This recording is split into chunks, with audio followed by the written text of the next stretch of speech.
and I gotta do that.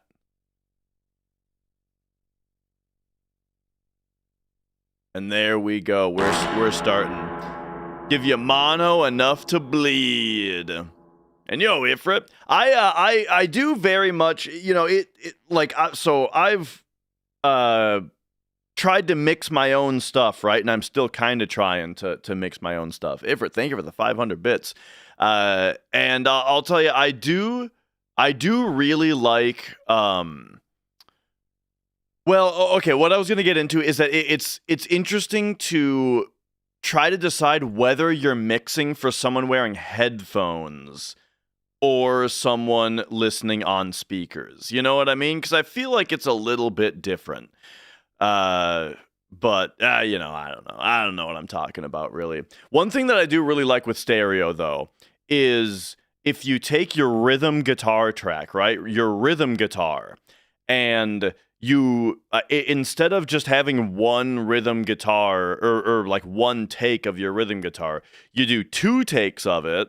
You pan one hard left and one hard right, and it makes the sound of the rhythm. It makes it a very wide sound, like it's big and heavy sounding, you know.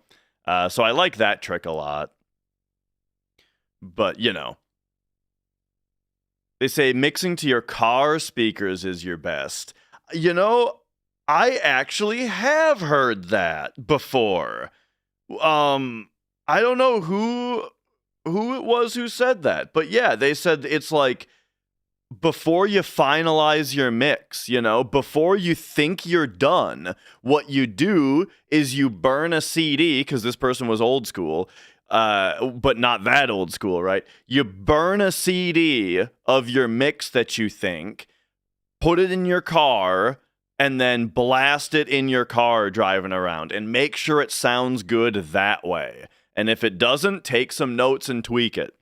So yeah, that's a funny thing. All right. You check car speakers because someone's gonna play it loud enough for the neighborhood to hear.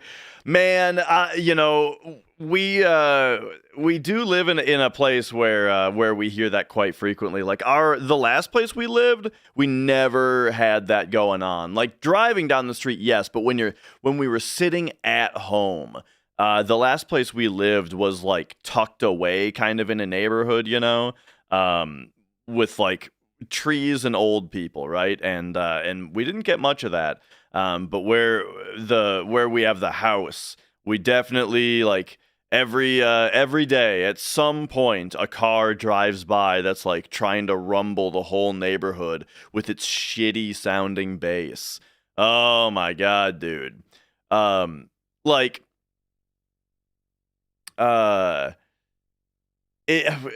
why is that? Why you hear the fuck ass bass beats driving by? I don't think so. I don't think that there's that many people like testing out their album mixes. I think it's just morons, people who like, I don't get it, dude. When your bass is that loud, all it makes like oh man, I drove with someone once. I was in the car once. I was in a car that was doing that once. And you know what it sounds like in the car? It sounds like rattling fucking windows is all you hear. Every one of those bass hits that's going by is just rattling the dash, rattling all the windows, and no one can hear shit in the music. All they hear is just everything, all the different pieces of the car smacking together. Oh my God, dude, it fucking sucks. So like it's. And that's what's super annoying is that it's like, not only like having the music that loud, not only is it annoying to everybody around, but you're not even enjoying it, right? The only reason is in order to annoy everybody, right? It's one person just asserting their dominance over everyone else, saying that my fucking, I don't know. Look, I'm bad at these types of rants because I don't think of words fast enough, But that's how I feel about it. It's not about even enjoying the music, right? Like, it's similar to like when you hear about Kias getting stolen, right? It's similar to that. Have you guys heard about these kids that go around stealing Kias and joyriding them and then selling them to a junkyard for $100? Right? It's like one person has their car stolen. So even if they're insured, right? Which is how like scumbag criminals justify it to themselves. Oh, they have insurance anyway, right? So even if you have insurance, you still have to make your insurance claim and fucking deal with all that, and everything that was in your car is gone now. Now you have to go shopping for a new car, spend all the time of having to get a new car, and all that shit, right? You have to go through all that insane stress in your life so that some asshole kid can get $100. Like they're not even getting like 10 grand or something, you know? You go through all that shit because a kid wanted $100. It pisses me off so much more than if they had gotten more money. You know what I mean? Oh my God. They have insurance thing to keep the DSLR they knew was stolen. I know, dude. I hate hearing that excuse for bad behavior. Oh, they're insured, you know, as if insurance money it is just magical and doesn't come from you know, essentially everybody, but you know what I mean. Oh, man. All right. Coffee time. I didn't get a lot of sleep. The baby kept me up until about 4 a.m. And then I woke up just after 10. So, you know, I'm working on like 6 hours of sleep, but it's 6 hours of baby sleep. You know what I mean? Like, I was in bed for 6 hours, but you know, getting woken up by a noisy baby every once in a while. Cause like the thing about the baby is that when she's getting hungry, she doesn't just like wake up and she doesn't like cry right away. She just sits there in her crib, just like making noise, you know, just like being a little noisy. And the thing is, Mrs. Dash is a very heavy sleeper, and I'm a very light sleeper. So when the baby's just sitting there in her crib, kind of going,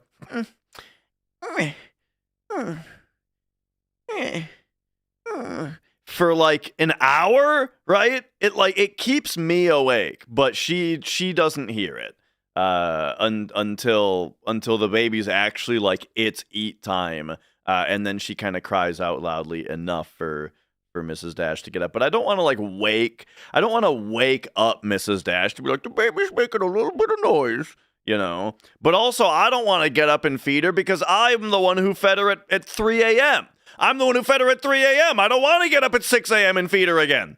Mrs. Dash went to sleep at 10 p.m. She can get up at 6 a.m. to feed her. And that's the system that we have. So that's why I'm not getting up right when I hear that the baby's getting a little hungry and she's getting a little noisy. That's why I don't immediately get up and feed her, is because that's the system that we have. But it makes it so that, yeah, I get kind of bad sleep because that's going on. just stick her right on there, huh?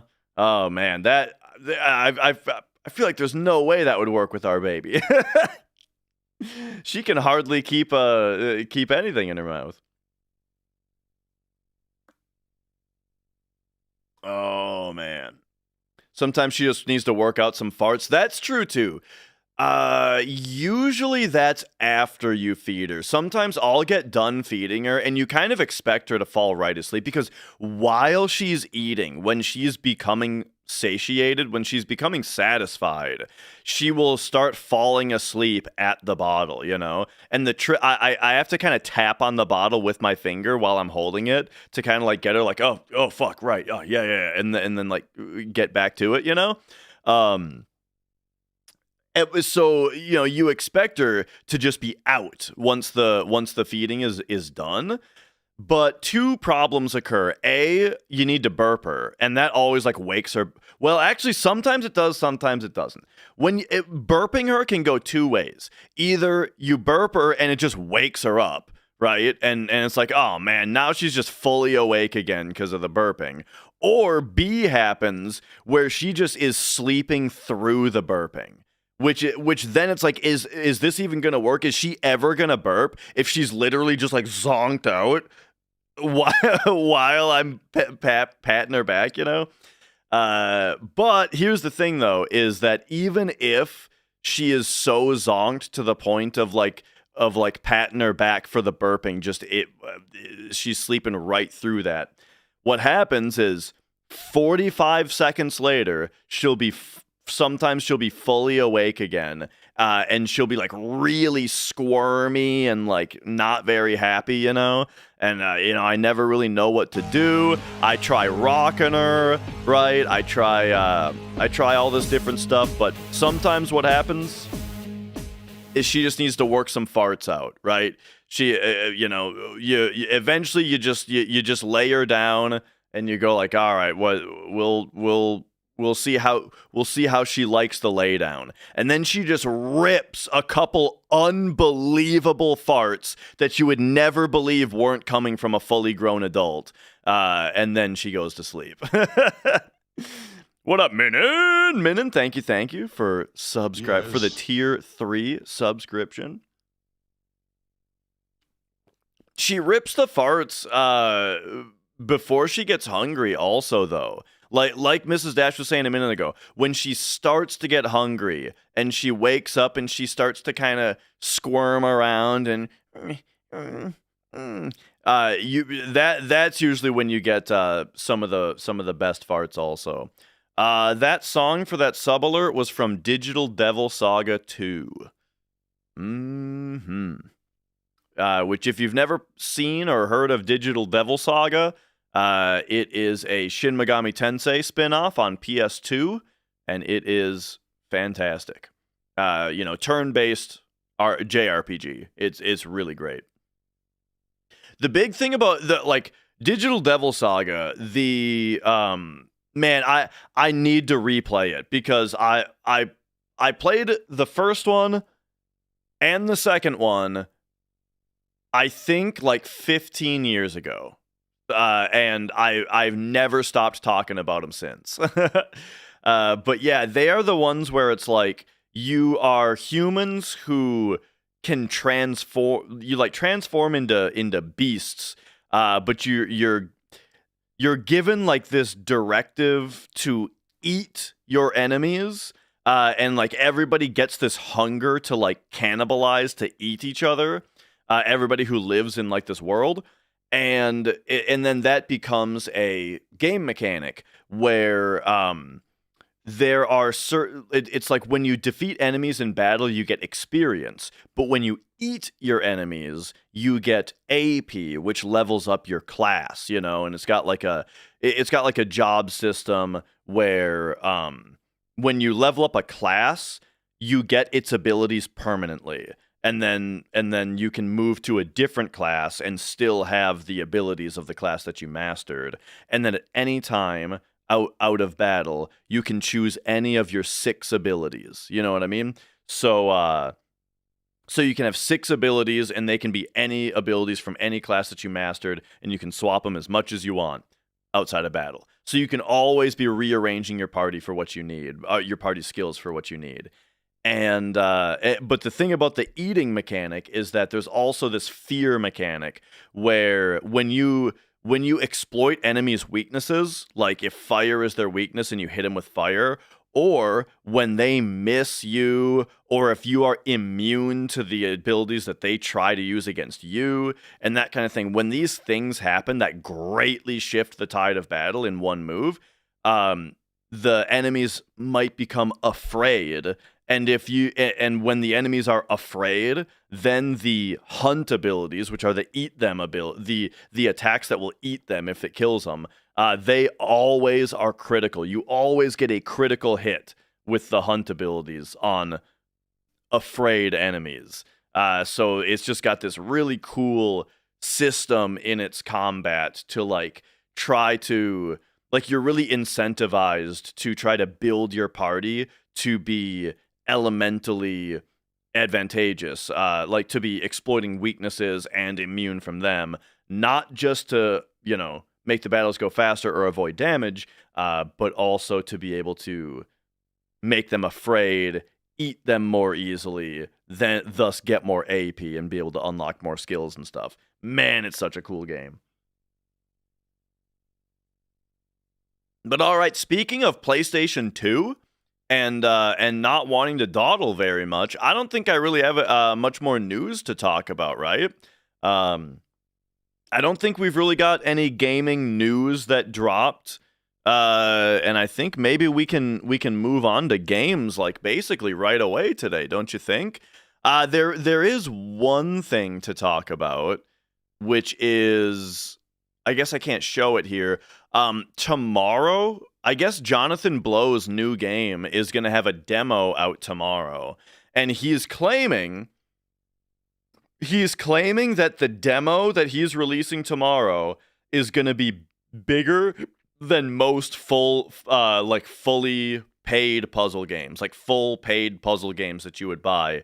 This just demo that's going to be free is going to be bigger than that because the full game that he's making right now is so huge. And I kind of believe it because he's been working on this game for like 10 years. And who's Jonathan Blow? He is the guy who made Braid and The Witness. And after he made The Witness, he started making his own programming language and compiler. So, like, this guy is beyond making his own engine, even. Like, this fucking guy made his own programming language and compiler, which is crazy, right? So I think he's, like, an actual genius. And, is he the Jai guy? Maybe. I don't know what his programming language is called. It's that? Okay, gotcha. Yeah, there you go. So yeah, he's like an actual genius man. And also The Witness is just an incredible game. I love that game. When I got a Steam Deck, that was one of the first games that I went back through and 100%ed. Am I ready for what do you think about Kingdom Hearts? Will you do the part 3 of FF Remake questions? Yeah. It's funny, dude. What do I think about Kingdom Hearts? Here's what I'll tell you. Is the moment that I saw Mickey Mouse holding a Keyblade in the Nintendo Direct, I just started mashing the skip button on my keyboard until I got past it. That's how I feel about Kingdom Hearts. And then yeah, for FF7 part 3, I mean, I feel like a stick in the mud about it a little bit, but like the thing is I disliked Rebirth so much that any amount of curiosity I had for the FF7 remake just turned into pure apathy, you know? I just could not care less about FF7 remake. Now that said, once release date approaches, there might be a FOMO element, but I kind of feel like fatherhood has gotten FOMO out of my life. You know what I mean? Like I cannot get FOMO anymore because I have a daughter. You know, like I have fully accepted that I am barely gonna play any new games anymore, and that every game that I do decide to play, is going to be a big deal, you know? I talk like that though, but I mean, I am playing a lot of new games right now, right? Like I played Saros, I'm playing Mina the Hollower, I'm finally getting to Silent Hill F, which I have been taking forever which I took forever to play, but I'm on it now. Mrs. Dash and I are 90 hours into Yakuza 5, and it's getting good, by the way. Oh man, Yakuza 5 is so good, dude. Like it's crazy how long the game is, and how like we are currently playing as the 5th main playable character. The game has gone through introducing 5 playable characters that we start out level 1. Their story arc gets introduced. We fight dudes, we fight bosses, we go through a whole story thing with them. We do a bunch of side missions with them. They also all have a side job, like an entire second quest that's optional on the side, that we did all of, right? Everyone, 5 characters now we've gone through, and they all lead up to like a cliffhanger of like, this is all gonna come together. And now we're at that moment of the 5th guy of like, we're at kind of the climaxy cliffhangery moment of like, at all of these characters are about to come together for a big finale. So yeah, Yakuza 5 has been great. Oh yeah, I'm also in the middle of Metaphor, right? I'm pretty decently into Metaphor. And yeah, I like Persona a lot. I am not a big fan of like all of the re-releases that they do, but I love the originals, like well, I say that except Persona 3 FES is the one I played of that, but like Persona 3 Reload though, right? Persona 4 Golden, and I'm not too interested in Revival either, but like Persona 3 original or FES is like, that's an all-time banger. Persona 4 original on PS2, all-time banger. I loved Persona 5 original. I haven't played Royal, and the thing is, I feel like I would play Persona 5 a second time, but the problem is that I don't want to get out the PS4 and play the 30 FPS Persona 4 on it. I would rather play it on PC, but only Royal is on PC, so I just haven't played Persona 5 again, and that's fine. I don't have time to play through that game again anyway. But all that said, though, my eyes are on Persona 6. I hope it's great. And how's Metaphor? Metaphor is awesome. I really, really like it.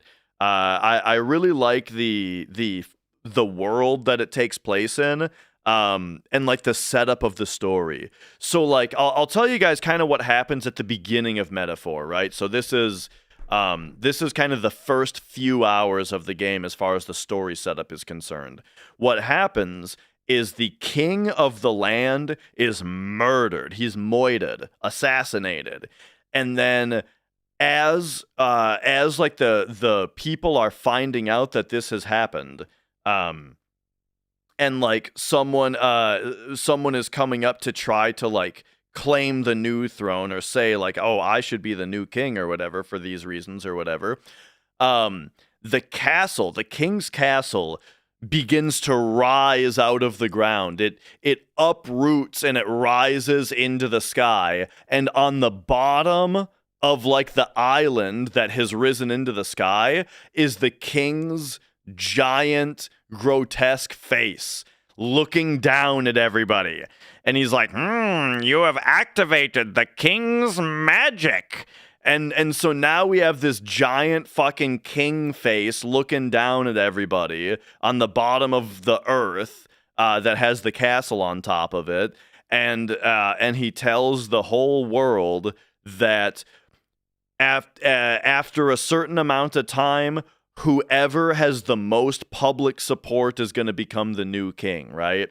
And so now, like, the story of the game is that like all of the people are either try like lobbying to become king, or B, like they've chosen the person that they want to be king and they're you know supporting them.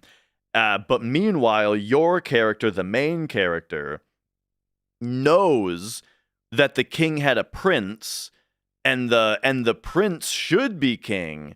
However, the prince is under a spell, under like a he's under like a sickness, paralysis, stasis spell. And so kind of your goal in the game is to A, save the prince, and B, gain enough support of the people to then shift over to the prince so he can become king. That's like kind of the idea. Gameplay wise, it is fantastic. It has the press turn system like Nocturne and Digital Devil Saga has, where it's like at the start of, let's say at the start of your party's turn, right? Let's say you have 4 party members, because you get up to 4 party members, and what happens is it goes through your phase, enemy phase, your phase, enemy phase, right? It's not picky choosy, and like Final Fantasy X is, for example. Instead, it's like all your dudes, then all their dudes. But it's not your dudes one by one and then you're done. It's not that each one of your guys gets 1 turn. It's instead your party gets 4 turns. And it does sequentially go through your party members via their in the order of their agility. So it would be, or is it in the order of their agility? I don't think it is actually. I don't know. I don't know exactly how it decides what order your party members go. But so that means that if there was no more complication, then it would just be each one of your party members goes once and then you're done. But if you hit an enemy's weakness, it only takes half a turn, which means after 4 turns have passed, then it goes back to the first guy to get another turn, right? Or if you weaknesses only take a half a turn. You can pass with 1 character instead of taking a turn, which then also only takes half a turn, and that kind of thing. So you can do things like that to get more turns. Or if you hit an enemy's immunity, or if you miss, then that takes up 2 of your turns. And so, or it might even, I think there are things that just instantly end your phase also, if it happens. And so you can end up having not all of your characters get a turn if something like that happens, right? And then all of these mechanics apply to the enemy as well. So if you are able to be immune to your enemy's abilities, or if you're able to dodge their attacks a lot, and that kind of thing. And the way that you dodge is just by having high agility, or maybe having passive stats that give you higher dodge against certain elements or something, because it is all turn-based. If you can do that, then that ends their turns prematurely also.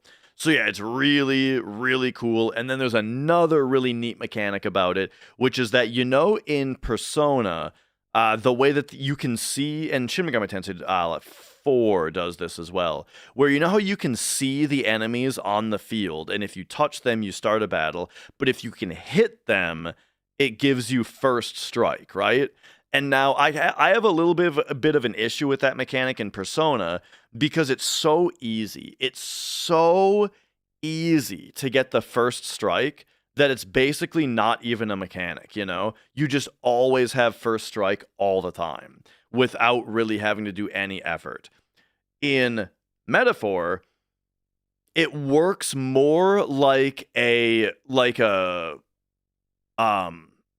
action battle in order to get to the point of being able to get the first strike. What I mean is, in the dungeon, when you can see the enemy, you have a button to strike, but if you hit the enemy with it, it just hits them, and it brings their like stun meter down only a little bit, and you have to hit them multiple times in order to stun them to be able to get the first strike. But while you're trying to do that, they can hit you back. They have like and it's like an action game, right? They've got moves that they try to hit you with. You've got a dodge roll. So you can like sneak up on dudes to try to get the advantage on their back, but also you can do like these little action fights where you're dodge rolling their attacks and counter attacking them and stuff. And once you break down their stun, then you can initiate the fight and get a first strike against them.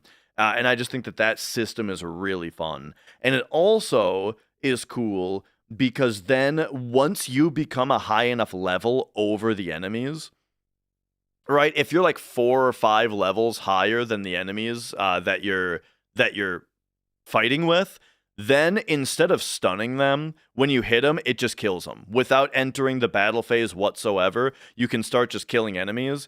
And now that mechanic is in other games that I'm describing now, but I feel like it oftentimes leaves something out. Like, for example, in Persona 5, doesn't it like only give you money or something when you kill enemies this way, and it doesn't give you their item drops, and then that's super annoying?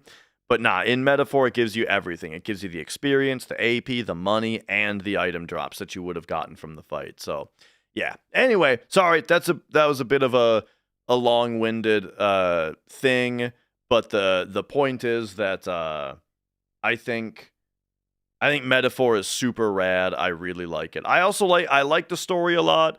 They made the social links a lot more streamlined as well, where in Persona, it kind of does a thing where when you are on a social link cutscene, you have to pick your words carefully because you need to make the other person like happy or satisfied or whatever with the things that you say, and then that affects how quickly you're going to be able to level up their social link the next time, which means that if you do poorly, or sometimes just always, you have to spend days, because by the way, Metaphor has the same day-night cycle that Persona has, where you spend your time, you only have a limited amount of time, and so you spend your time doing different activities, you know? Dipshitty, how's it going? And in Persona, sometimes it's like you need to spend a day on a social link with someone that doesn't level up, and like, you know, you spend multiple days like working on one level of a social link. In Metaphor, that doesn't happen. It's like whenever you fulfill the requirement in order to level up someone's social link rank, then you can just do it. You know, it just always levels it up. And but you still do want to like pick the right words in the cutscene, but instead of it affecting how fast the social link will level up, instead it just gives you mag, which is the currency that's used for like the job system. By the way, the game's got a job system also. It's fucking great. So it's a very complicated game, honestly. Like I would say if Metaphor is it is a game for gamers. It's got a lot of systems. It's very complicated. It has a lot of mechanics. And as you can see, it takes a long time to kind of explain how it plays because it's got a lot going on, you know. If you've played if you've played Persona, if you've played Shin Megami Tensei, or especially like Nocturne or Digital Devil Saga, it's kind of got elements of all of those put together, but then also with some new stuff in it. Is it less anime than Persona? It's the same amount, but it's a different way. So the way that it is more anime is that it has a lot more anime cutscenes, right? I feel like, you know, like when it goes into FMV and it's like actual, like you're watching anime on TV, it's like that type of cutscene, right? It's got more of that in it, but it's less anime in the sense that it doesn't take place in Japan and you aren't a schoolboy, you know? In Metaphor is a fantasy setting. So, you know, it's yeah, it's much more like, well, it's just that. It's much more fantasy in a fictional world with fictional races and you know, there's a king and like magic is like a topic, right? And that kind of stuff, you know. So it's that type of world which feels a little bit less anime. But it's still very anime in that, you know, Japanese developer. It's got a lot of literal anime in it, and yeah. But yeah, game's awesome. I highly recommend Metaphor, and I will I'll be playing more of it. I will be finishing it. But okay, I think I'm about ready to get into the gaming portion of the stream. And I tell you, I have not stopped thinking about God of War 2 since I played it a couple days ago. Couple days ago, started God of War 2 on stream. Haven't stopped thinking about it since. So let's get back into it. I played it for about 2.5 hours, so I got the timer set up now on it, so people can know how many hours we are in. So, when do I plan on doing the Zeal World Record review? Probably when he submits it, you know? But or just some other time, you know, I'm not really sure. He has not submitted either of his world records yet, his any percent or his hundo. So I don't know if I'm gonna wait for that, but yeah, we'll see. All right. But anyway, we've got God of War 2 on the PS2. There's the PS2 right there. Oh yeah, dude. Let's play it.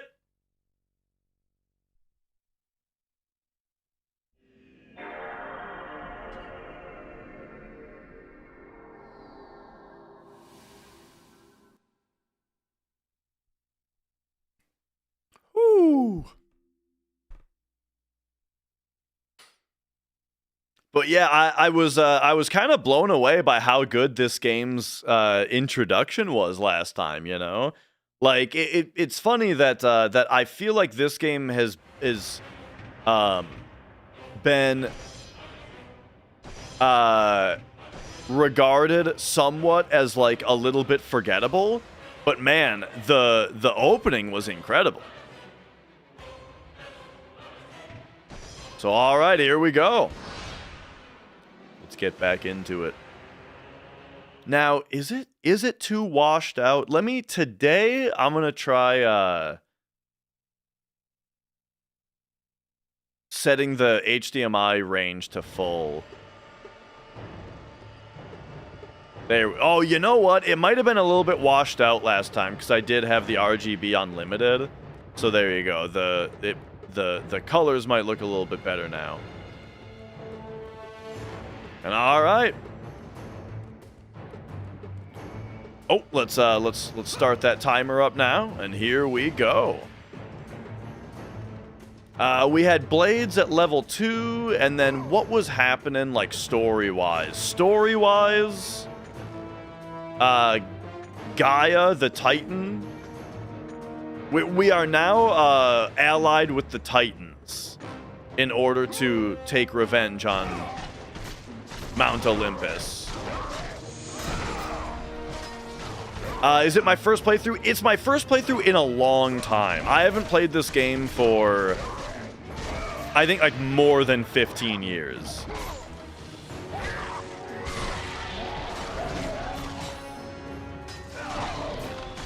So yeah, it's been forever. And yeah, it's great so far. Like I am really enjoying it. I played through God of War 1 a second, well, not even a second time. I played through God of War 1 a couple times when I was younger. And then just a couple years ago I replayed it. And now we're on 2 again.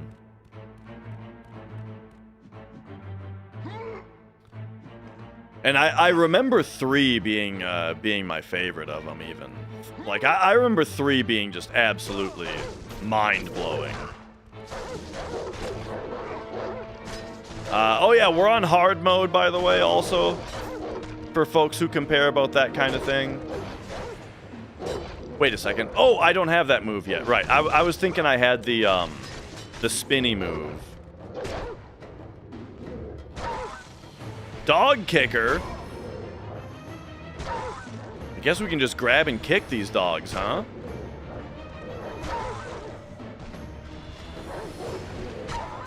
Oh, you can kick them at the... Oh, okay. I get it. So when they're at full health, you just send them.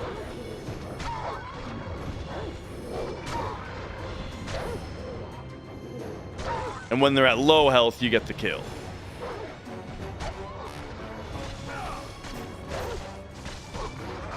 That's pretty great.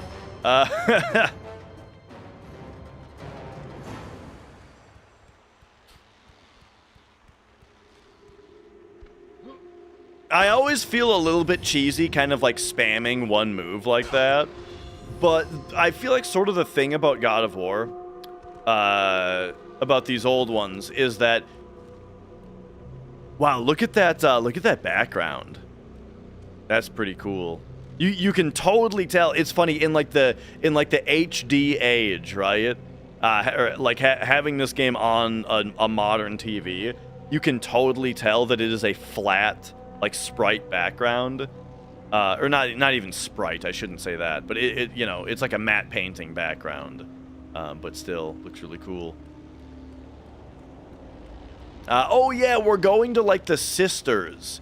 Something about like the sisters or something. We need their power. So that's where we're going first. All right, hit me with this health chest. Yo, Blink.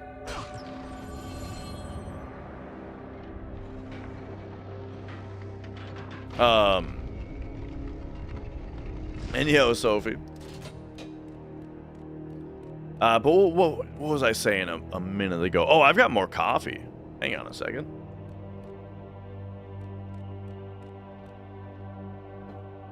Oh yeah, that I feel like the way that you play these old games is that you do kind of figure out which move is the best to use against each enemy type.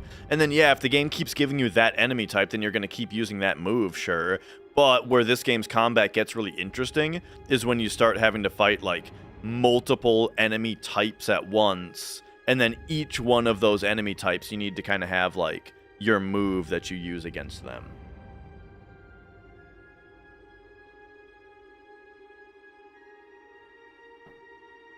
All right. I do kind of wonder if there's a way to get the pixels even sharper than they are right now. Because one thing about the RetroTink 5X on 480p mode is I always feel like I feel like the H sync isn't perfect.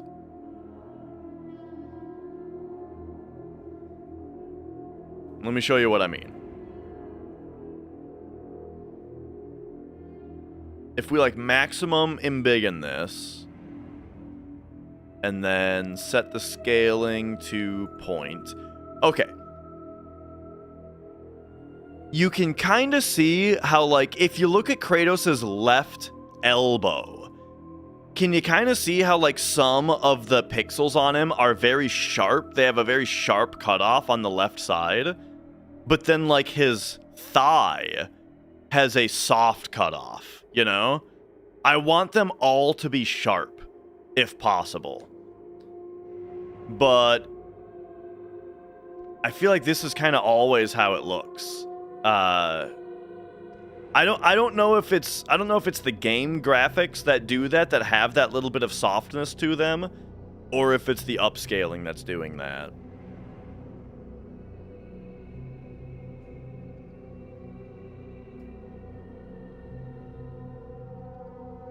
But either way, you know, even so.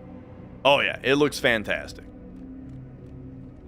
S-Video? Nah, this is YPBPR component. And yeah, it might just be the game, it might just be anti-aliasing.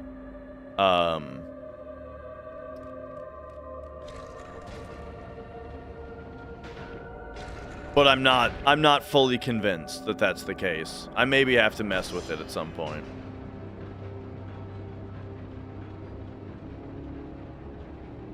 All right, so there's that one going, and then there's that one. So now they're both on. I love these puzzles in the games too. Like this series in general, I think it's so cool. Just the way that these games are made, of just like they got combat, they got platforming, they got puzzles. The story is like big and epic. The world is like really big and cool, you know? Just, man, it's just like everything is cool about these games, dude. Oh, would you look at that? You started playing Mio? Nice. Man, that game was good. I would like to play it more, but it's a keyboard game for me, so I kind of can only play it at my computer desk if I'm not on stream. But I'm never at my computer desk anymore because, like, with the baby, it's so much more. Like lately, I've been playing every game I've been playing lately has been with a controller on the couch, you know, just because it's so much more convenient that way. And but yeah, I for games like that, I vastly prefer keyboard controls. Okay, I gotta figure out what I'm doing here.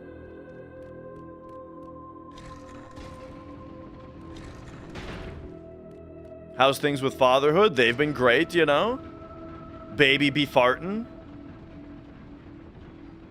Gonna build us a double computer desk with a dock in the middle to dock the car seat into. Oh yeah, dude. So can you grab this even while it's going? Yes, you can.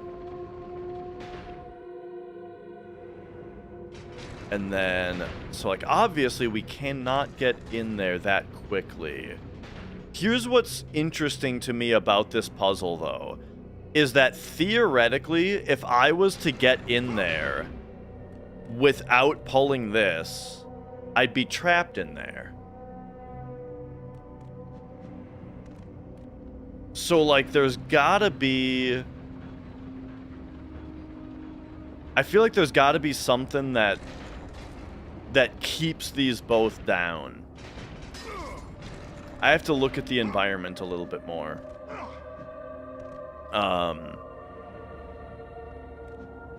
Oh yeah, and Mio was one of those games you couldn't watch. Yeah, I have that with a lot of games. There's a lot of games that, like, if a streamer that I like is playing them, I can't watch it because it's you know, too spoily for me.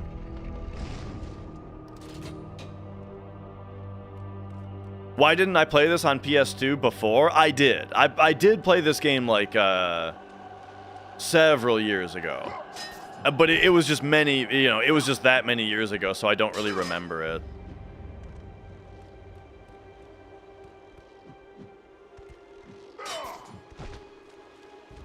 Any of these things we gotta push. You know what's funny? So, I had a cousin who I remember when he was playing this game because he played video games, but I never really talked to him about games. But I remember when this game came out, he was playing it because he was we were at like a family event. And the thing is, like, my parents were a little strict about video games for a couple things. Like, A, they didn't want me to play M-rated games, just in general. Oh, we can just pick up this body. Got it. All right, that's gonna be the whole puzzle. I just didn't realize there was a body laying there. But all right, what was I saying? I remember him talking to my dad. Oh yeah. Also, my parents didn't like things that were about gods, right? Because my parents are Catholic, and commandment number 1 is that there's only one God, right? So they didn't like things that were about other gods. So, but I remember him playing God of War 2 because he was talking to my dad. He was like trying to convince my dad to let me play it. Like, oh, you gotta let him play that God of War 2. And my dad was not having any of it. But I talked to him about it. He was telling me how cool it was, and I remember him talking about the puzzles. He was saying he really liked the puzzles, and how it's like, in order to solve a lot of the puzzles, you have to think about it like the game designers, right? You have to like think about it like a game designer, and what would they do? Where would they put the solution? You know? And I remember him, when he said that, I realized, like, oh shit, this guy's like an actual gamer. This isn't just somebody who turns on the Xbox and plays Call of Duty to unwind after work, right? For like a few rounds and then that's it. Or they get the new Madden every year and just play Madden, right? He's not one of these guys. Like, this guy plays games. Talking like that.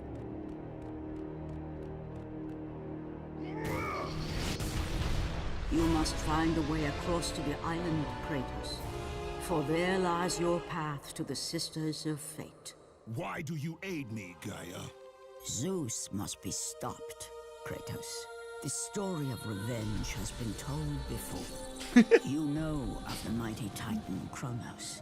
So fearful was Kronos of the Oracle's prediction that his own children would rise against him, that he decided to imprison them all in his belly. Rhea stood by and watched as her children were devoured one by one. But when the time came for the last of her children to be Look at that cute baby, man. she was unable to bear another such loss, and devised a trick to save the baby Zeus.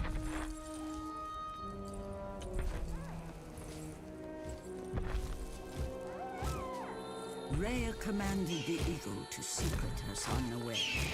He was taken to an island far beyond the watchful eyes of Kronos. Oh yeah, the rock will fool him every time. She didn't even need to have a baby. I feel like they could have just given him the rock from the start.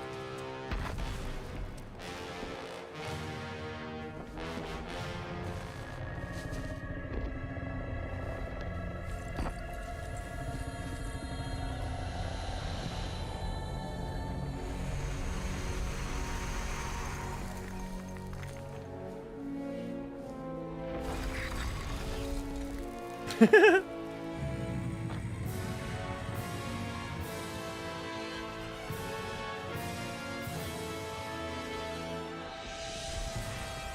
was I who cared for him.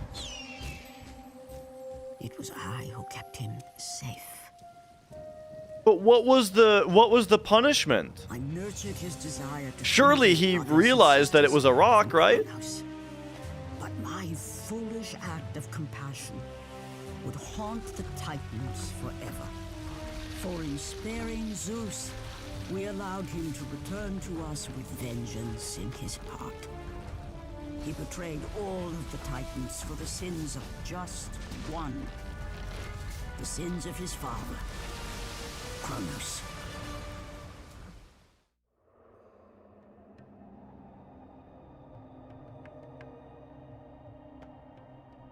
Like, if Kronos didn't know the difference between the rock and the baby, then why did they ever give him a baby? I guess they were just scared, you know. They just assumed no one had the balls. All right, so I mean, are we?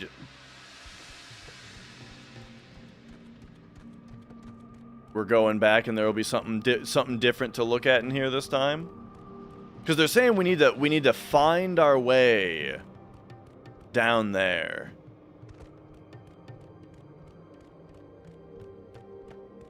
Yeah, I mean, look, if a motherfucker that big right?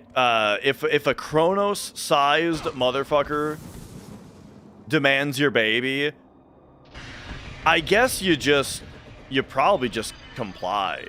At least at first. Because, like... Because otherwise you're probably dead, right? Because he's big and scary. No, I get it. And then only after like several babies would you then maybe be like, you know what, it's worth the risk. Because what's the risk? I'm gonna die. I don't care about dying. If you know, living means all my babies are dying, right? Nah. It makes sense. I get it.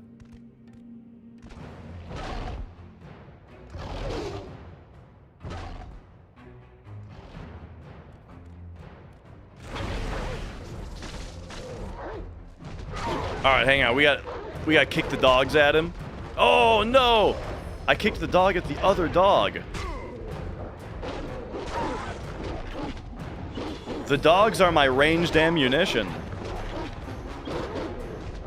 Ah, he's not on screen though.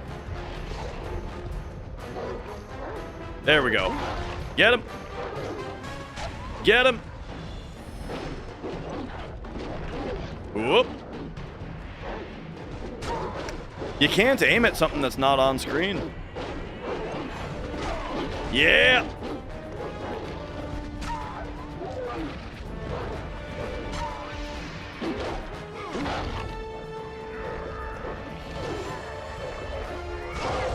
Nice. Oh, okay.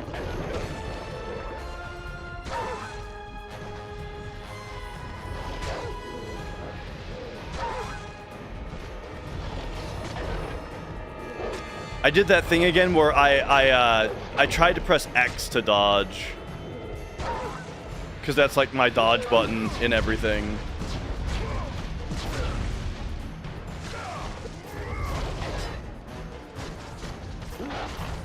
Like, I'm a weirdo that changes X to be dodge in my Souls games. The reason being that I'm a big circle for confirm Andy, if ever possible. And so when I play Bloodborne on PS4, the only way to get that done is to just go in the accessibility options and flip X and circle around, which then makes dodge be X, but it makes confirm be circle, which is great.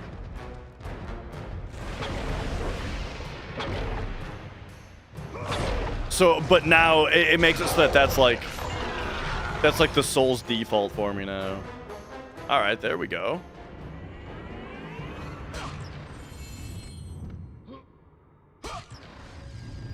Got him. So the exception would be Demon Souls, right? Because you don't have any options on that one. But like Dark Souls, you play on PC, you can just rebind it. And all that. What up, Slime? Brother Slime, how's it going, dude? Hello, everybody. We're just jamming God of War 2 on the old PS2 here, you know? Back when video games were good. And, yeah, how are you guys doing? Welcome. Alright, so obviously they want me to put this over here. But as always, we got to see if there's a secondary place to put this thing that gets me some kind of secret. Like up here? Oh no, that's where we came from. Nah, okay. Looks like this is pretty cut and dry.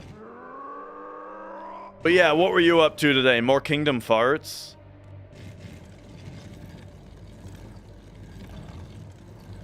I gotta say, I recommend the Slime Twitch channel. If you guys don't know Brother Slime, I would highly recommend following him and checking out the stream. However, I can't do Kingdom Hearts, man. I'm sorry, I'm not showing up for Kingdom Hearts. You've gone below the bar for me on what I can on what I can tolerate being behind the streamer.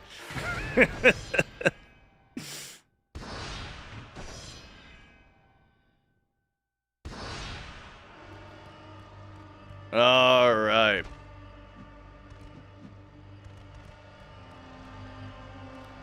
So we've got to... We just... Okay, there we go. All right, we're going this way. I get it. It's climb time.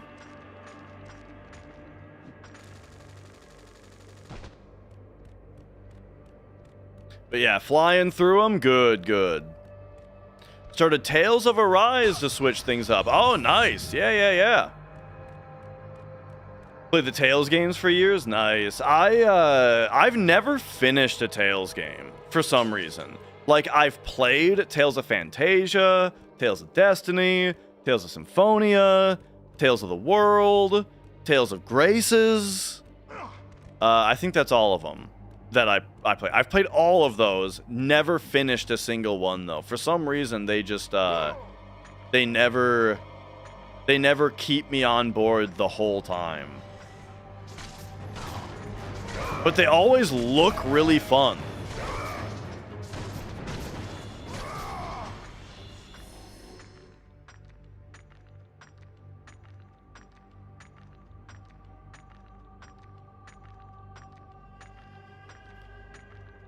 I remember the first one I played was Destiny, and I really liked that the way that the status screen had like the full anime portrait of the character.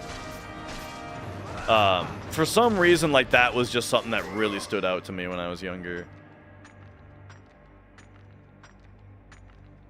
I guess just because it's like that kind of artwork back then, you only saw in the manual. So then to have the game have it on the status screen was just really cool.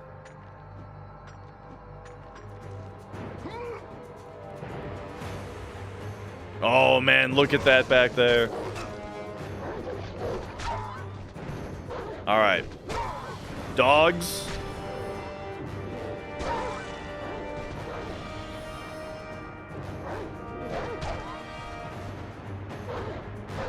Oh, okay. So it lets us target the dudes back there, but it doesn't actually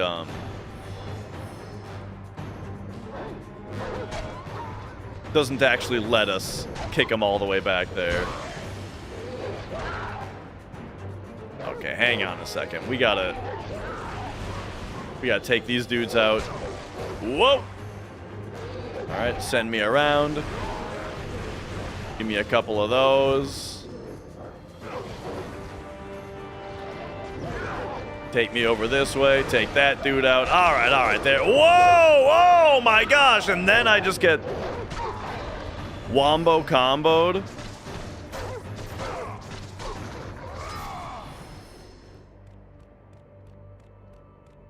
Tales of Destiny, one of the first games you made your parents buy back in the day. Man, like thinking all the way back then, you know, like when I was a kid, when I was like a child, first getting into video games, right? We just had games. I don't know where they came from, you know? Then the first game that I remember like owning personally was Link's Awakening, because my parents got it for me for my birthday, right? So, or Christmas or something. So it was like I remember getting that game. The first game that I remember like requesting though, or like like asking for, I mean, my brother could tell you. My brother remembers our grandpa taking him out to buy Mario 2. But for me, I don't think I remember that. I'm doing it. We're doing this move. Oh yeah, dude. And now, can you turn it back off yourself? You can. You can just flip it on and off, huh?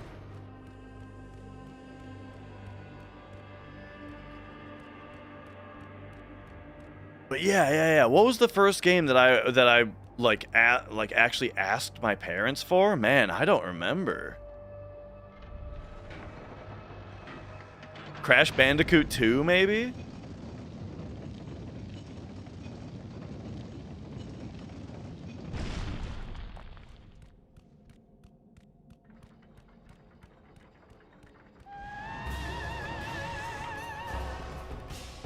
All right, all right.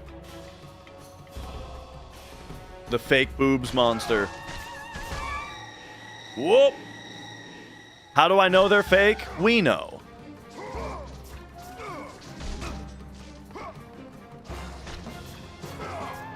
All right, what's all this? Okay, so what are the odds after this monster is defeated that the next thing we have to fight is 2 of them?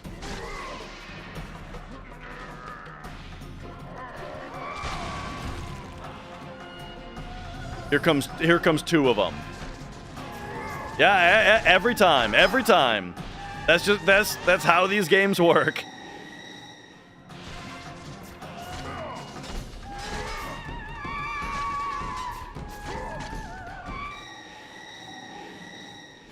Okay, just try to keep them singled out here.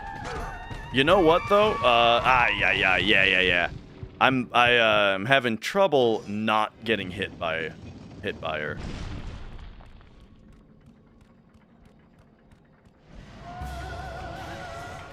And yeah, sounds good, Sophie. Glad to hear it.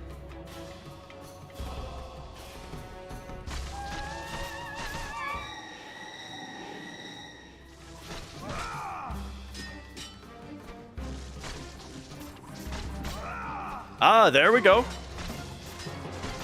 Okay, we're getting the parries in now. Except now she's being annoying.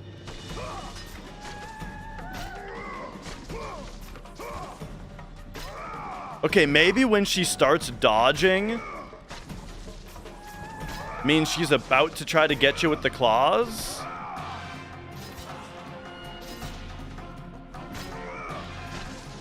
It seems like it, but I can't really...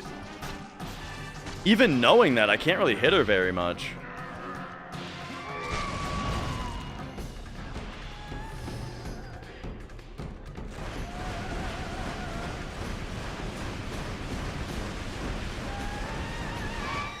Hey, that works.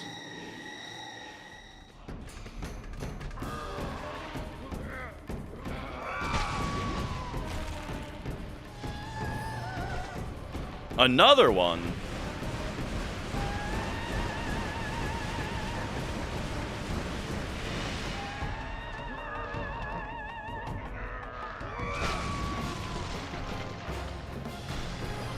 They even give you magic back. So I guess that's just like the perfect way to take them out. All right, hey, works for me. Yo, pizza farts. The wide open area signifies a boss fight. I think that the God of War thing is a little bit less obvious.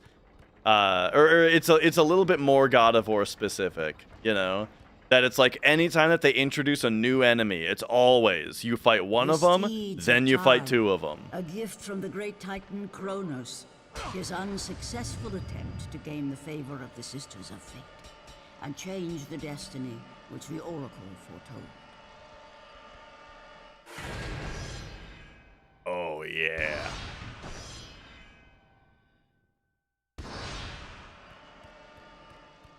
All right. Oh, dude, I love... This is one of my favorite things about God of War also.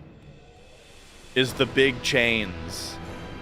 There's always a part where you run down a big chain.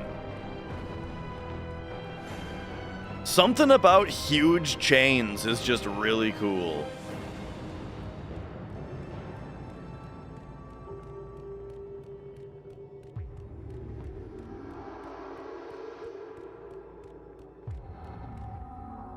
Oh, yeah, dude.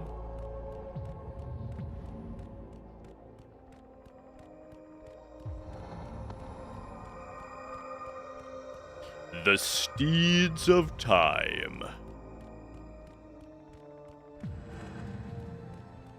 The Steeds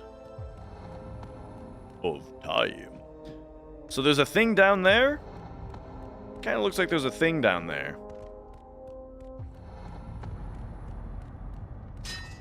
And yo, Chris, how's it going?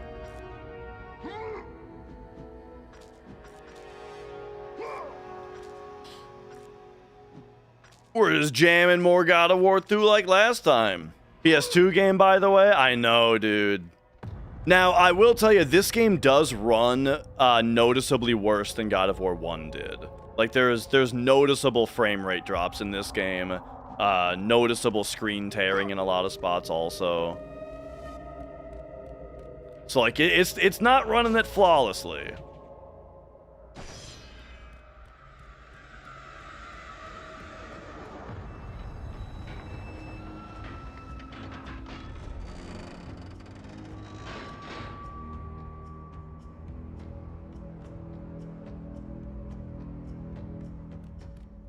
But you know what? Oh, nah, Ink, I screwed that up. Let me swap it. I forgot. There we go. You know what though, actually, to answer the how did they pull this off on PS2 question though? Hang on. I want to see if I can run back. Because we might actually partially have an answer. And this is the kind of thing that I like to kind of analyze. Because we did have a loading screen. So check it out. These things are 3D right now. And then what happens? The camera looks away from them. Oh, but now this is 3D up here. I was thinking that they were doing a thing where the horses were 2D, and then when the camera switched, yeah. I think that is what's happening here. So maybe those aren't 2D over there.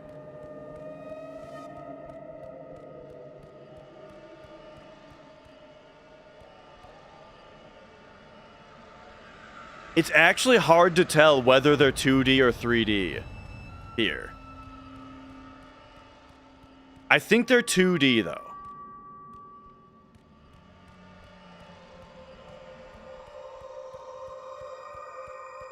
And then when the camera switches, here, now I think is when now this is all very low poly. And that might even be 2D. This thing right here might even be 2D that we're looking at now. And now it's loaded in the 3D horses. It's loading in the 3D horses behind us. You know?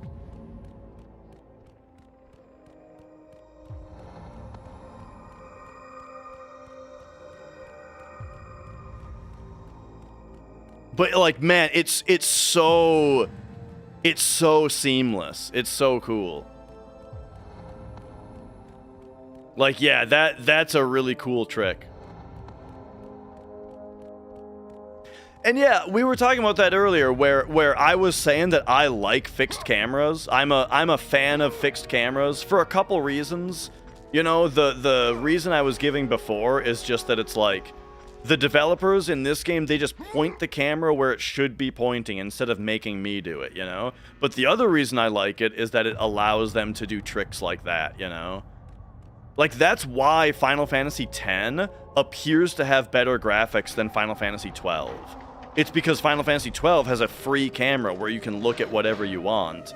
So, like, they need to render a 3D space that you're in, while Final Fantasy X is fixed camera, and they only need to put things where they know you can see. Oh, here we go. There was a thing down here.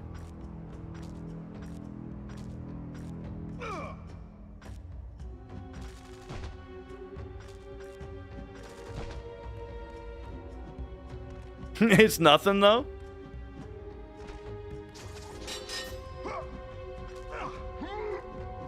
Weird. All right.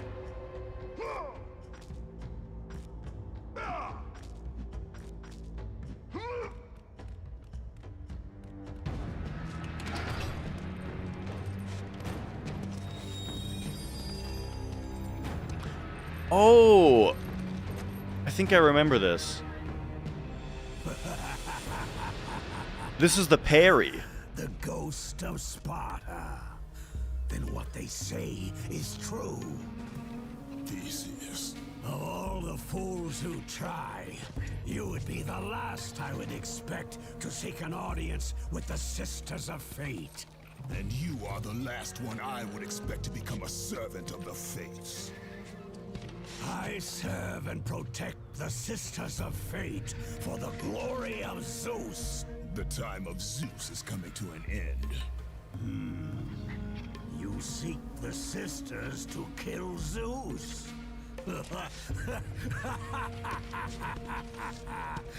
You no longer possess the powers of a god, Kratos. I doubt you're capable of killing me, let alone the king of Olympus. Let me pass, and I will let you live, old man.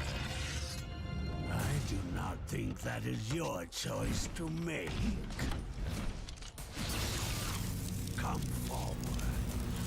Let us finally see who is the greatest warrior in all of Greece. Oh, yeah.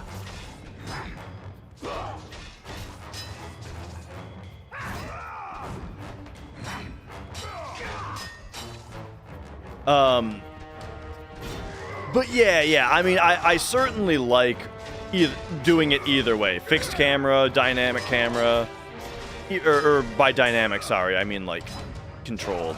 I certainly like both. If I had to pick one, naturally, I think I would pick just being able to control the camera, you know.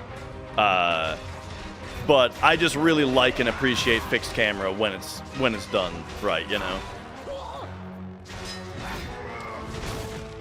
Oh, okay. I had to give him multiple parries.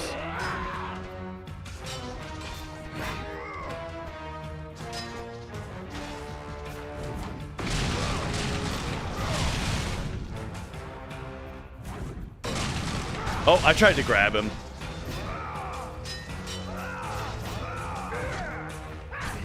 Oof.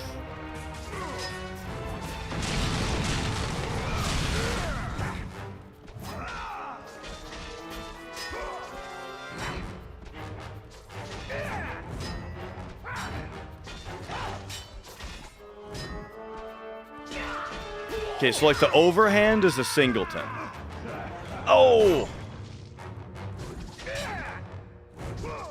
And I feel like, you know, it's a better time than ever to use this also. Oh, maybe not.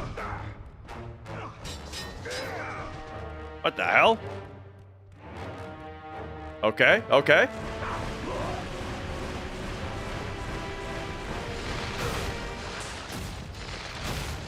Oh, he led me.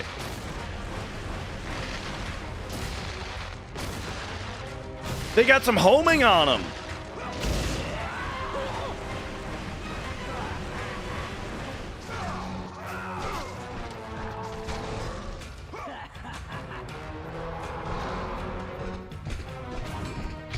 Oh, jeez. Okay, you know what? Use this on these guys.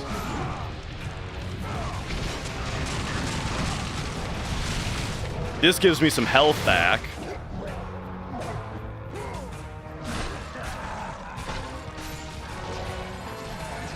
Oh, and magic.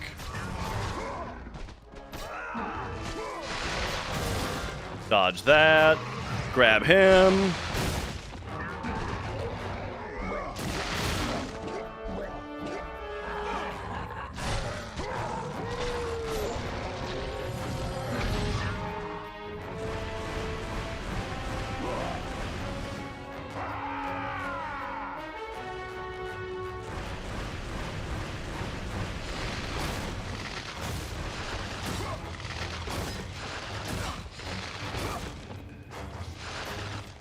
Whoop.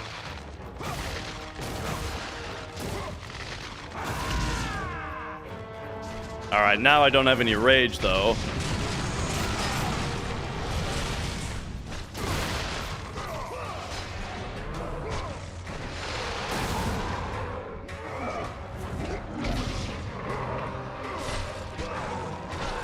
I feel like I took a couple dumb hits Oh, I guess I have almost full health now, so never mind. I'm doing well.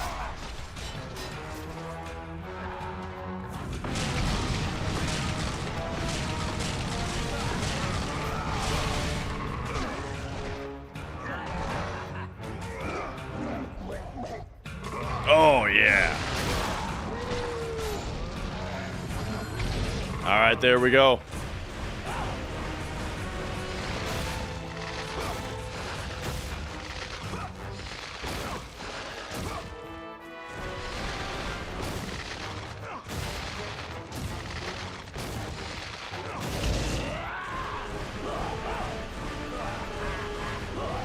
Yeah! Okay, okay.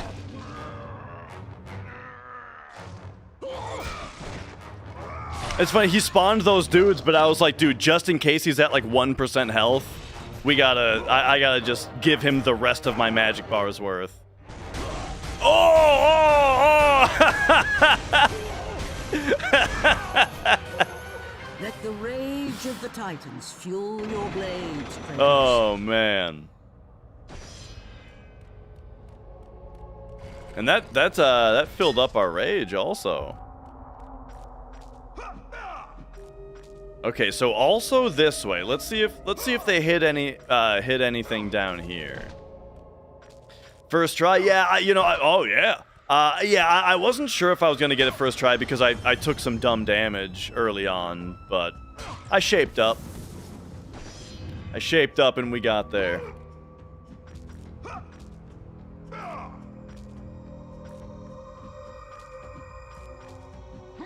I think all this Yakuza I've been playing, because we've been playing all those on hard mode also, and I feel like I've gotten a lot better at like 3D beat 'em up combat.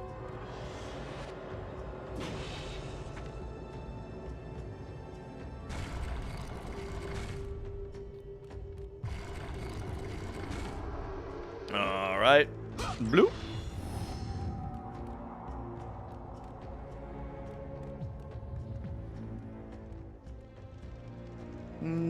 Okay.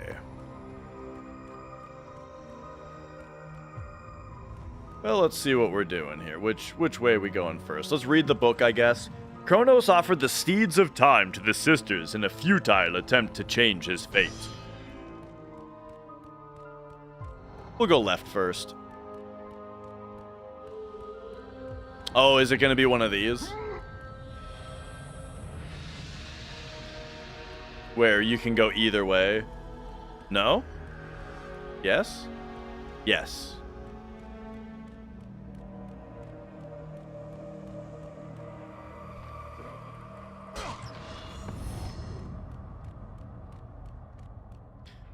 I've used the ranged attack enough to where I'd like to have it upgraded, but like, let's be real. You know, you gotta prioritize the Blades of Chaos.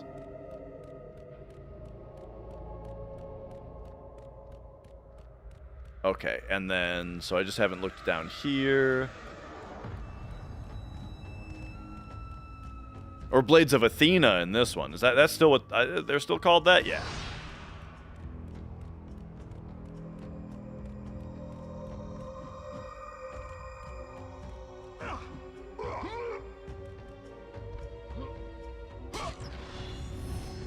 Alright.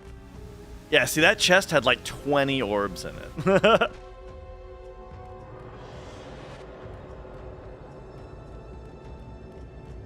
Okay, so we're back over here. But this time, we've got the key. I thought that the thing he had was also the parry shield. I mean, we can already perfect guard, but like... Man, maybe I'm getting it mixed up with God of War 1. Or Chains of Olympus? I probably shouldn't have put that in until I explored the left and right sides.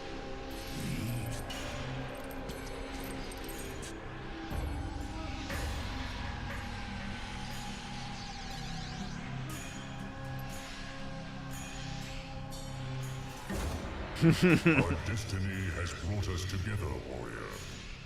Before my fall in the Great War with the gods, I hid away the last remnants of my magic. For the good of the Titans, I, Kronos, now bestow what is left. Oh yeah, after the whole baby eating thing, I forgot that we're on his side.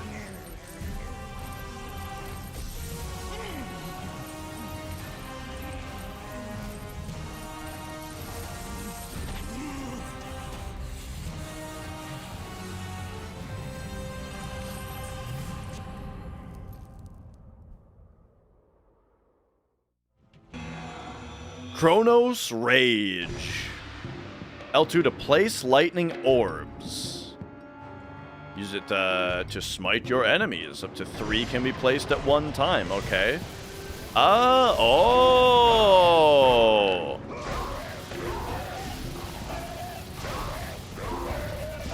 That's pretty cool.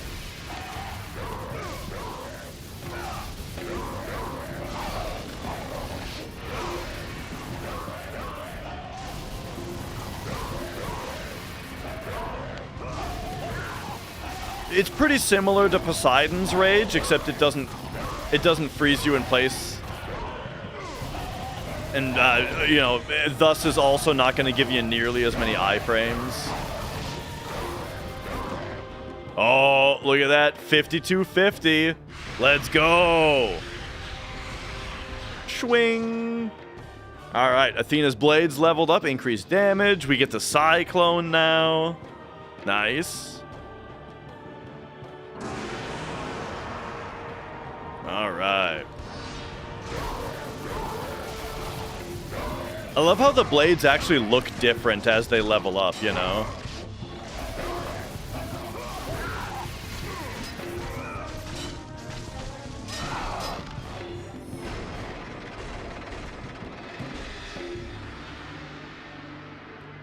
All right, sweet.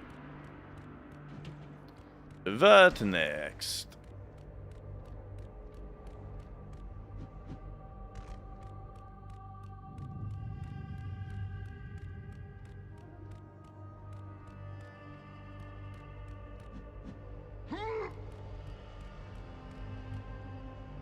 Okay. Save point back here? Yeah.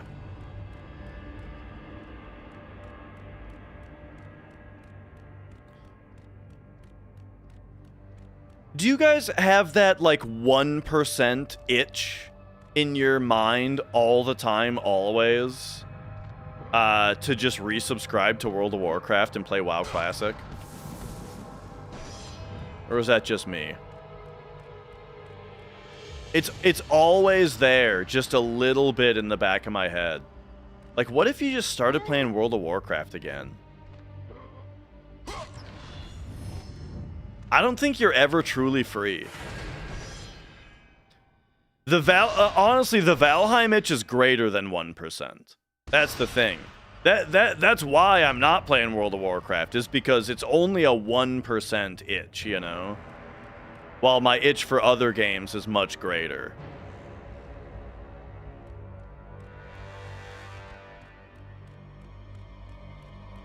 Once you're logged in, it's, oh, yeah. Ain't that the truth? Thinking about WoW is much better than playing it.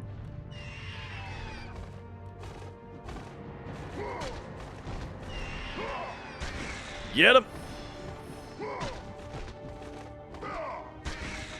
It's just these mid-2000s graphics and an orchestral soundtrack, you know, that's got me thinking about it at the moment.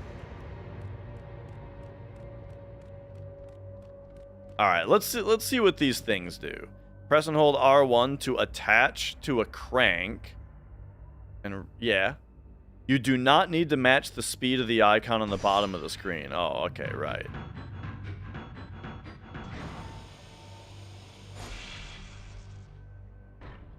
So that did something with Yeller.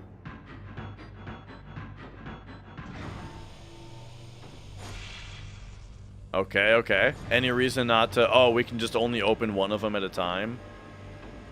Oh, I see. They're all timed. Okay, gotcha.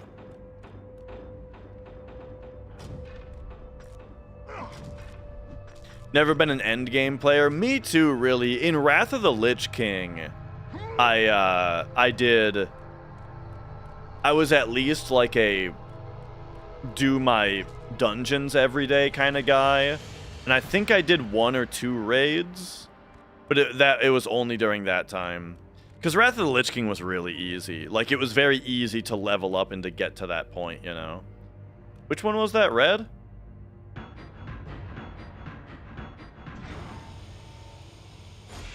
But yeah, other than that, when I played vanilla, I was not max level when Burning Crusade came out.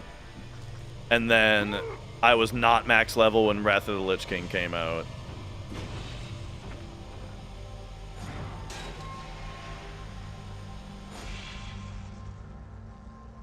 Oh, hello.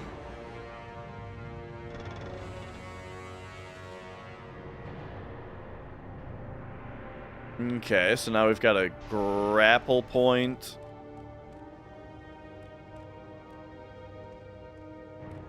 What's funny is when WoW Classic first released, I was very, very excited about it and played quite a bit of it all the way up until I got my mount. And then once I was level 40 and I got the mount, it was like that was all the nostalgia I needed. I was like, all right, I'm all filled up. I got my mount. I don't really care about anything else. It's like the whole time you're playing up to 40, you're just like, oh, I can't wait till I'm level 40 and I get my mount, you know? And then I got it and I was like, well, that's it. I'm done now. And yo, MR. Things are going pretty great.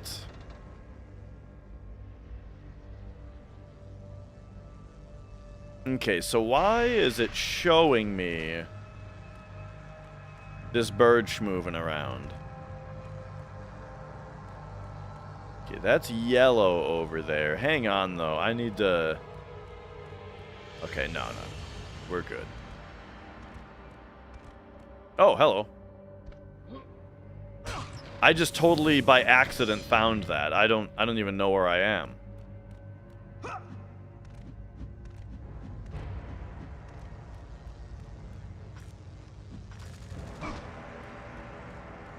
Okay.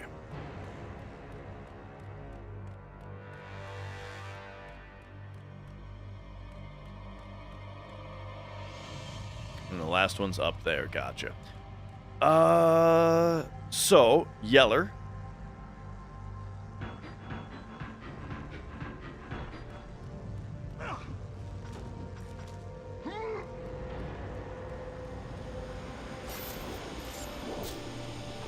Whoop.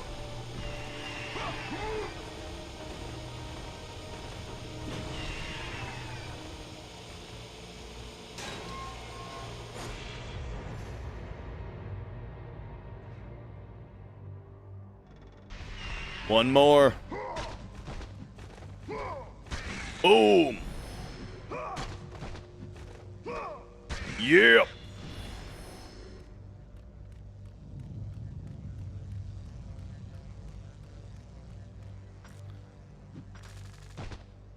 But yeah, I was always much more of just like I really liked, you know, when I was younger and I played a lot of WoW, I really liked just running around, you know, and just seeing all the different places. Like, the game just always blew my mind how big and varied the world was, you know?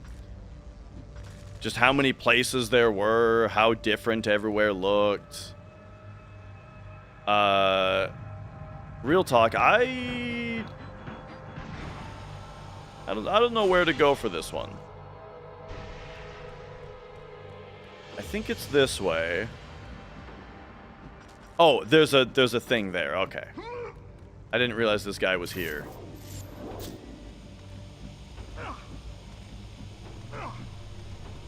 All right. Just go the way that feels like it's right. And it will be. There we go. All 4 steeds have been released. Climb upon my faithful steed. And ride, ride, ride.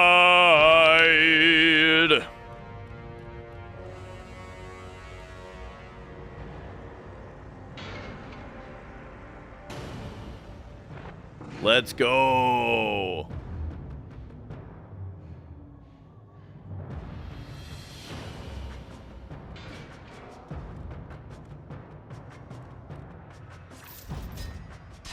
All right.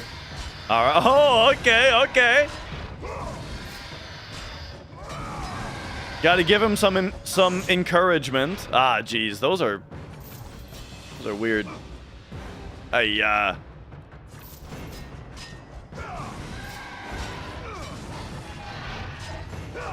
Okay, maybe they're less. No, okay, yeah, they're weird.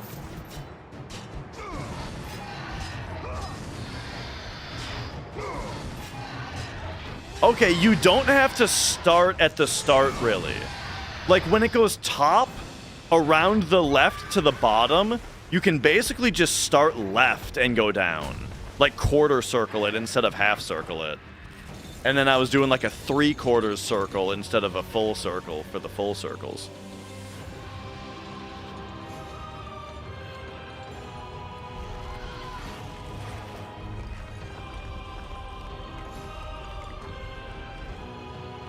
"12-year-old you thought that you were the first person to find the basement in the tavern, Dunmoreau." That is funny, yeah.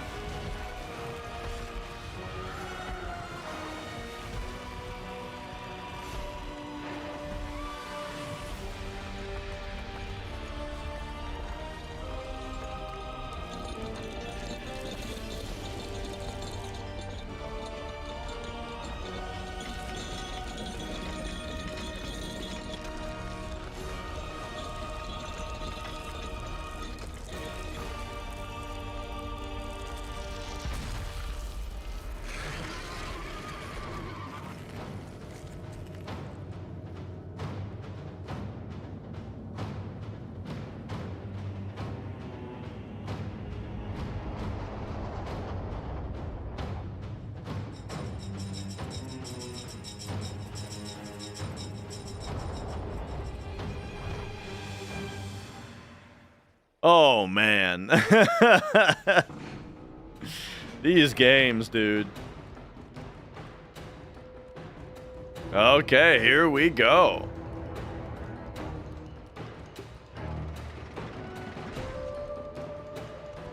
And Jimbo, how's it going? I don't know if I said hi to you yet already.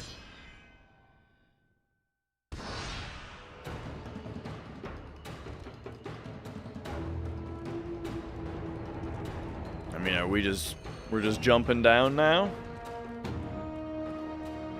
I kind of spaced out a little bit during part of that. Okay, here we go. Part of that cutscene. Here, you know what? Stun these dudes.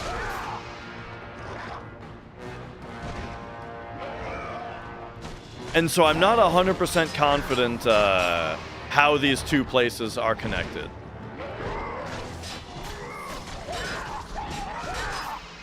I have a bad habit of spacing out and thinking about drumming anytime that I'm not actively controlling a character.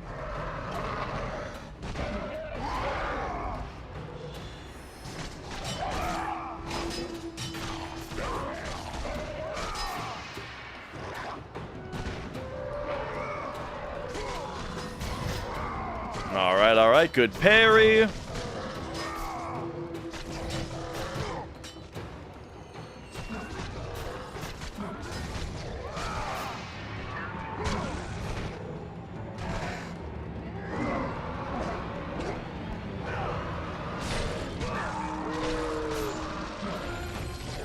Wait, that gave me all magic again?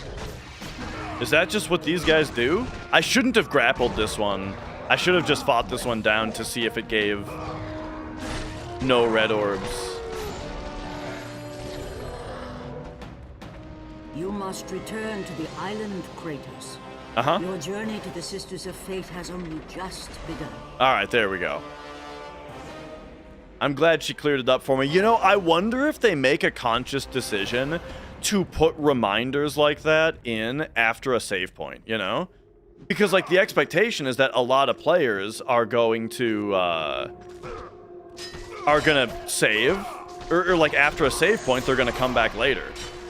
especially at a time like that where they just like kind of finished a significant chapter, right, of all of the horses. Boom, save the game, now we're gonna come back later. So like right after the save point is the right time to put in like a little reminder as to what we're doing.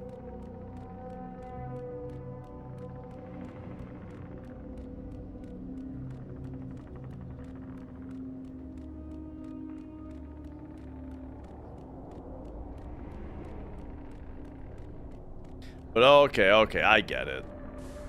I think this part of the chain right here, I love that we're still controlling a character, by the way. This is something that I also love about God of War games, is they are not afraid to have you sometimes control a character that's like a centimeter tall on the screen, you know? Sometimes you're even fighting dudes like that. Can you fall off? Nah.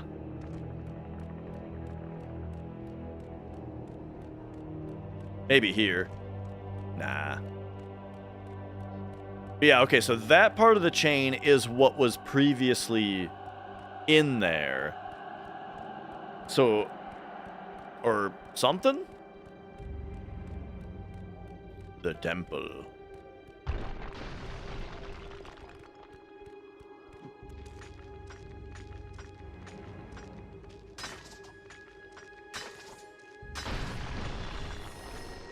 Way better than Atreus running around telling you where you have to go and what to do. I know, dude.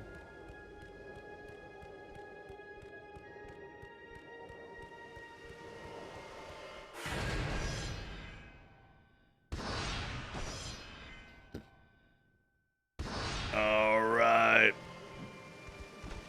Look at these things.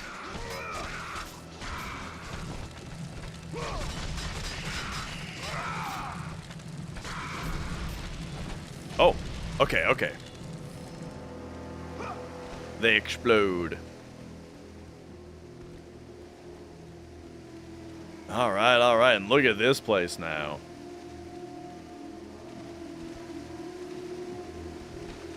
Remember that game Champions of Norath? And it was really similar to the Baldur's Gate Dark Alliance games on PS2 also. I remember those games had really good ripple physics on the water when you ran through water. But then I also remember in Ratchet and Clank Going Commando,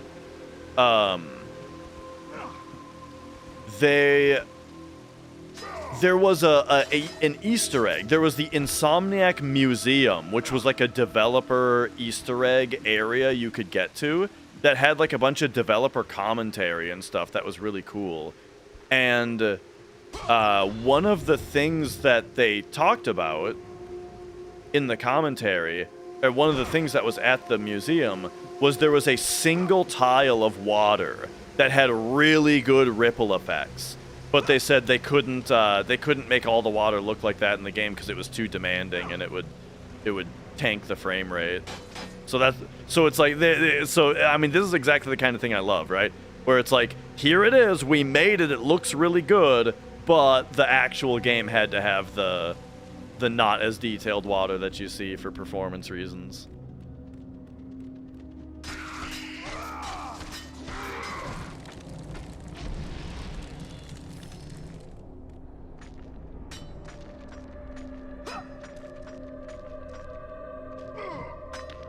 Okay. Do we go down or across first, you think? It looks like across was the right choice. Down felt more committal, you know?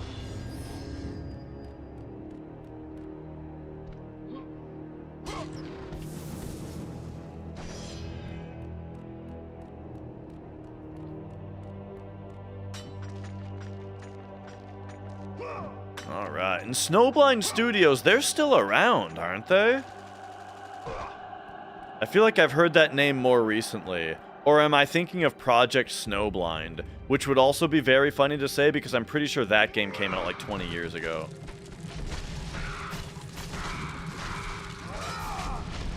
Whoops.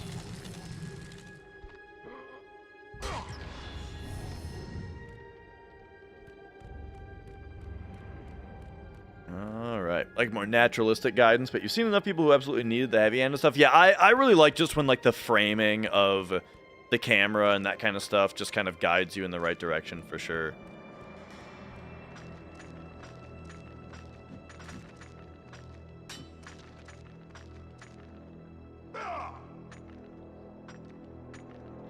Closed in 2014.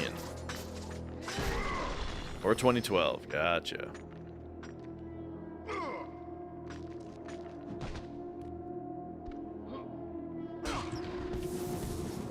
Hello. Very nice. Yo, Schmeezy.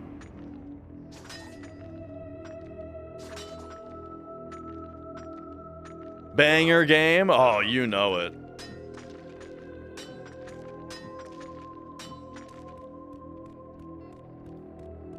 Okay, so... Ah, right. I probably just have to go in here. Nice. Check the sides, though, right?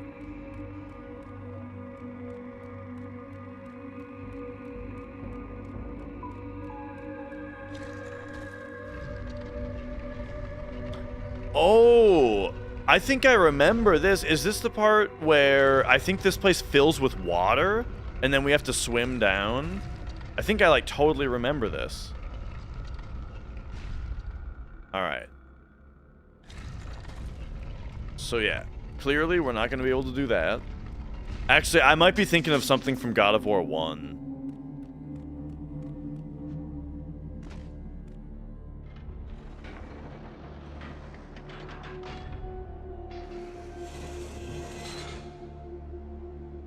Oh, the body stops it from opening. That's great.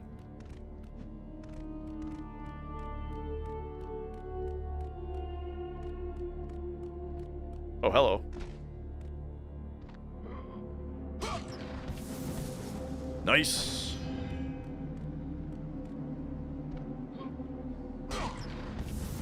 Love it.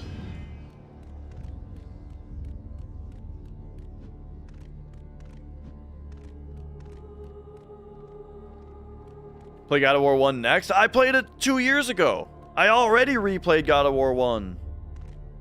Only recently.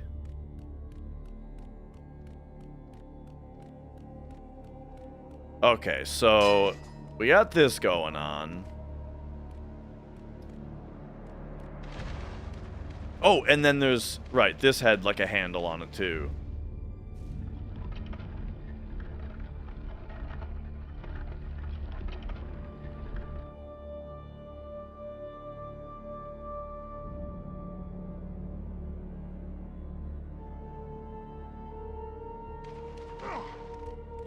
Alrighty, so it looks like we'll definitely be back in here.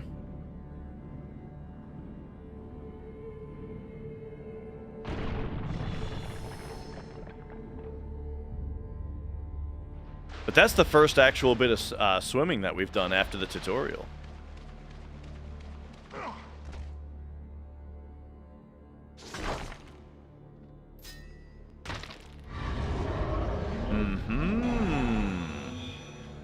The Amulet of the Fates. And now we've got a yellow bar. Alright. To use the amulet in slow time, hold L1 and press R1. And yeah, I appreciate it, Chris. The Statue of the Fates will radiate when you are in range. The yellow meter shows how much charge you have left. Yeah, yeah. And yo, IHQMD. Boom. Okay, neat.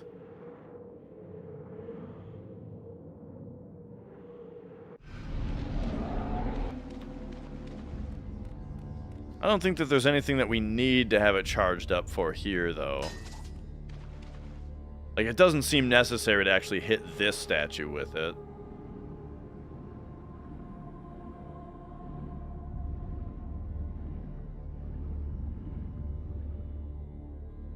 The relic that you hold, an amulet of the Oh, but we can sisters, hit it from this will side. allow you to move swiftly through time while all around you slows.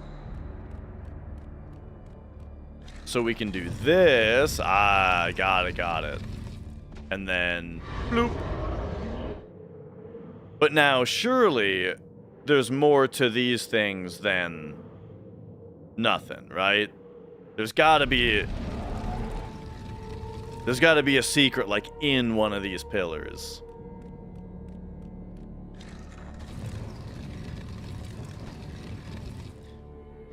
But maybe not, because it would be awkward if it tried to close while you were in it. Yeah, okay, fine.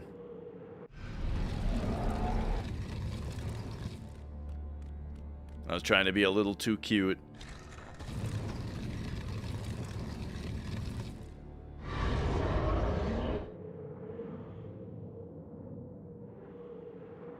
Ooh. But it's funny the topic of like hints or guidance or that kind of thing from viewers, because it's like, the thing is, I don't know anybody who likes it.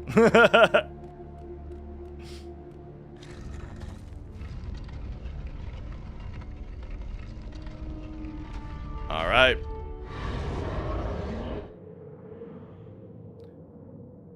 Remember the part in God of War 3 where like it goes isometric?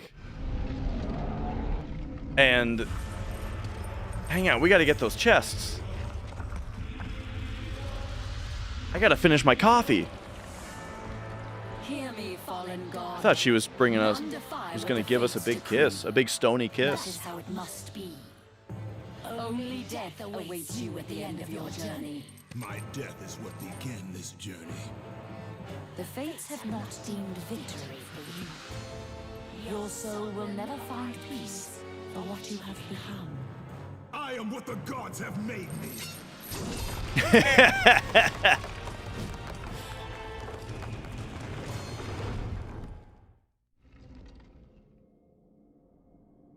Yo, Scorf. All right, whoops. Oh, okay, I'm dumb.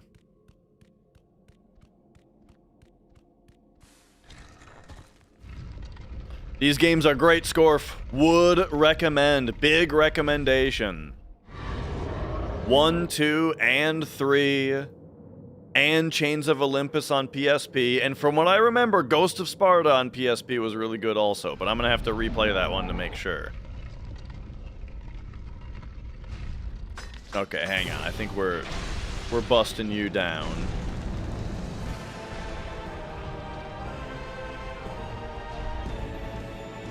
And now, all right. Yeah. So, yeah, 3 especially. Man, right. After those 5 games were all so good, man, I was really disappointed by Ascension. Do you guys remember God of War Ascension? Ugh. It was like it seemed like they mostly were hyping up the multiplayer on it, you know? Like this one had online deathmatch multiplayer, and You cannot change your destiny, mortal. and it was not great. The single player campaign I remember specifically being just ass. Wasn't even the original devs. You know what? I'd be surprised if it was the original devs. You're right about that. But I'm not sure. Hang on a second. These guys are kicking the shit out of me.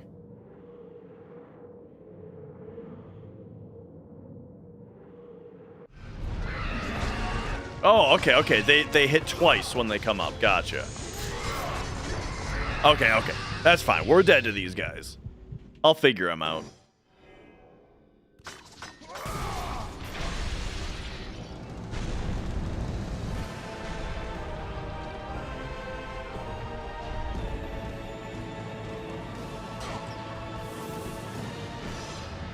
There we go. Over here. Right, the multiplayer was a bad idea, and the single-player campaign was just extremely lacking.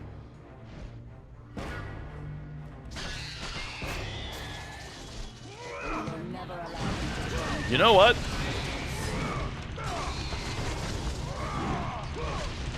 Eat this, bitches. These guys appear to be blocking a lot of my attacks. We will never allow you to So I don't know how much progress I'm actually making here. You cannot change your Fuck! Oh my god!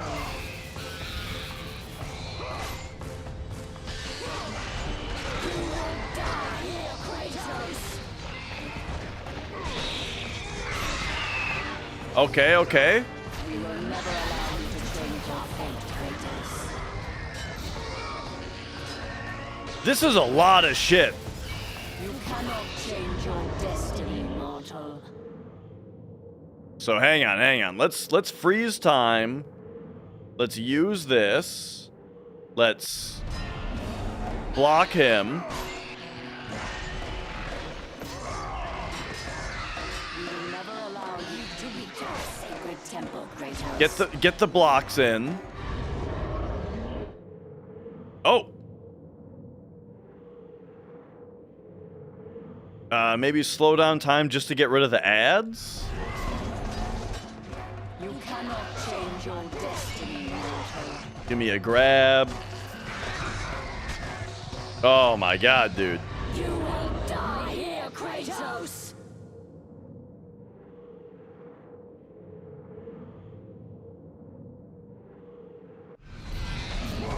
Okay. Maybe you're supposed to juggle these guys is the idea. Ay. Allow you to change your fate, Kratos.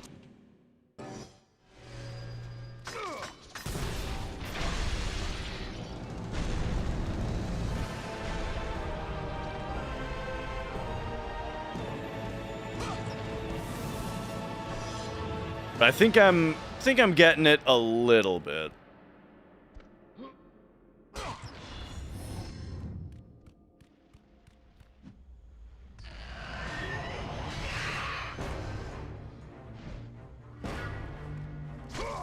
Okay.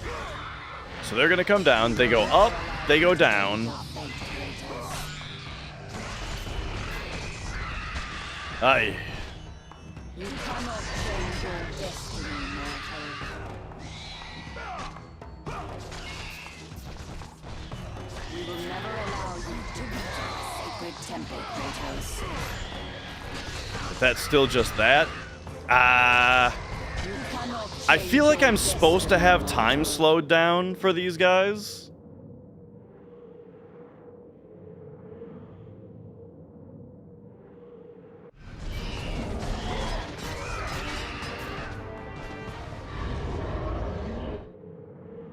But it feels a little bit awkward to fight this way.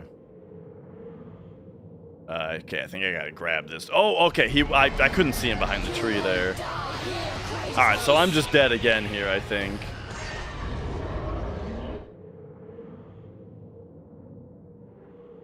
Here, we'll do this. We'll block you. Give him the grab. Give him one of these. you to change your fate, Kratos.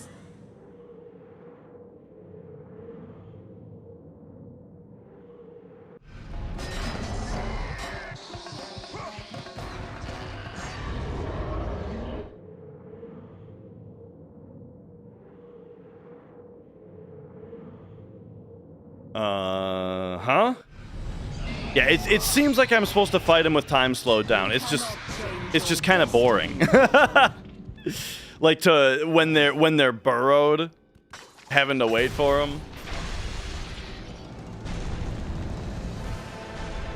So this new mechanic thus far, I'm not a huge fan of.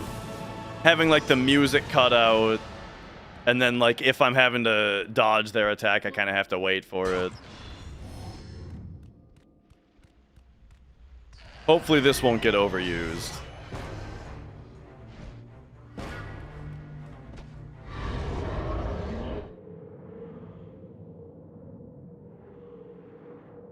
Okay, so grab. Juggle. We will never allow you to change your fate, Kratos. Grab. Juggle.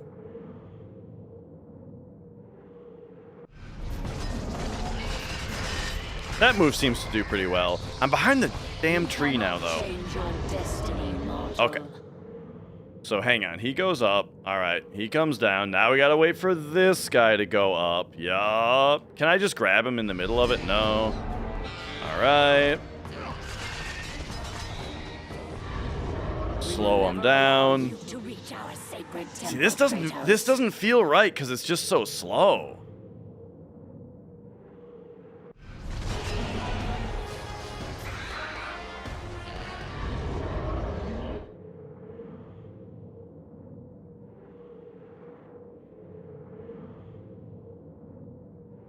And now there's 3 of them? Oh, brother. Okay, yep. I screwed up one time. There's half my health. Here, let's turn this on for a second. All right, I guess turn it back off. Okay. Sophia's Rainbow. Hello.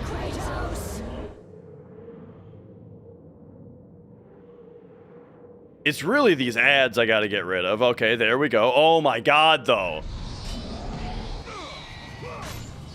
Alright, send him up. Slow down time again. Don't get hit a million times by this. Okay, there we go.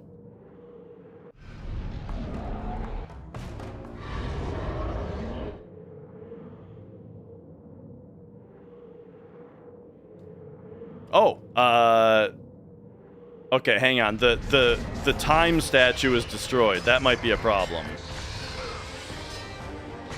I overused it.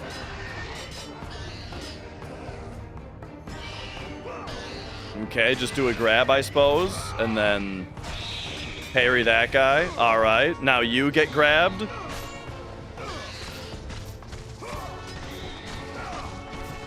Okay.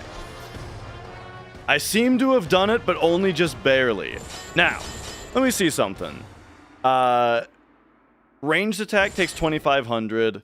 Chronos Rage takes 3,350.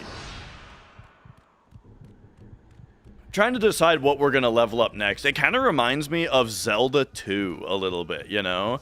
Where, like, when you have enough, you can either just level up whatever you can level up as soon as you can, or, you know, you can hold off for a little bit, get some extra experience, and then level up something that maybe you want a little bit more, you know? That looks great back there. Alright, yeah, I feel like I didn't really understand that last fight very well.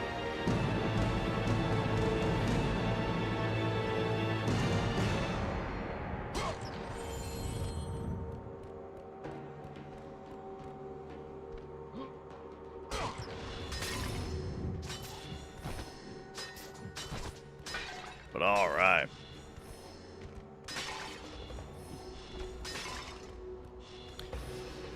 So I'm still playing through Final Fantasy III on the Famicom version, you know?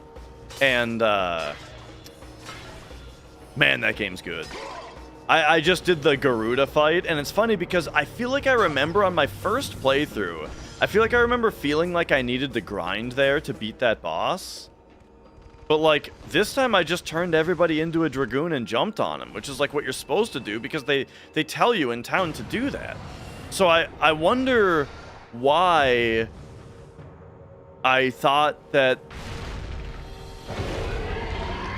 I wonder how I missed that the first time. Or if I even did. Whoa! Onimusha. So I've never played Onimusha, but I think it looks awesome. I'm definitely wanting to play it, for sure. Watching the speedrun tutorial the other day, the encounter skip on the bridge to the first Mako reactor you got first try. Nice.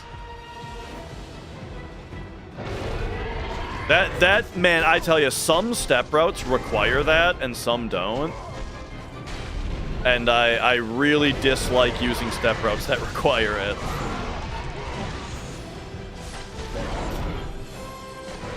Whoa, he's not dead. Okay.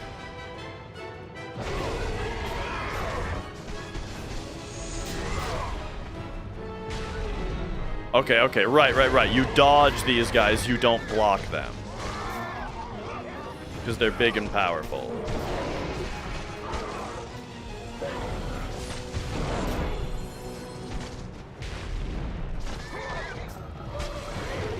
Get these pigs out of here, bro. Is he... I think he just threw the pig at me.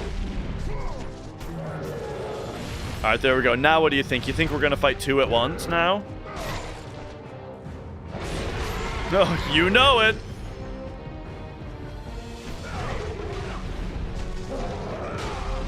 That's the God of War thing. Fight one, then fight two.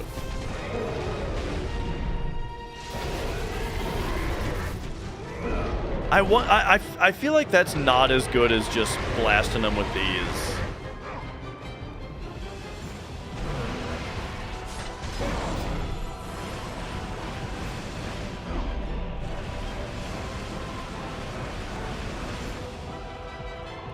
Woo.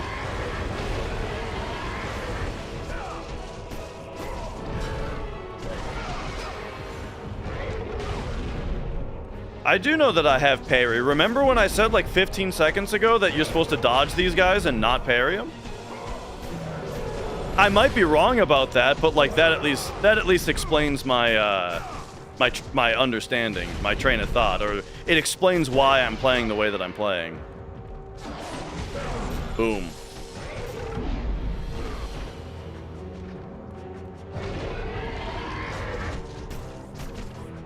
All right.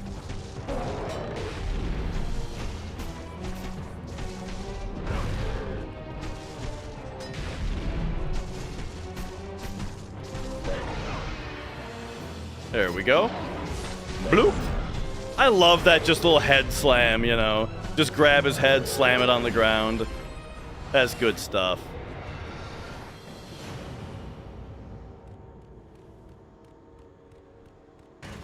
But yeah, that Famicom Final Fantasy III, great game.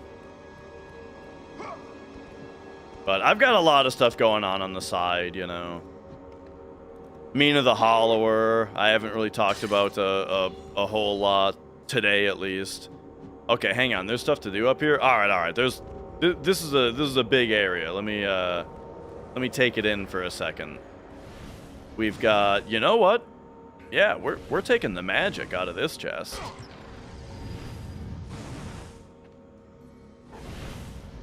Okay. Do we just parry that? No. All right, we'll figure something out about that. That was a lot of damage.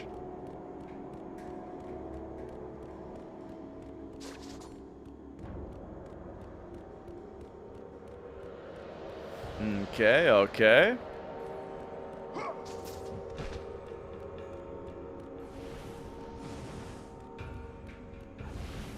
Versus little enemies, we're chill. We're just chilling. But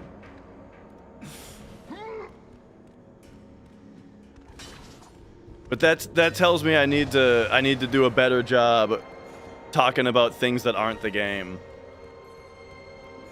That's something that I think comes pretty difficult if you don't have like a fast chat. And that's kind of what you need to do to get chat moving, though, is to find a good banter topic, you know?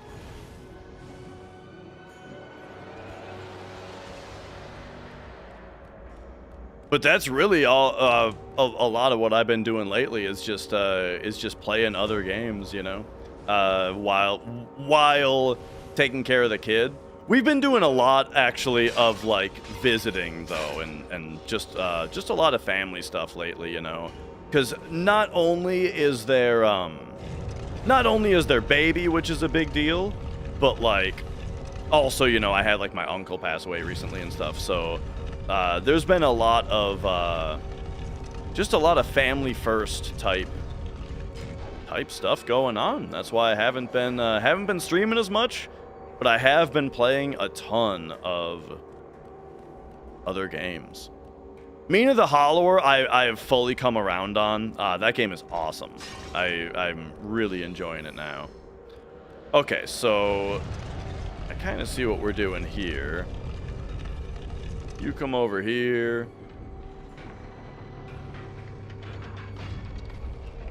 Ah, yes.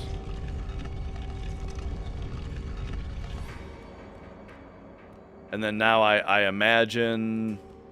Okay, pull it. Pull it!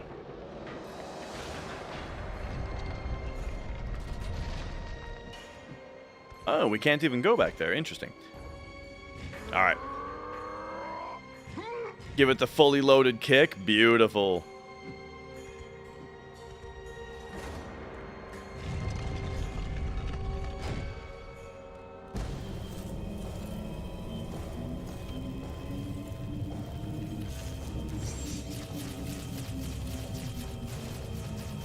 Oh, and Slay the Spire 2, of course. I'm always playing more of that.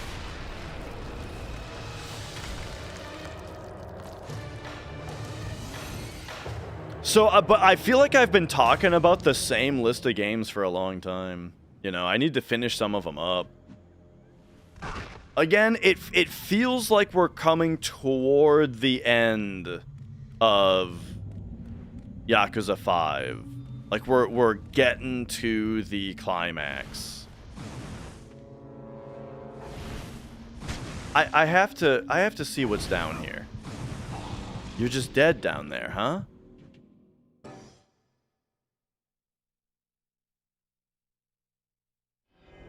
Yeah. Just like 30 hours left probably, since it feels like we're getting to the end. Exactly.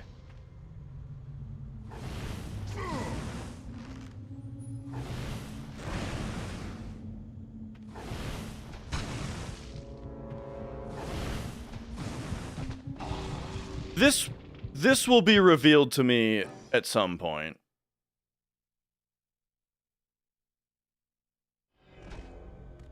Whatever the meaning of this thing is. I don't know. Does it feel like... Whoa! Okay. Hey! Okay. So we definitely got the parry on that one. Or the perfect guard. But I still took damage, so yeah. Chris, does it look like I'm not figuring it out? Does it look like I need help? I don't look, bro. Just I find backseating very annoying. Like I did the research that it took to be like, all right, we tried jumping down the hole, we tried magic, we tried parrying the fireball. None of those things did anything. Now we're moving on. The most boring, stupidest way to move on would be for someone to just tell you to come back later, you know? That's boring and dumb. And it defeats the purpose of playing video games altogether, in my opinion. Yeah.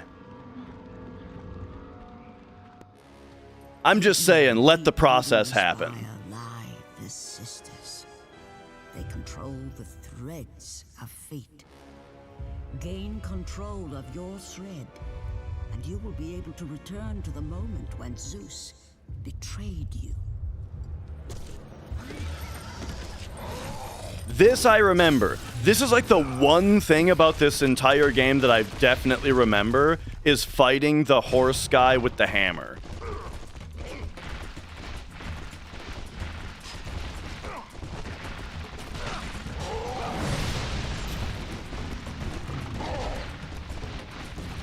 Like, whenever I think about, like, what was God of War 2 like again? I remember this guy existing.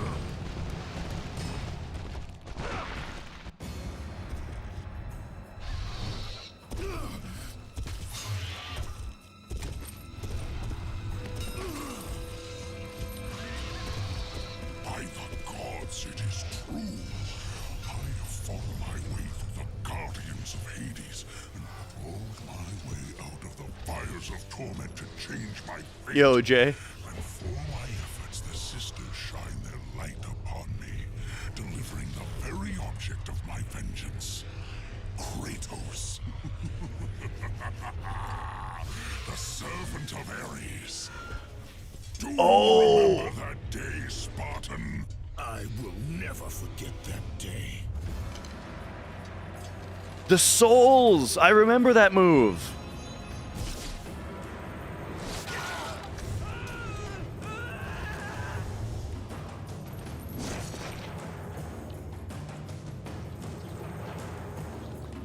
And this is the guy. Sparta, I will have your head.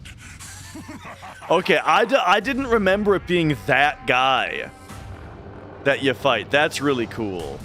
Yeah, really, like, my only thing about this game that I'm not 100% on board with is just that I'm not the biggest fan of, like, time travel stuff, right? So, like, the whole purpose of this game being, like, go back in time and change fate, I think that that's kind of boring. But, you know.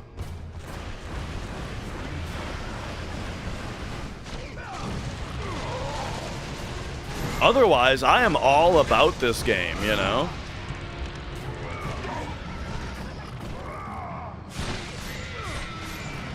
Oh, damn. Okay, okay.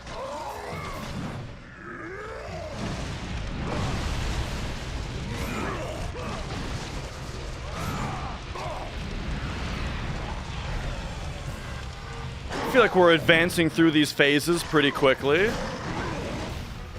Here, let's pop one of those down.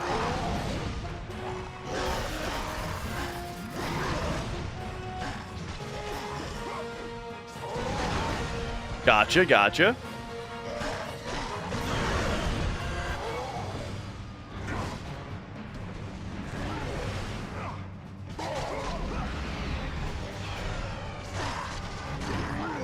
The respawns. Okay, okay. So, you know what?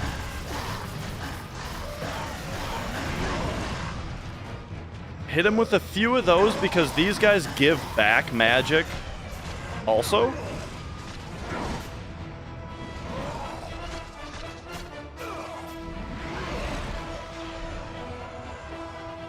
No, not you again!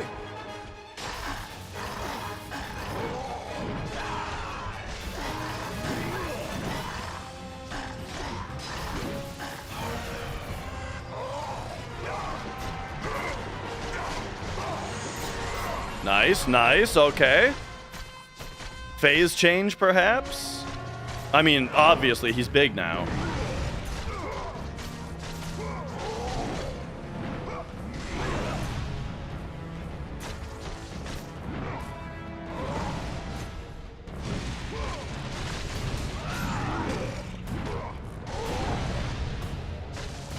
Yeah, it was kind of...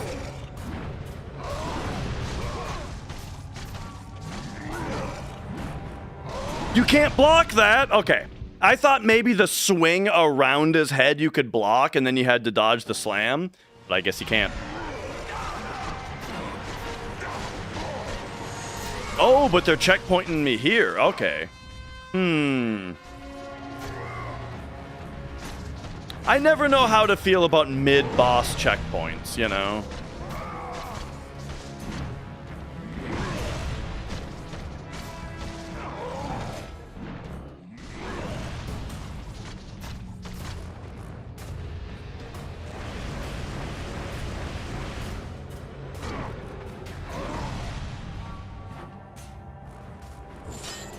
You know what I say? I use this enough that, well, let's see, rapid fire. It actually does not say that it gets more powerful when you level it up.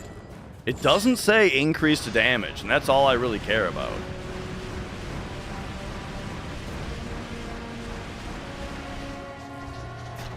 At least at the moment. Right.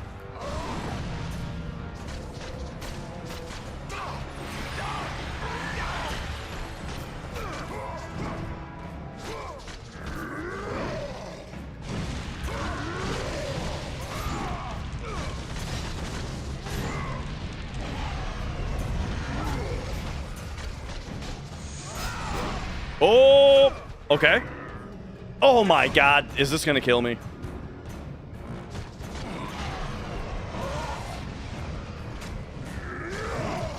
I didn't react to the mash fast enough.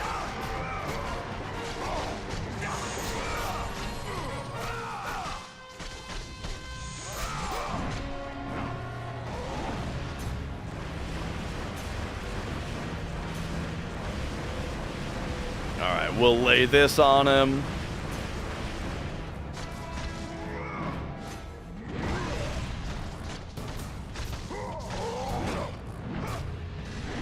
Oof, yeah, if you,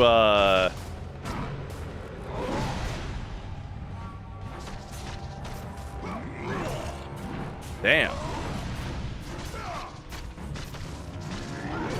I think I'm just not dodging in the right direction here.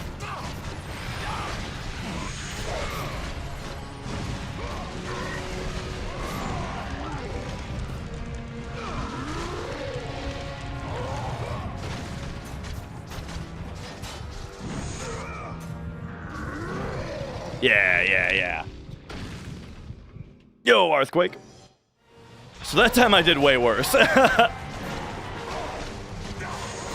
because in this phase I was having a lot more trouble, dodging this attack. I feel like the camera is a little too low for me here. Where, like, it's hard to tell which direction I'm moving. Yeah, there's just something about this hammer attack I'm not getting. Because when I roll away from it, it just hits me anyway. If I block it, it just hits me anyway. So I gotta figure out something better about that. Whoops.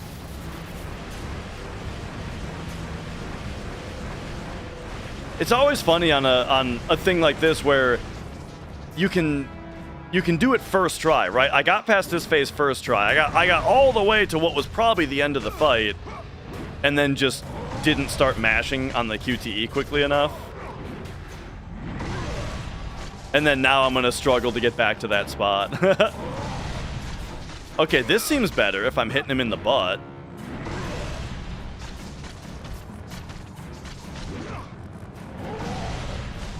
Okay, see, now we've got a way better cycle going on. And it'd be way easier to stick to that cycle,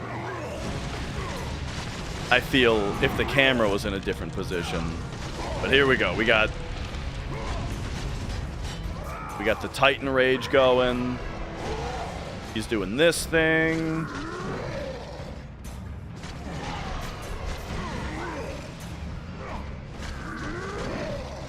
Oh, all right.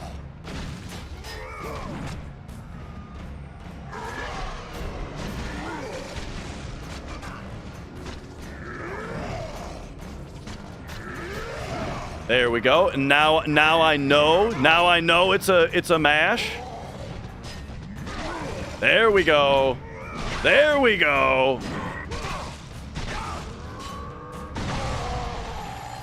Woo. The Barbarian Hammer.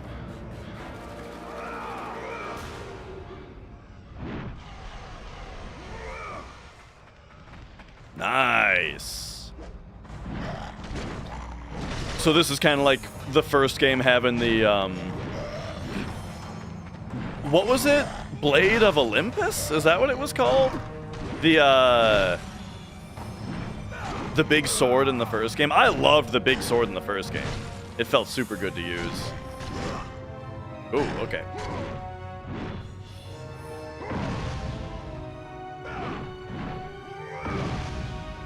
Blade of Artemis. All right. R2 to switch.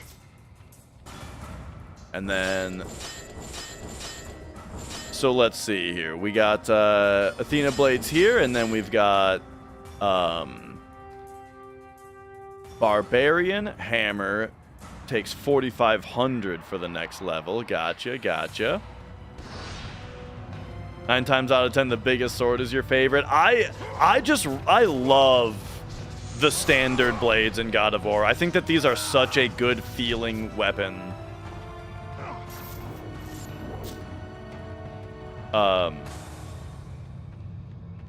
I did like the sword, though, a lot. And just switching with R2, you know, I will, I'll for sure use both. If you can, like, even do this.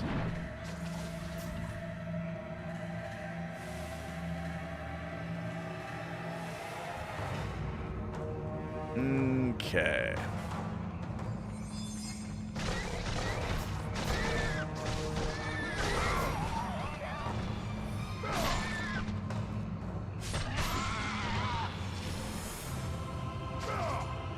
So it gives you some rage to do the grab on those guys. All right, Temple of... I don't know how to say these words.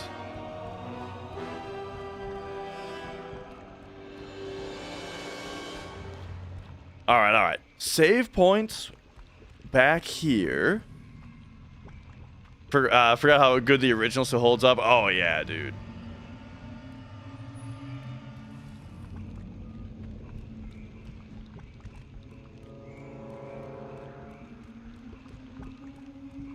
All right, let's go this way first, since the save point is the other way, right? Just to see what's over here. Best graphics on PS2. I mean, it's up there. I feel like Metal Gear Solid 3 is maybe the best looking PS2 game.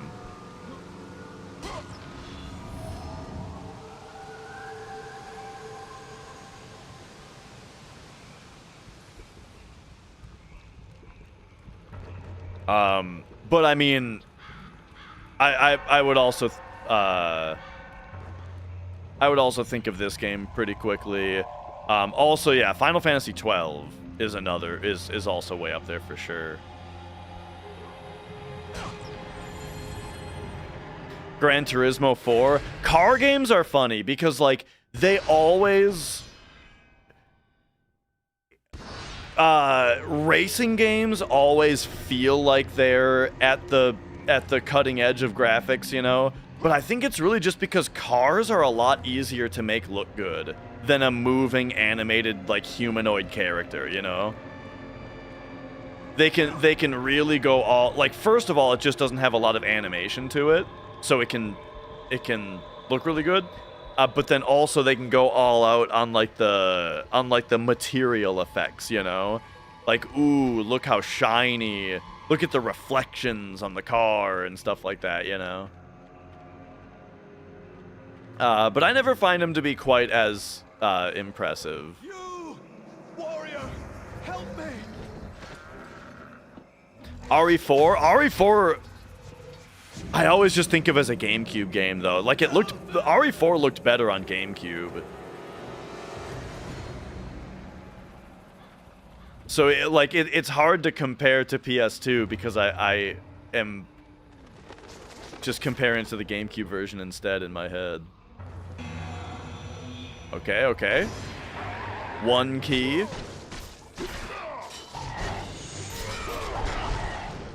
Ooh. Oh my god, stop! Holy fuck, dude.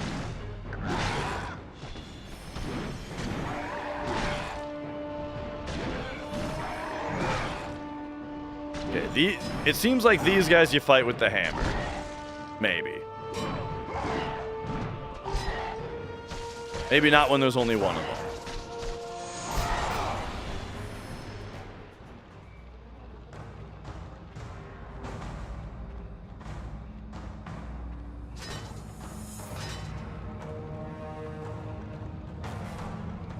And then, what'd someone say? Someone said Shadow of the Colossus, right? Or did I make that up? Yeah. Shadow of the Colossus. The thing about that game, though, is that it's like 10 frames per second, so it's hard to really commit to saying that it even looks good at all. Like, I get it. Like, the art style is really cool. This kills me, right? Yeah, okay, I had to make sure.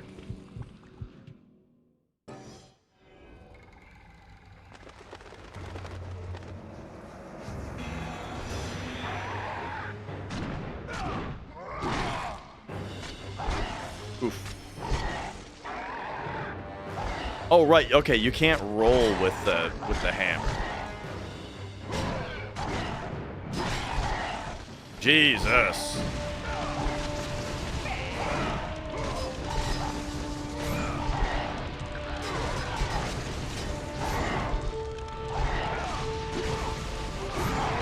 These enemies definitely seem like they want you to use the hammer.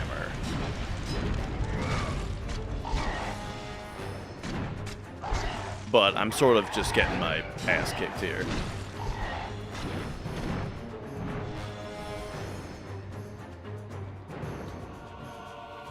Too much for PS2. That guy is working. So there's another game that studio is making now.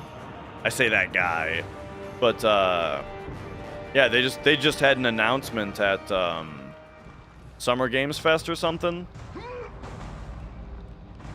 It's funny though. What did you guys think of The Last Guardian?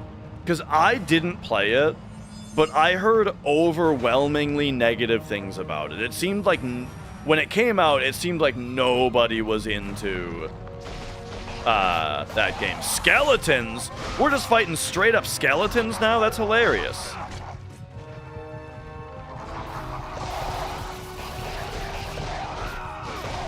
Because, like, Shadow of the Colossus is, of course, like an all-time great.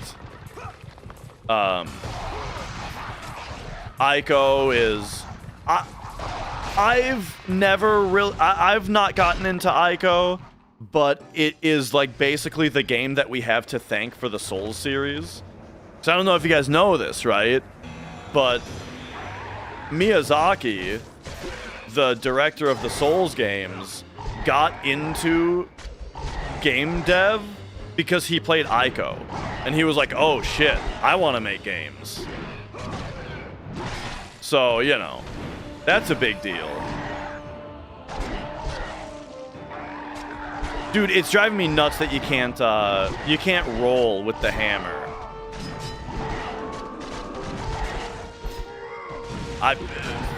These enemies are a mystery to me at the moment.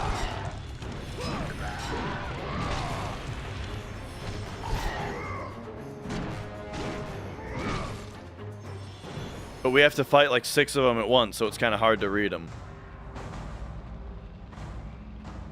But then, so after Ico, after Shadow of the Colossus, was there another game before The Last Guardian, or was The Last Guardian the next one?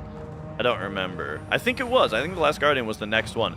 Right, and it took like a million years to come out. Wasn't it announced at like the start of the PS3 generation, and then it didn't come out until the end of it? And the PS3 generation was a long generation. I don't know if I bother to save after losing half my health there.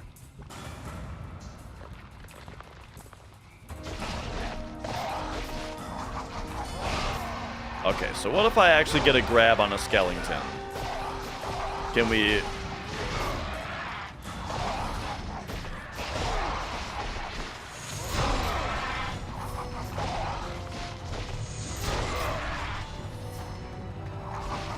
Okay, yeah.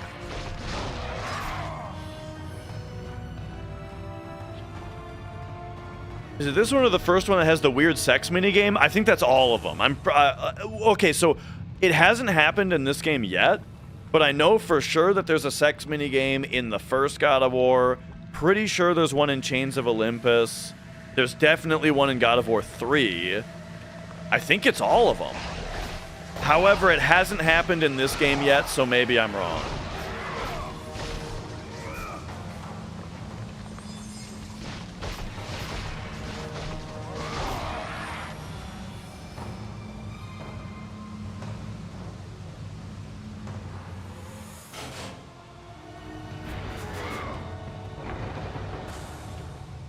All right.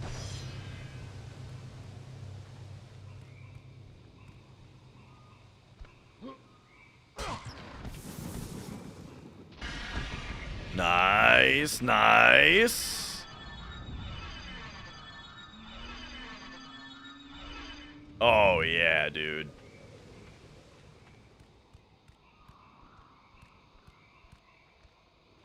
Now we can save the green chest for later.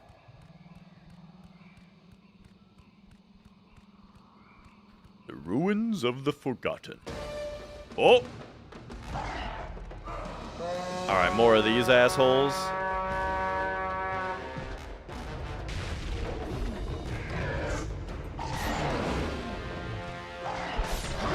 Oh!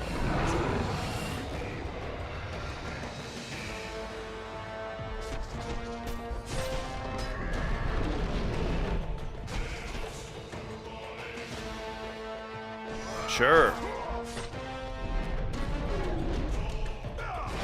You tell me we're gonna do one of these. Okay, okay.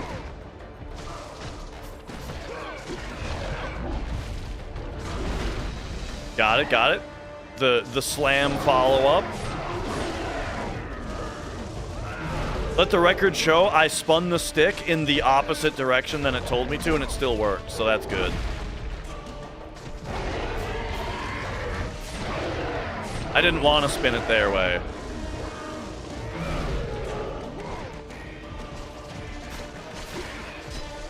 Oh!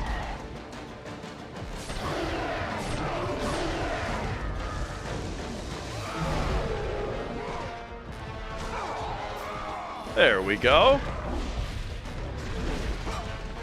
Now this ogre doesn't know what the fuck to do.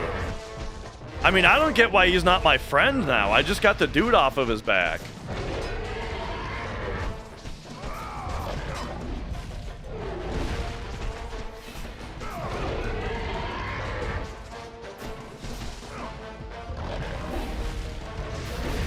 Oh, whoops. I meant to do this.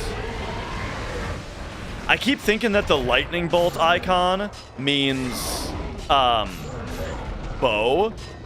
Because in the first game, it's like the Zeus bolts that you throw, right? So the lightning bolt icon naturally is like, oh yeah, that's the thing. Cyclops Eye!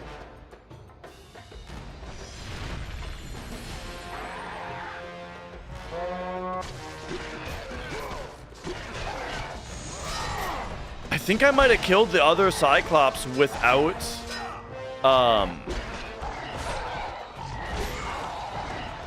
without grabbing them. Oh, whoops. Get him. Get him. Alright, I guess that's one way to deal with those guys.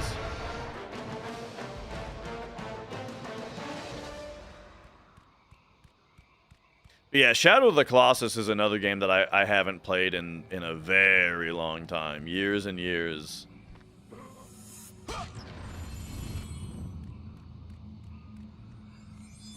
Oh, hey, this is where we are. That's cool.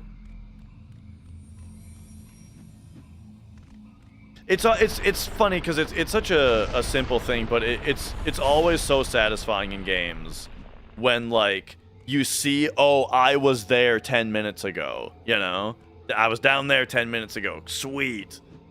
There's something that's always just cool about that.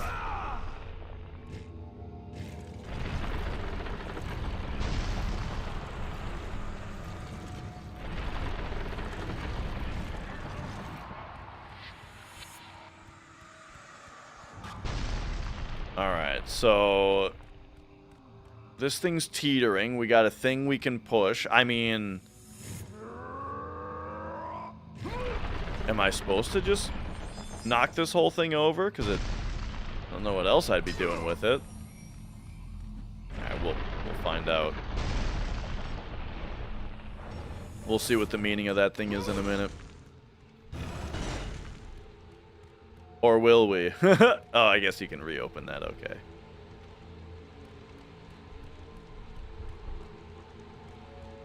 You know what? Nah. Before I go too far here, I gotta see what the meaning of this thing that you can push is. Oh. What's the point of this thing?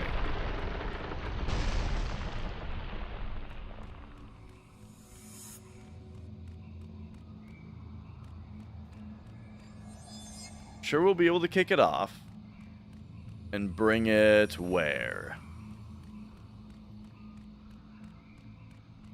And then, yeah, Devil May Cry is just an entire series that I've not really gotten into, except for the reboot that I really liked.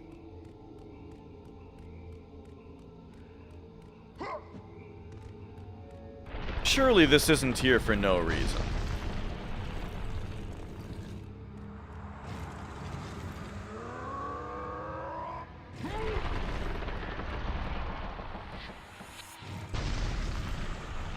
Because it's slow, it so cleanly comes off.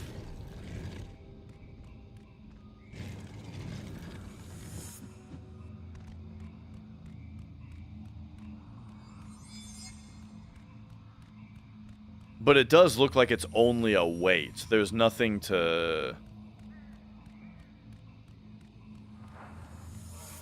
Looks like there's nothing to actually do with it.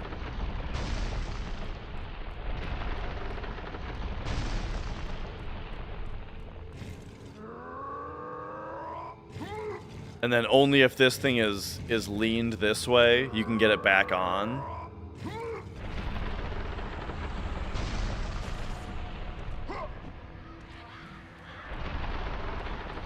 Okay, maybe we will find out more later.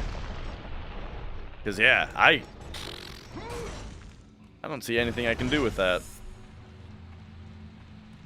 Oh, that screen tearing, man.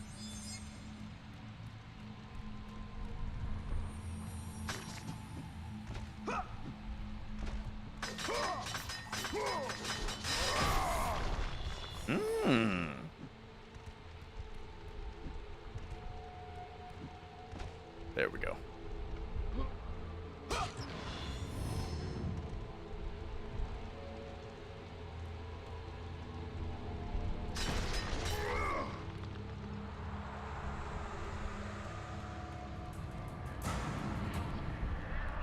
Oh. We went to my niece's softball game. Girls softball. It's like middle school girls softball. So I tell you, it's pretty interesting because, you know, they're middle school girls playing softball, so you can't expect too much out of them. But when you apply like all of the regular rules of baseball, softball-ish stuff, to that level of performance, the meta kind of develops in a way that like I wouldn't have, I didn't see coming before we went and saw it. And so what I'm talking about is like basically all of the points are scored by stealing bases. Like the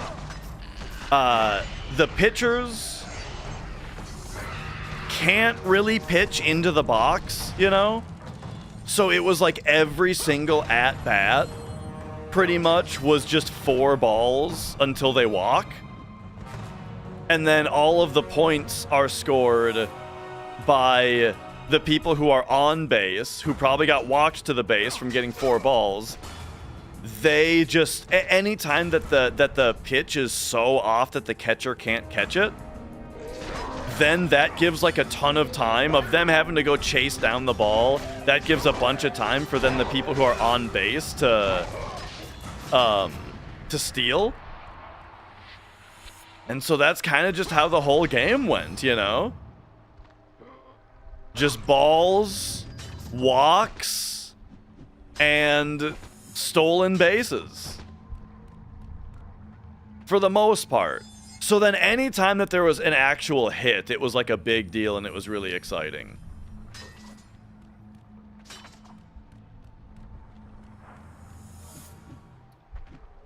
But you know, that's about how that went. But it's, you know, it'll be if she sticks with it, it'll be interesting to see that meta develop, you know, where like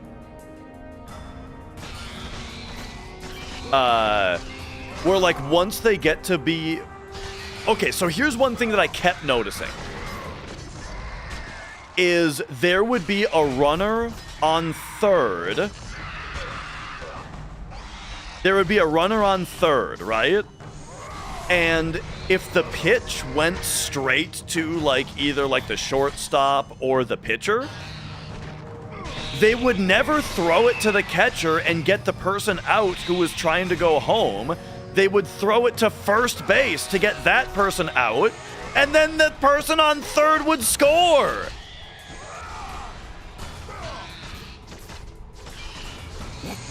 So, you know, it'll be interesting to see once they get those kinks ironed out.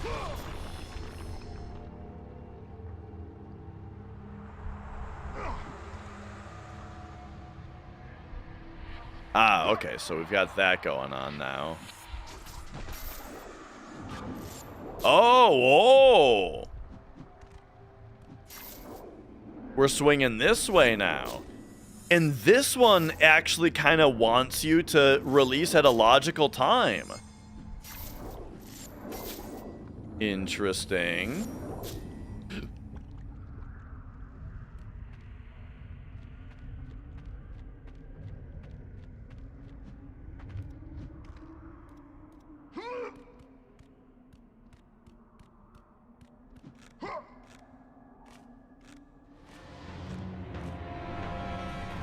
Whoa.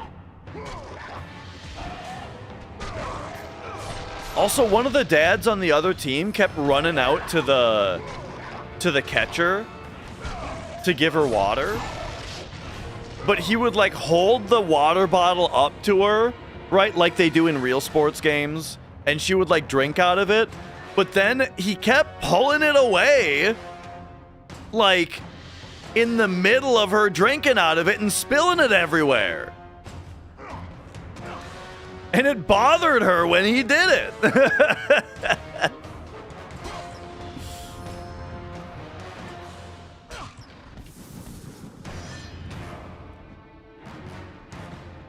And by kept happening, I mean it happened twice.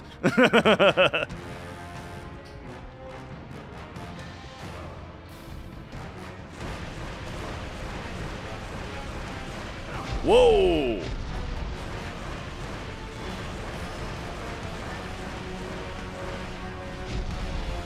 Oh, jeez.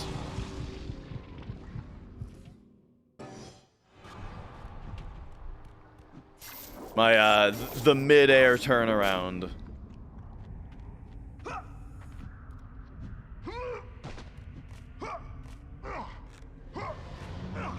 No one will remember it.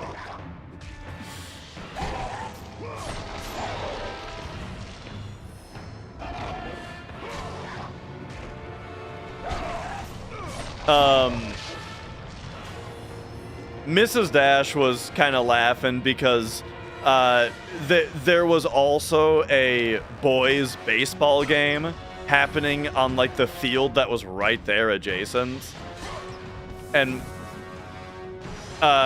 so my dad and I were just kind of, at some point we were just watching the baseball game instead.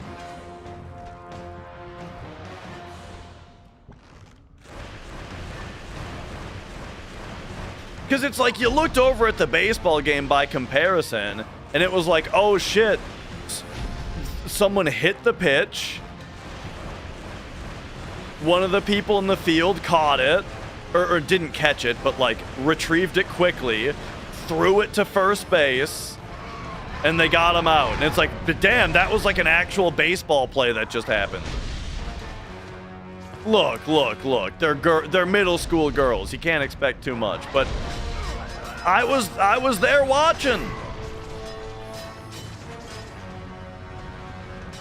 It's not like I went there with big expectations.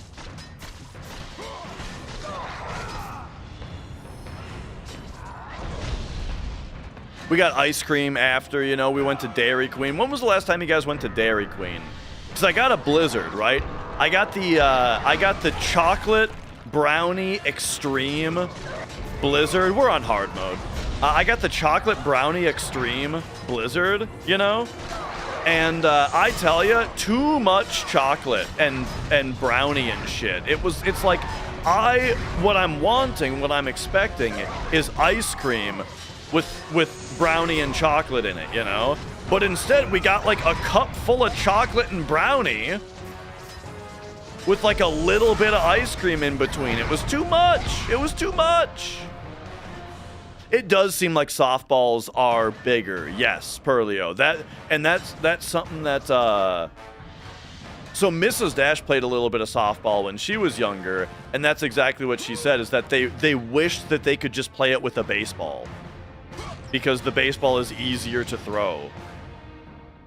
It's like not only do they have to underhand it, which is hard, but also the ball is bigger. So it is kind of stacked against them for some reason.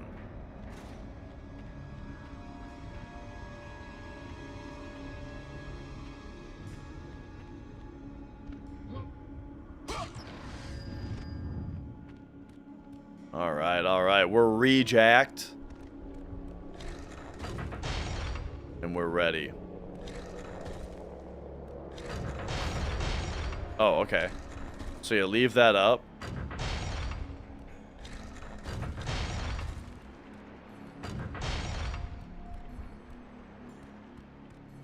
Hurts your little girl arms to hit this big heavy ball with a bat.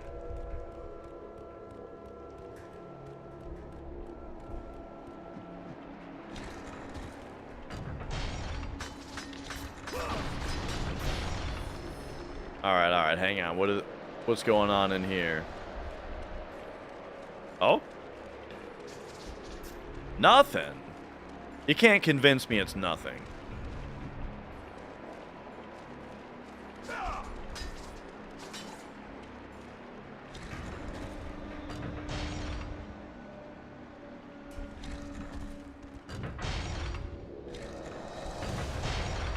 Oh, hey, there's a lever over here.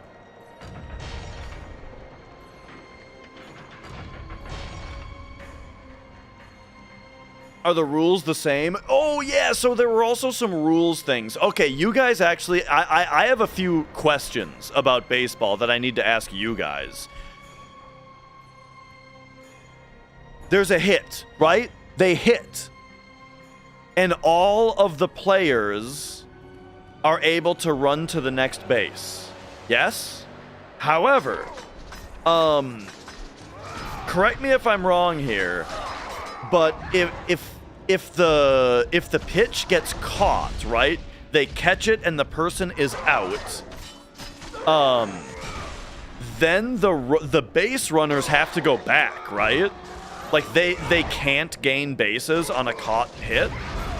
I'm right about that, yeah? Correct. What about a strike? If they throw a strike, can they still steal the base essentially at that point? Or do they have to run back on a strike also?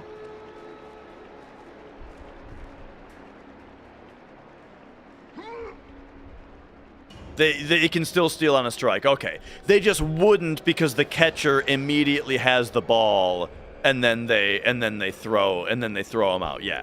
And that's kind of what I'm talking about how like the meta will develop with like kids where eventually, yes, the catcher is going to be able to throw to the bases fast enough to where that would get someone out. But instead, it's like this game that we were watching, it was just like no matter what the pitch was, if you were on first base, you could just run to second base the moment that they threw the ball, that the pitcher threw the ball, no matter what happened, and you were going to make it. Unless they hit and it got caught, but that was never going to happen because they were so rarely hitting the ball, and if the ball gets hit, no one's catching it, you know? So it was like that was just the how the whole game progressed was just generally someone getting walked from 4 balls and then stealing every base to home. But yeah, I was wondering about the run back thing, because that's kind of what I remembered from, I haven't played baseball since I was in grade school, right? But yeah, that's kind of what I remembered, was that if it got caught, then you couldn't take the base. I definitely don't want to miss these 2 chests up here. That's why I'm kind of Pussyfooting around a little bit. Oh, we can shoot that? Okay. Ah, and then that's a grapple point. Neat. Okay, yeah, yeah.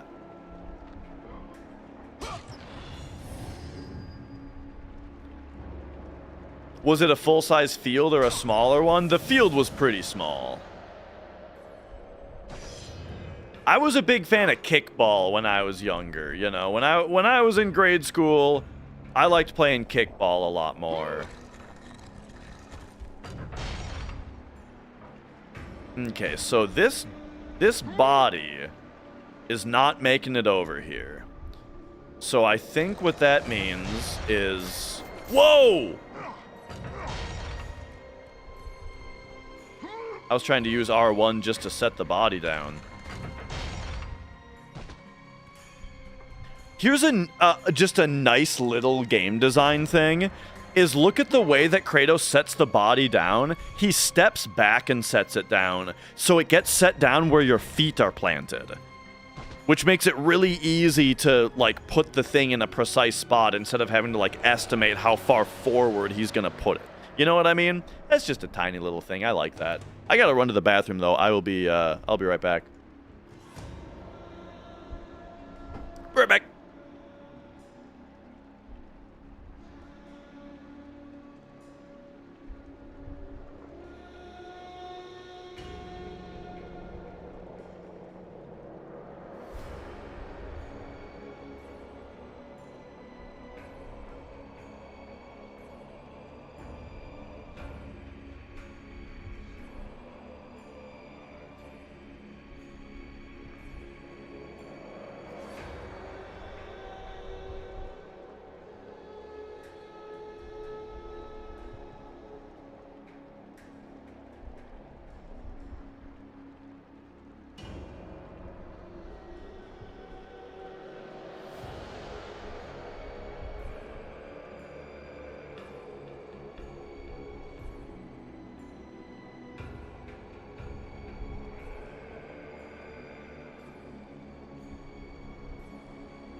Oh, man, that baby is pretty cute up there. But yeah, the whole time during the softball game, I was just thinking, man, if this team could just get a pitcher that could, like, if this team gets a pitcher that can, oh, I bet a body is gonna wash by that I pick up and put on the button. Oh, okay, I get it now. Yeah, there we go. Nope, not that one. But it was just like, man, if they could just throw 3 pitches into the box in a row, their team would just win. If you could get a pitcher that was able to do that, you'd just win. Oh, there was another special rule for the game though, which was you know, because of generally how things went with like the stealing and the lack of outs and stuff, there was a 5-score limit per inning. Was like a rule. I don't know how many schools or how many, you know, leagues do this, but that was the rule, where if a team scored 5 points in a single inning, the inning would end. Or, well, not the whole inning, but their batting would end. And the other team would go out.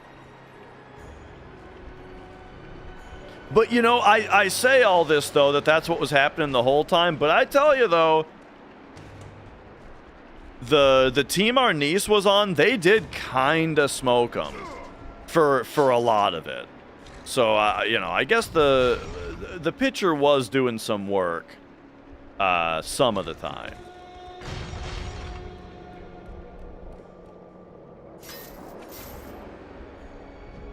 Because they weren't, you know, they were getting, you know, 5 points on all of their innings, but they weren't letting the other team get 5 points on their innings. So, you know, they did well. They did well. My niece's team won both games handily.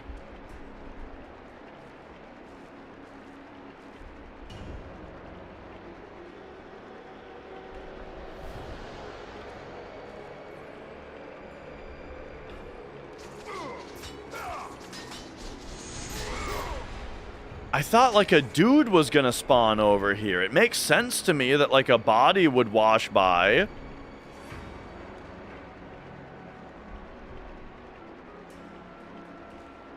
That we can then put on the button. That doesn't seem to be what's happening though. Instead...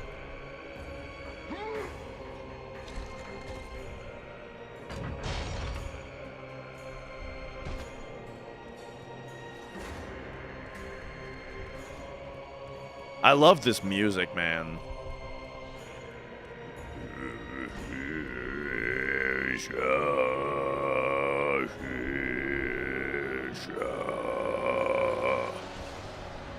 Good stuff. That kind of tickled my throat a little bit to do, though.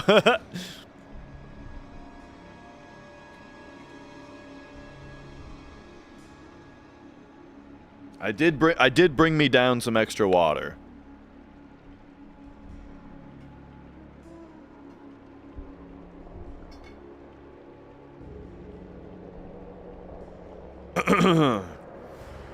Have I caught anyone cheating recently? So generally no. The thing is, it doesn't happen very often in, like, you know, yeah, it doesn't happen super often. But someone actually did submit a couple FF7 runs that, the runs themselves weren't cheated, but they were someone else's runs. Someone just went on the board, downloaded somebody else's VODs from one of their old runs, and then submitted the run as their own. So I caught that also, because because I recognized the layout as a different runner's layout, and then when the run started, I was like, hang on, I also recognized this commentary. I verified this run when it was legit. So that's funny. No, they weren't mine. Why would you do that? I know. Look, okay, it actually was kind of sad because I looked into it a little bit. I found their YouTube channel, and their YouTube channel had like an 8-hour stream of him just like sitting on his bed, smoking a bowl, and like rocking back and forth, and like smoking a bowl. Just like for like 8 hours. And there was music playing the whole time, right? So I guess he was just like, you know, just listening to music or something. But I was like, geez, this is weird. This guy is not well.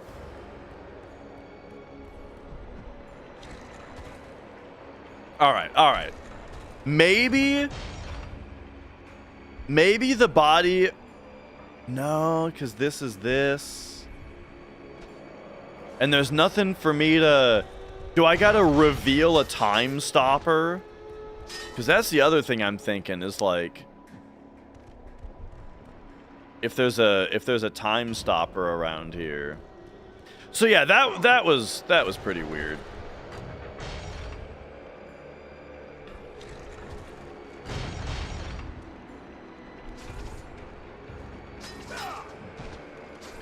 Fellas, I don't know what I'm doing. Of course, I'm not looking for the answer. I'm just admitting that, like, I got no clue how to solve this puzzle right now. This game's too smart for me. Because, like, let's think about some other things, you know? There's no, like, infinite magic or anything around here. So, it's not like we have to use magic.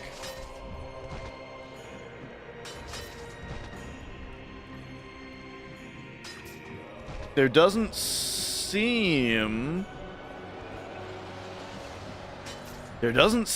to be any other breakable walls. We broke this wall to see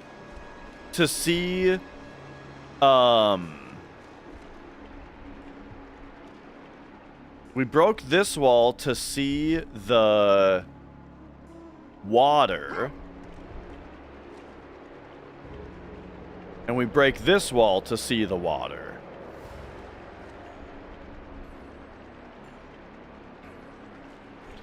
So the only resources that I have besides this one body. Hang on, let me see something about the body. If we hit like circle, triangle, X.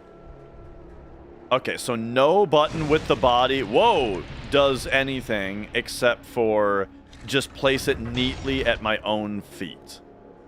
When we do that, it gives us half an opening right here.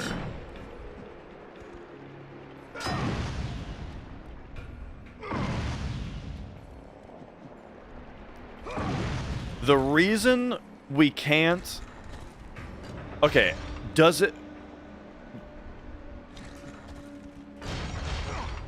I don't know if there's going to be a second body.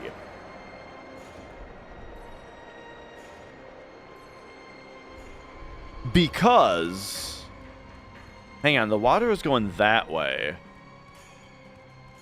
Over here. Oh my god, the water is going in a circle, bro! The water is going in a circle! It's so obvious! It's not very obvious. It's actually it's a pretty great puzzle. We put the body in the water, and now it's gonna come over here.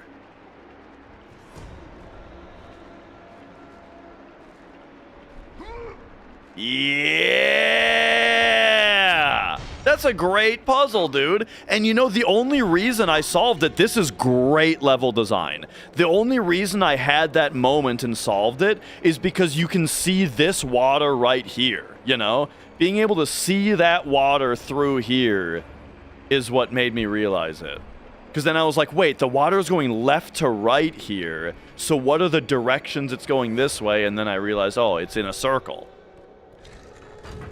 All right, and now we should be able to make it through. Yeah, yeah.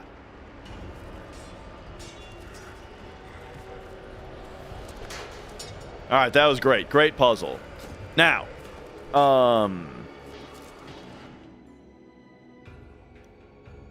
we'll do, I kind of just want to upgrade the blades again, you know? Like, I'm just going to keep this. Let's go. Do people think it's easy to cheat FF7 because it's old? I don't think that's the reason. I think cheaters are just going to cheat.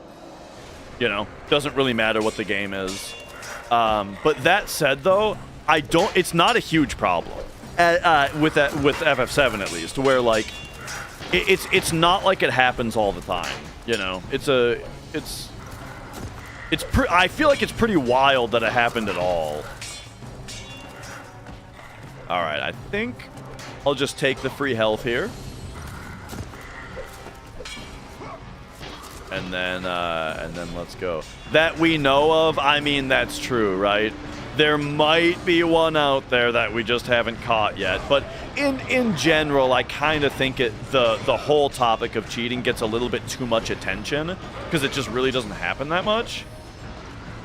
But the thing is, it is really interesting when it does. Like it's a big topic because it's always a really interesting story to know how did they cheat, how did they get caught, right, and that kind of thing. Do you get money for world record in FF7 like from YouTube? Well, not any more than any video that gets a lot of views would. Like, I think if your goal is to make money, I don't think speedrunning is the way to do it. Like, speedruns don't get that many views, really. Except live. I don't know. Maybe never mind what I was just saying, because I do think speedrunning is a good way to get a Twitch audience, to get a live audience, you know, and make money that way. Okay, maybe these guys just need to get slammed.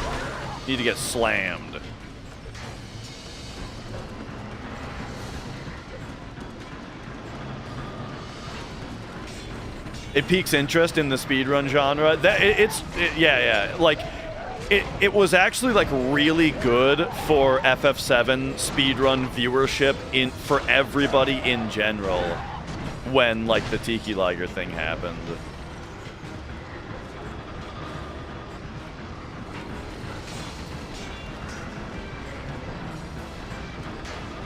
Okay, so now I think we're far enough along. Maybe I should level up the hammer, because, like, it's pretty good for this part, apparently. Oh, I'm supposed to go that way?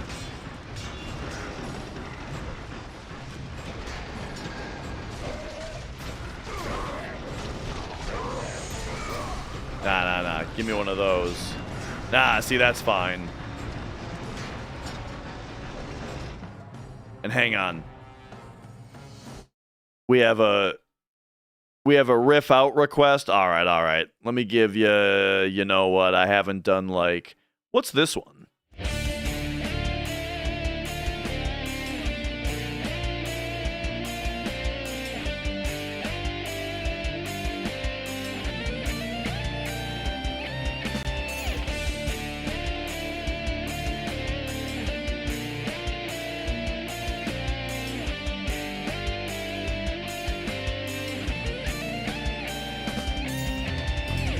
There we go. All right.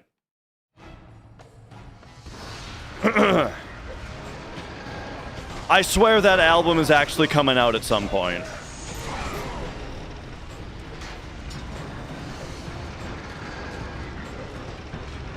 I'm actually looking to schedule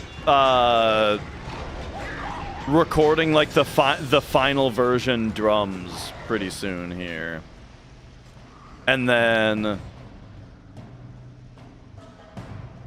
I've got my buddy as a second guitarist, and also sounds like he's going to be doing bass also, because my bass playing is just like, I'm just going to take the rhythm guitar and play the root note on the bass, and I don't really know how to do any more than that. But he's like actually knows shit about music, so he should be able to spice up the bass very nicely. All right, I'm just gonna, we're just raging this guy.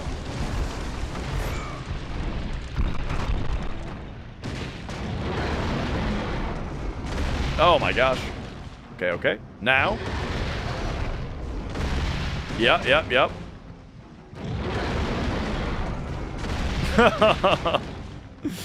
Yeah, I don't think this is gonna work.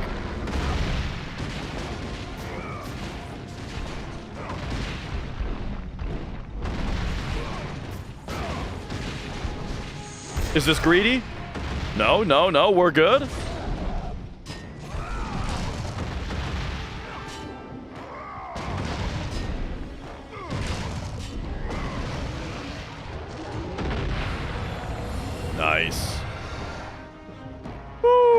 All right.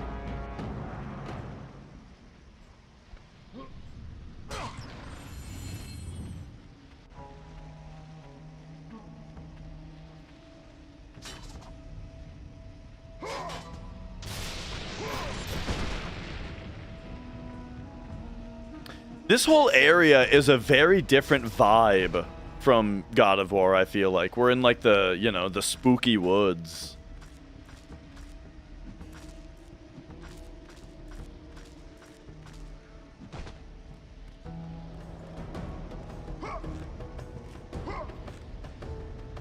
Here they come. Oh.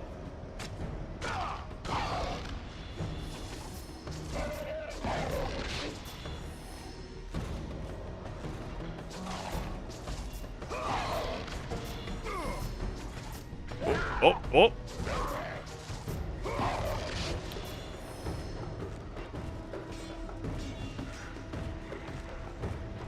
A lot of games get QTEs wrong, unlike God of War. I agree.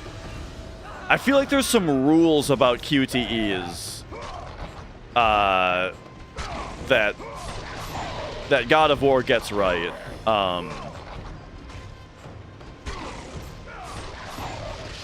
Like, one big thing for me with QTEs is that, like, each button press should have, like, a clear action associated with it, you know? And so, like, what's an example of a game that doesn't do that? Indigo Prophecy, right? Indigo Prophecy has you do, like, a Simon. It has you, like, play Simon with your analog sticks as a QTE, and then the cutscene, like, plays out one way or another. And it's not really clear what you're doing when you're doing the inputs, you know? But in this game, it's like, it's very clear what's going to happen with each button press. Oh, okay, here we go. And then, like, another big thing that I like about these games' QTEs is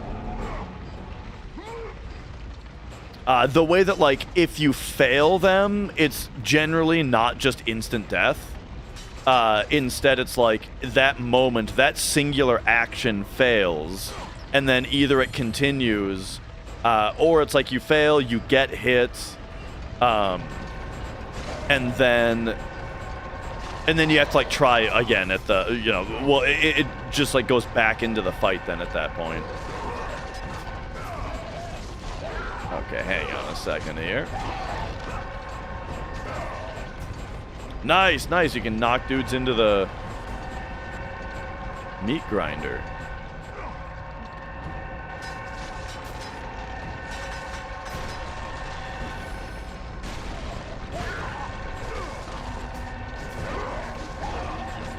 Oh boy.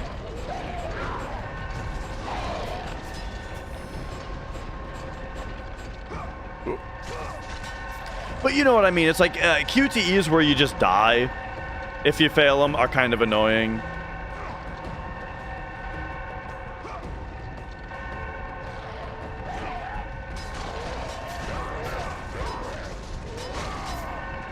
Even though Resident Evil 4 does those, and Resident Evil 4 is great. They get away with it. Oh boy. Alright. Bring me here. Do one of these.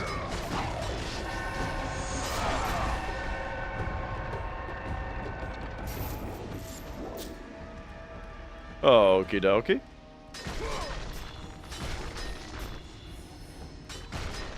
I also, so one thing that God of War doesn't do that I do like when other games do, though, is when the QTE has a relationship, like a specific relationship with the action that's being done, which Bayonetta did really well. Like, in Bayonetta, if the thing that the QTE is doing in the cutscene is jumping, then oh, here we go, here's a second one, now we can tip it over.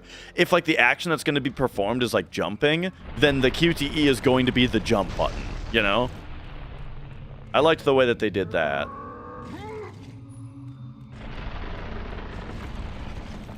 And, like, same with punching and kicking, right? Cat, please. There is no cat down here to show. I'm sorry to say we currently don't have a cat to show.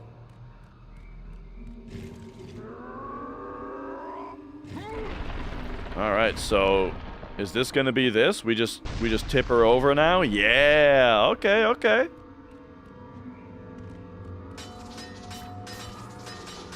I see. I see.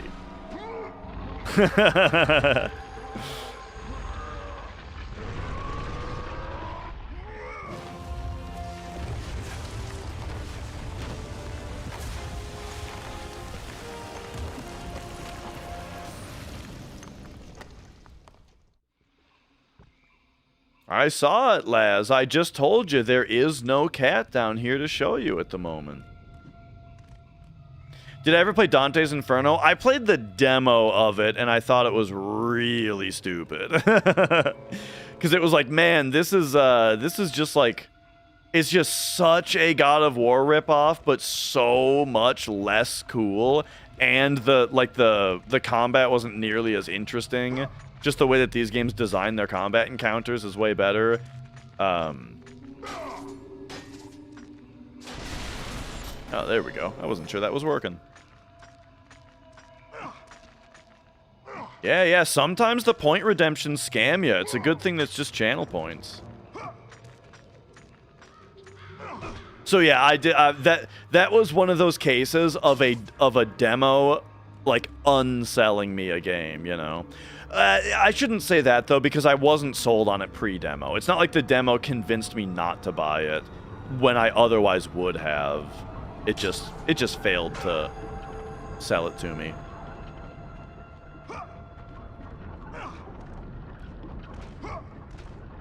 I can think of a time where a demo did actually unsell me a game that I was sold on, though. And that was Too Human. Do you guys remember the game Too Human? I was a massive fan of Eternal Darkness, Sanity's Requiem on GameCube. And that is still, right? That is still just such a phenomenal game. And the same developers were making a 360 game called Too Human, if you guys remember. It was gonna be like a hack and slash, kind of like God of War or Devil May Cry, but with like Diablo-style loot drops and co-op multiplayer. And I was like, man, I was so into the idea of it. I thought it sounded so awesome. You know, the style of gameplay with the Diablo loot, having a party, you know. But man, I played the demo. They came out with a demo, and it was fucking terrible. Jason, that beast took him. All our men are dead. Jason has the fleece. You must save him. The fleece is the key to Medusa's temple.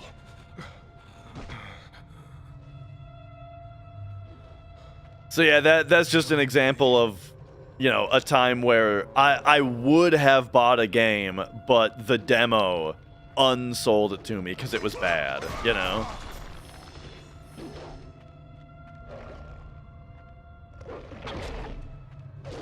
Alright, what else is going on here? Oh, hello.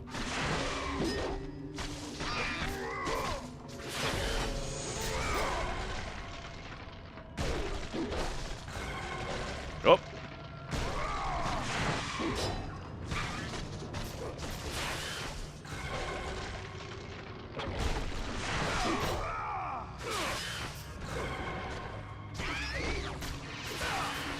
Oh.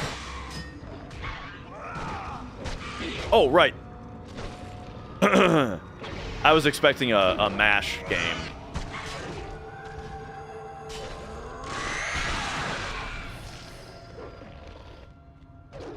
Okay. There's a lot more demos now, like for indie games. Yeah, on Steam and stuff, there's a lot of demos. I don't know if there's more demos than there used to be, though, because, like, we used to have demo discs.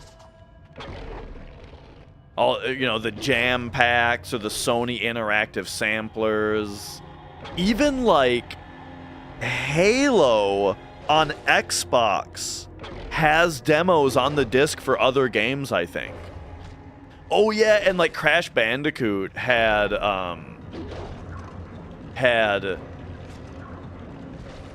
like a demo for Spyro, or one of the Crashes had a demo for Spyro on it, I think.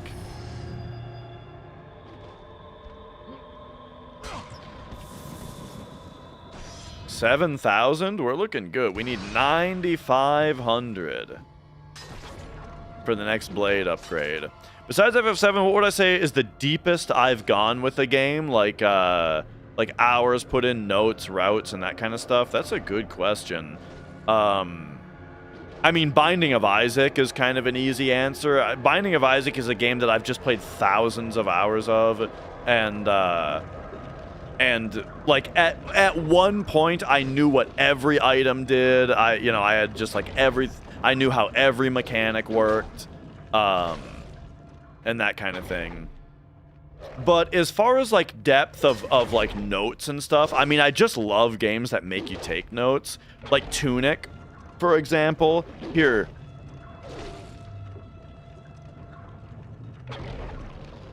let me show you something.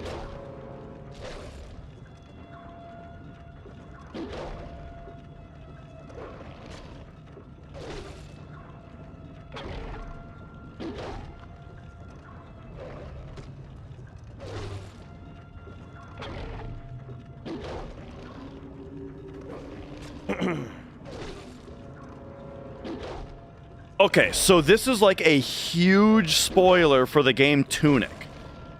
So if you've not played through Tunic, avert your eyes.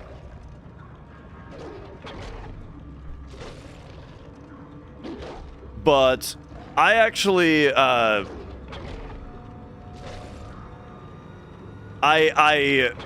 figured out the whole, like, this was me playing Tunic and trying to figure out the language in the game, right? So this was me for days just going around writing down different things and what I thought that the words meant, and just like all of my little ideas on like what do these symbols mean, right? And it after like 4 days of talking to NPCs and trying to figure out what these symbols meant, I felt like I made like no progress until, gosh, what was the breakthrough word? I know I at some point I noticed that a couple of words that I suspected were words that ended in D, like shield, ended in this symbol, and then there was like another word that ended in a D sound that I don't really remember that ended in this symbol as well. And at some point I had like a massive breakthrough of figuring out how the letters actually work. And so at some point I figured out that the inner part are the consonants, and I got all those written down, and then I started writing down what the full symbols meant once I started figuring words out, and then at some point I realized, holy shit, I get it. Like, I had letters and I had sounds, and then I realized the inner part is a consonant and the outer part is a vowel, or a vowel sound. And so then I got those written down, and so eventually I came up with this, which is like the full, the lexicon or whatever you call it. These are my fairly I'm fairly confident in these as I was writing them down at first. Yeah, so this was a big one. Dude, I loved figuring this out in Tunic. It was so fun. But no, I did not stream it. That was an off-stream game.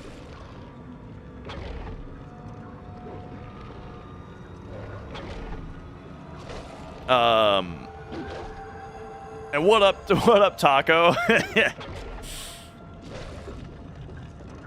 All right. So where are we at here? We had these chests back here. But good to see you, Taco. What have you been playing lately, by the way? I know you were playing Soros. I don't know how much Soros you ended up playing, or if you're on to something else now. But oh right, you're playing Rat Game also. Yeah. Me too.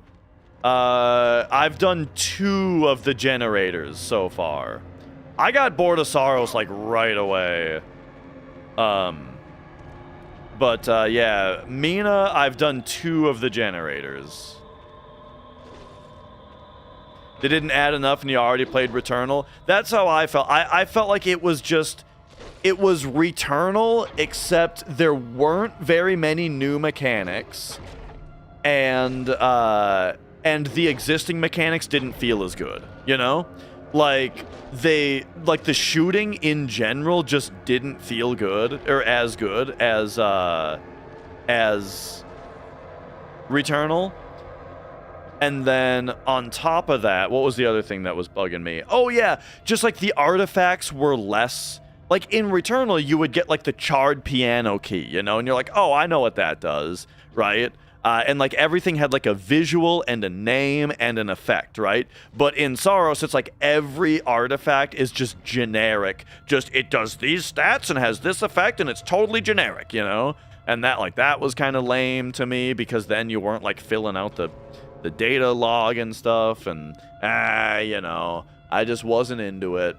And then yeah, having other people around was annoying as well. Okay, sorry about the tangent here, but here's this thing, dude, every single time I went back to town, I would hear this conversation happen where the guy was like, yes, the painting, it's going to be perfect. And the lady was like, shouldn't you take a break from the painting? And he's like, no, the painting is life, or something, you know? And so eventually I was like, all right, dude, I gotta go talk to these people so that this conversation stops happening every fucking time I go into the place. So I went and found the guy who's talking, and he's not even painting. He's just standing there.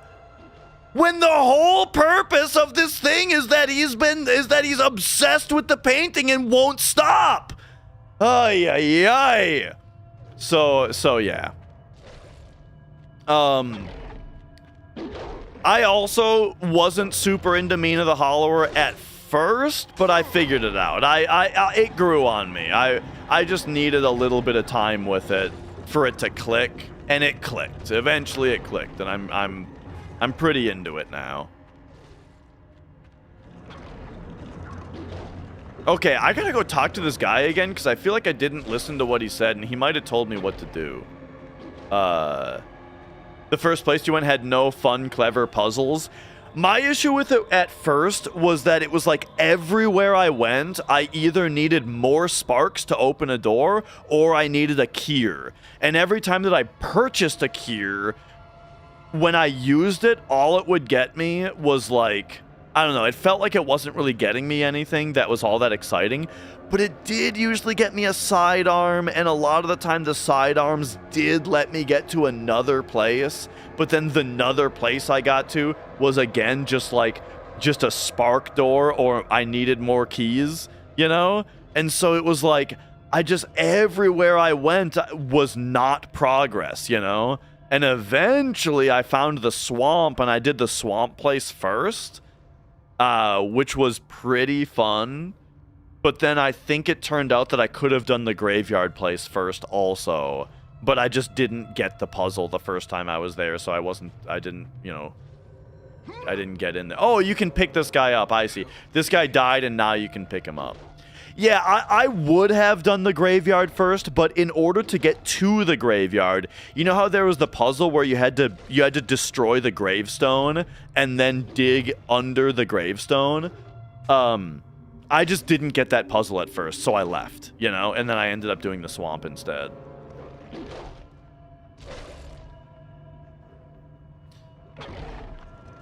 I liked the graveyard as my second dungeon because I did just kind of fly through it, you know? The swamp was a little frustrating to do first, but it was good, you know? It worked. Alright. Let's go. Oh, we're talking about Mina the Hollower.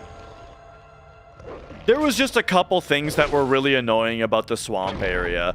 Like, there's that fish that swims around underwater and then comes up and bites.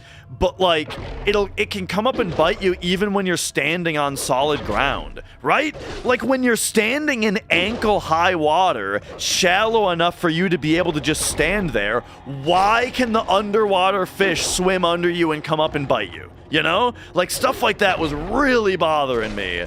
And just was super annoying, but you know.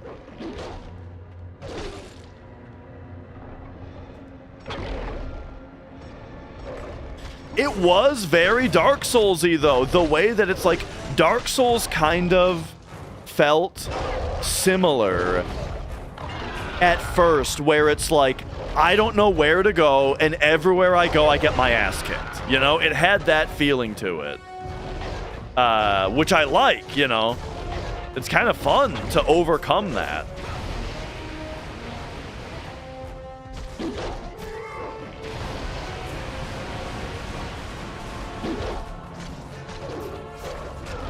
Oh, oh!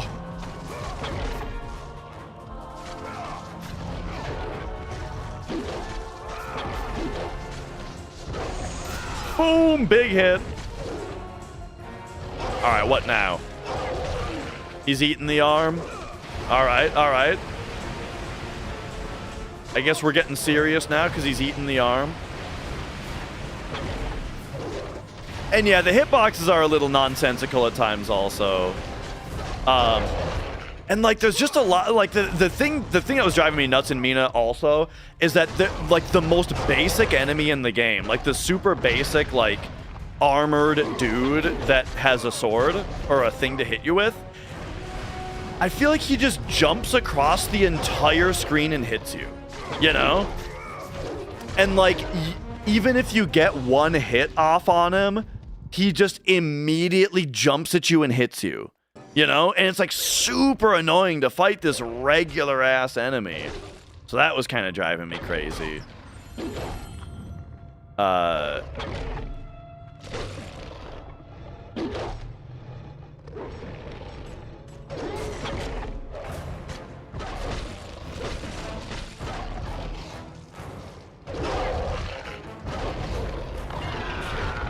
Or they land on you and then move the way that you are so you get hit again when your iframes wear off. Yeah. Or just like, it feels like you're supposed to burrow under them, but to burrow, you have to jump first, and jumping just takes too long, so you get hit while you're in the air still. Yeah, like the combat in the game was kind of driving me nuts at first. I was really having a hard time getting into it, but eventually I got over the hump. And now I'm just having a great time with it. Because the whole time I do love the way that the world is just so dense, you know? Like there's a lot to do. There's like little puzzles and little secret things off to the side and like pathways that interconnect and stuff just all over the place. And it's all packed so tightly together that it's really cool. And it does remind me, I should say, like, I mentioned Zelda 1, or, sorry, I mentioned Dark Souls, about, like, I don't know where to go, and everywhere I go, I get my ass kicked. That's also what Zelda 1 feels like, you know, when you first start it, which is cool.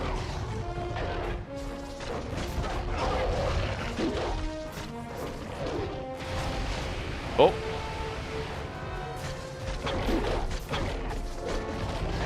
Oh, damn.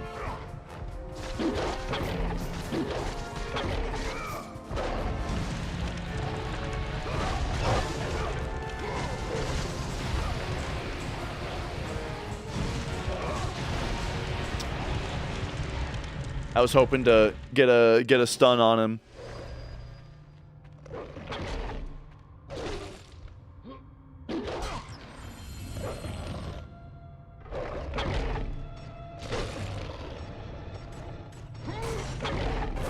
All right, this is a tough enemy.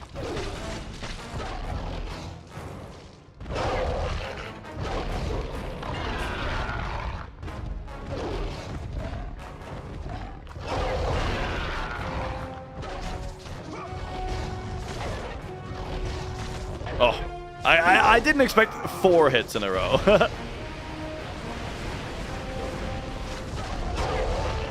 Oh.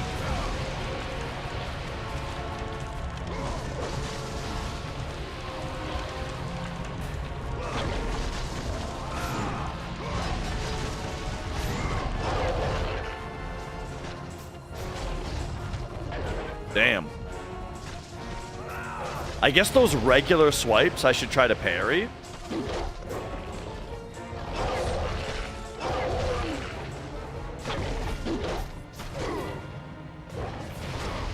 Oh.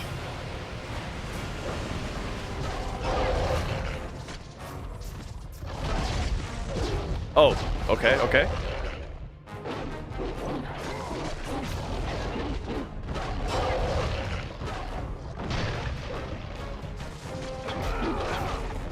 There we go. Oh, good combo. Nice, nice. Okay, yeah, so like this, when we're actually stunning him, make sure to do the whole combo. Ah, but then... Okay, I should have just blocked that instead of tried to dodge roll it. Alright. I think I definitely need full health.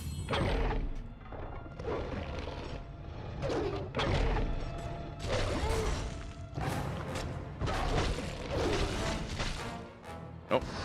I was seeing if I could skip it. Okay, not select either. Oh, there's the options menu. You press select. I wanted to see if there were, at one point I was going to check if there were subtitles. It looks like the game does not have subtitles.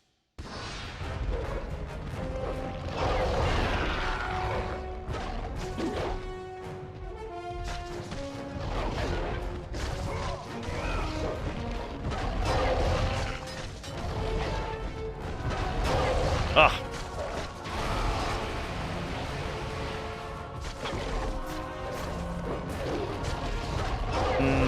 That was a bad time to try to hit. So when he's swinging... Yo, Matt. Does this feel like Lords of Shadow? I have never played Lords of Shadow, but I do remember when Lords of Shadow came out, people said it was like God of War. Parrying him doesn't stop him? Okay, I'm doing worse than ever on this one. As I'm trying to figure out how to fight this guy.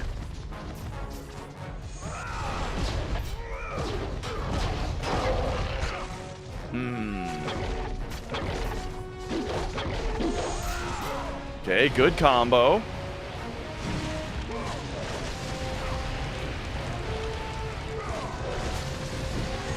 Wow. I didn't expect the... Okay, maybe he just spams this move if you're in Titan Fury mode.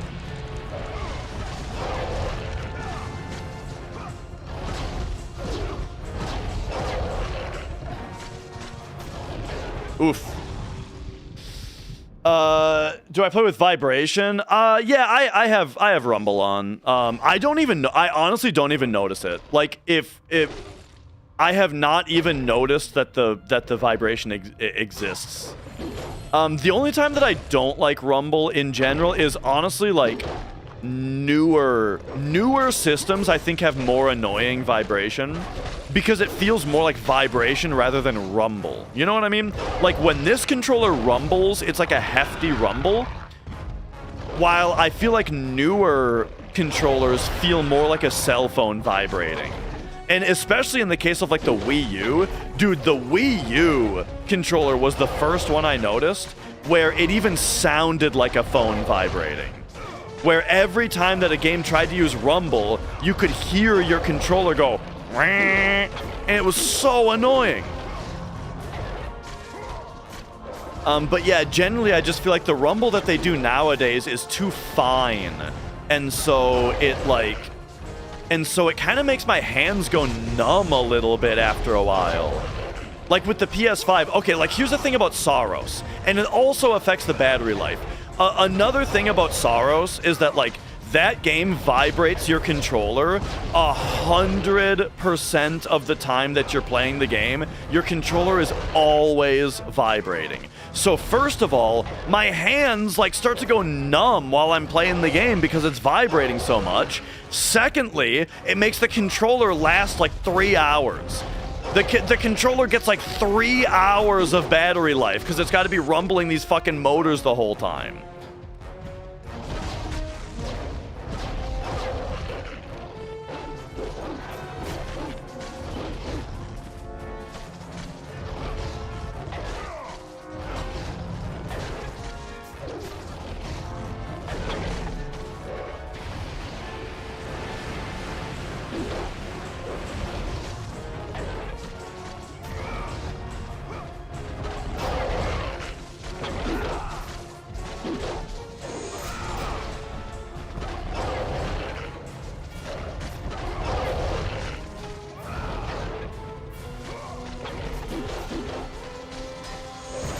Nice combo.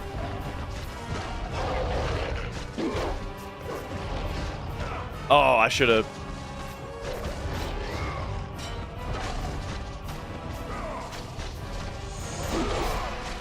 All right, okay.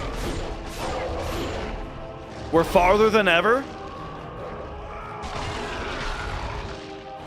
Yeah! All right. That took a lot of tries, dude.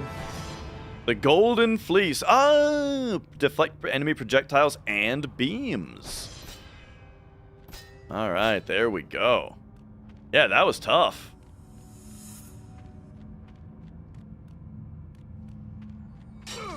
Okay, fun fight. So meow. Probably pull this and then the thing starts, This golden fleece has the power to deflect approaching weapons and thrust them back to those who deliver them. Oh.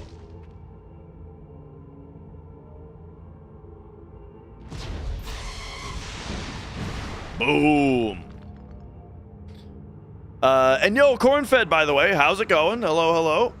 Is this the new Steam bundle thing? Is what the new Steam bundle thing? I'm just playing PS2 right now.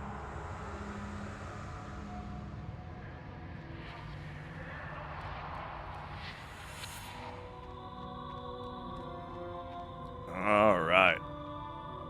They announced they were Oh, yeah. They're doing a remake of this. Oh, look at that. That's sick. Oh, but I okay. You also do the QTE.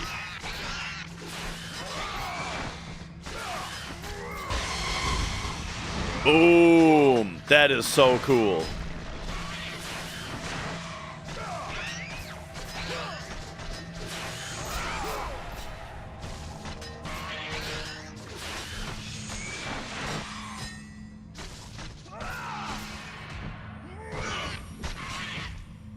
All right. Boom.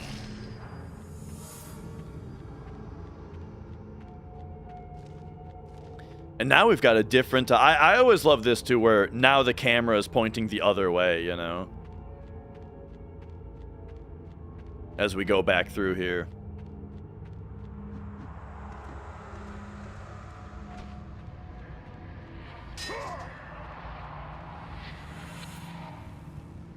All right. I'm kind of a piss boy today, but, like, I gotta go to the bathroom again.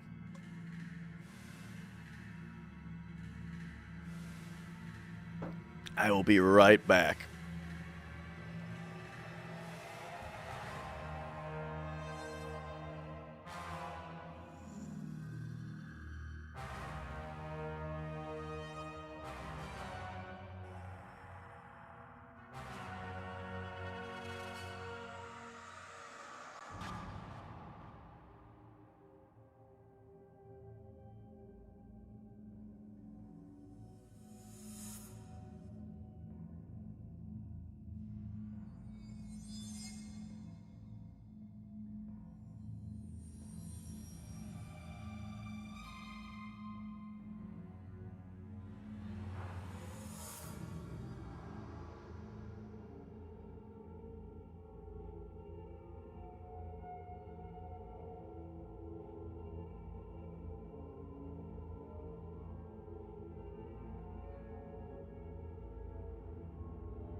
Mrs. Dash is upstairs on the couch, and she's holding the baby, sleeping on her, and then Mia the cat is laying across her lap. So all three ladies of the house are in one spot.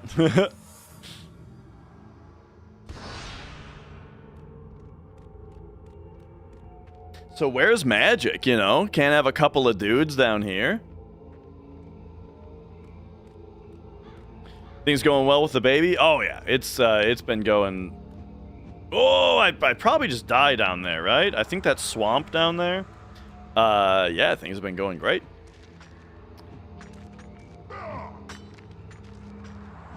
How's Magic doing? He's doing great, you know? He is, back to his old chipper self. Always wanting cuddles, always wanting face pets, especially, you know. That cat just lives for you to stroke his face.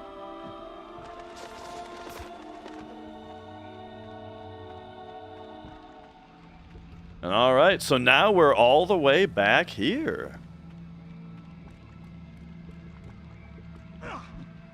I love this kind of level design where like everything wraps back around, and now we are essentially well, we're where we started because now we got the thing that we need to go back to the previous area. That spot where I was trying to parry that fireball from earlier. Now we can actually do that. Ooh, but we can also parry this. All right, maybe we can't actually get back to the previous spot yet.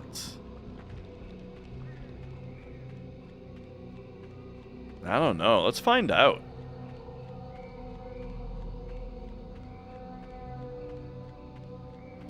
How far can we backtrack here? I think this is gonna go... we can't go all the way back yet. It's gonna be for later.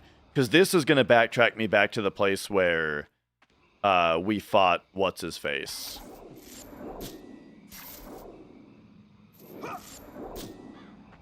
Yeah. This is where that boss fight was.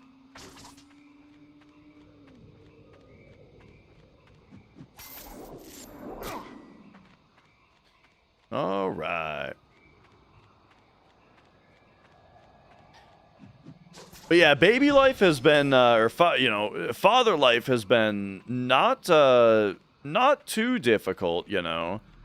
Like it's definitely. I'm really glad that we got the parental leave that we got because I'm just really glad to not be working and having to do as much stuff as we're having to do, you know. Oh, there we go. Boom. That is cool.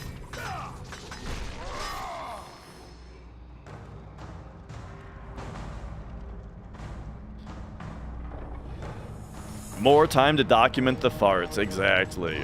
This baby be farting.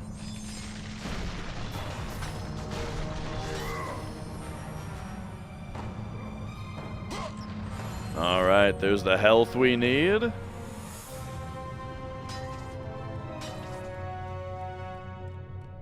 I heard one from across the house the other day.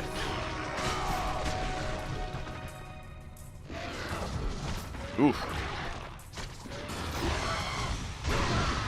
Oh. Okay.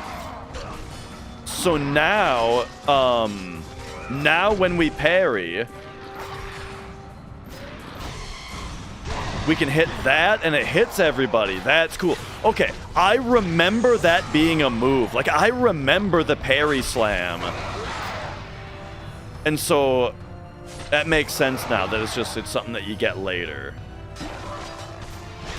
Well, because what I should say is, I remember that move of him slamming like that. I didn't remember it being from a parry specifically, though.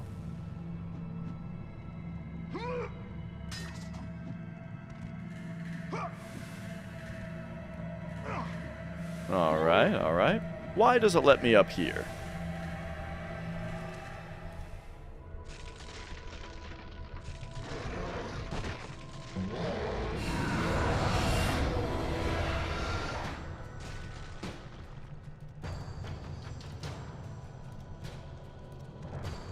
Okay. Whoa.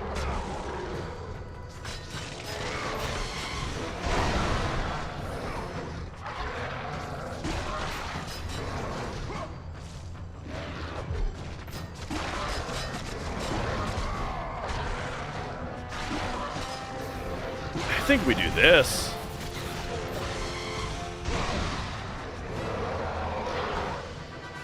There's just so many dudes over here.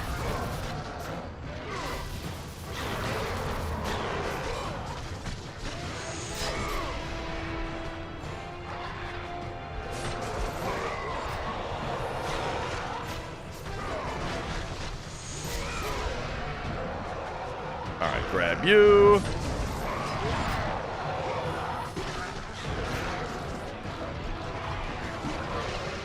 It seems like I should be like trying to prioritize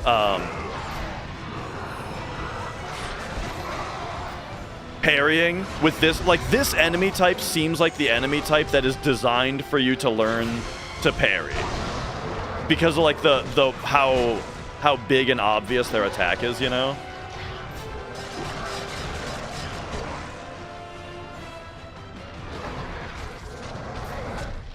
I got too much going on for that already, though. Oh, man. Okay, never mind. Stop that.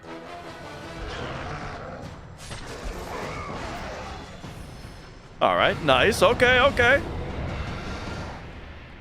We got there.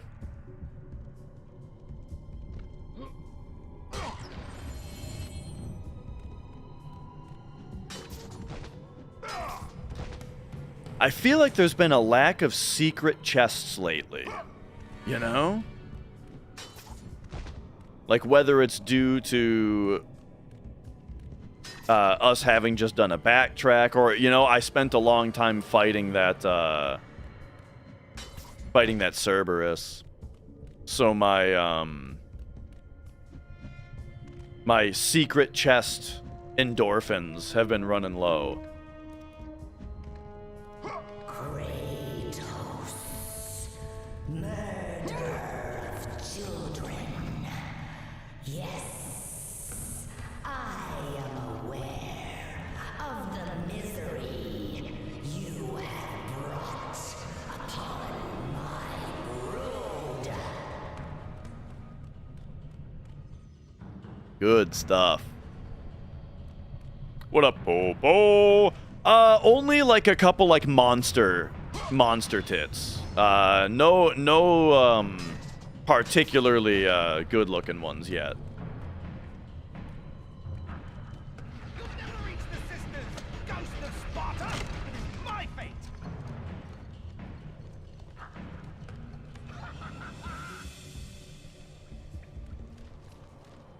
All right. But yeah, hey, for those of you who are into the snake lady boobs, I mean, yeah, sure, go, yeah.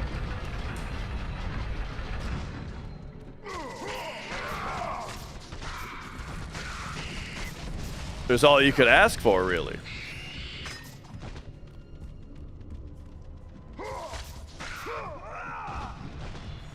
But it is noticeable though that like the first game has the has like the sex minigame early on, and I remembered all the games having them. Like, it's a staple of the series for each game to have the sex minigame, its own version of it. But this one hasn't had it yet. So either it's not in this one, or they really make you work for it. Okay, what are we doing here? So obviously we can't go up here. Unless,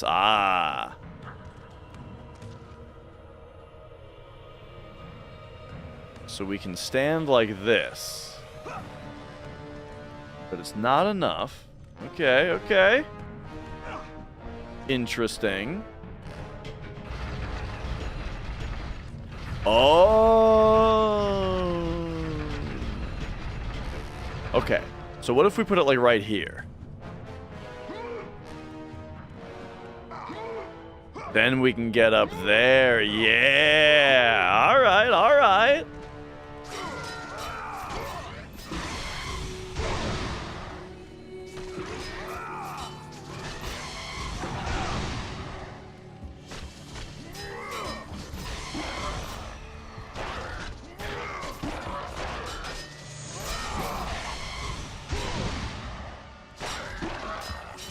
Uh-oh. Can't really see what he's doing very well behind the light shaft. This guy's got a lot of health, dude. Oh! I tried to grab him. And yo, Pete-ups.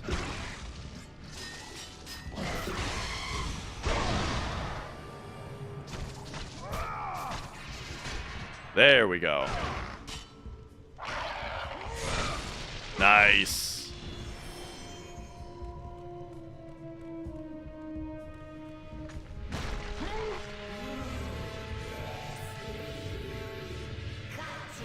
Okay, this makes it seem like this is actually the progress way to go. Did we get a big rainstorm? I don't think so. Oh, yeah, so that's something that's been going on.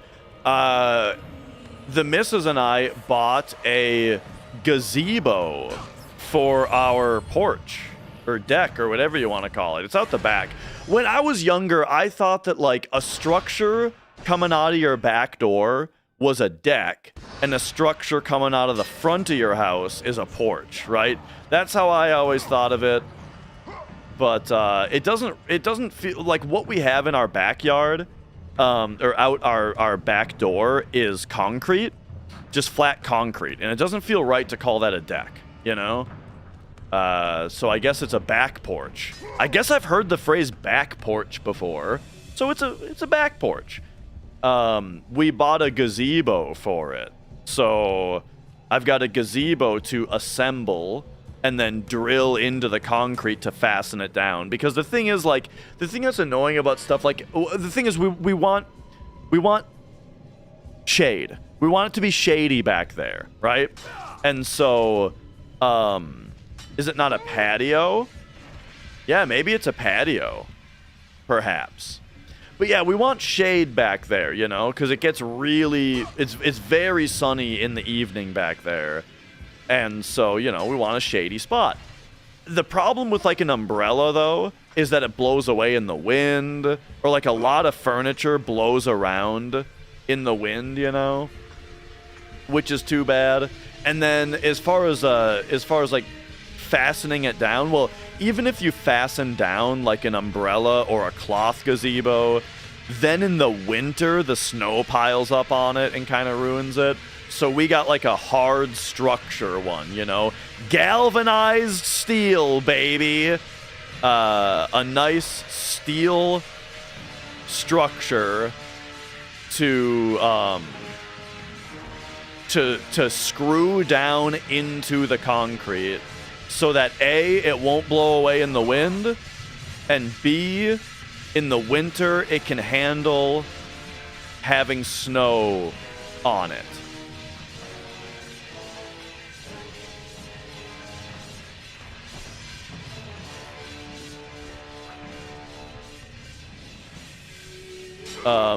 It's gonna look cool when it's like a Silent Hill thing. I don't want that to happen. We don't want it to get rusty. Am I pausing on FF7 streams basically? Yeah, I mean, I'm basically retired from FF7 speedrunning, except for like maybe some events sometimes. Like, I am gonna be trying to participate in the relay race, in the Final Fantasy relay race, as an FF7 runner. Still, but yeah, in general, I'm kind of just retired from FF7 speedrunning. I will still be doing commentary though, right? Like, Zeal just got a new world record in both any percent no slots and in 100%. And so I'm gonna be doing like verification / commentary on those runs at some point when I feel like it, but right now I just feel like playing God of War 2. Alright, let's go.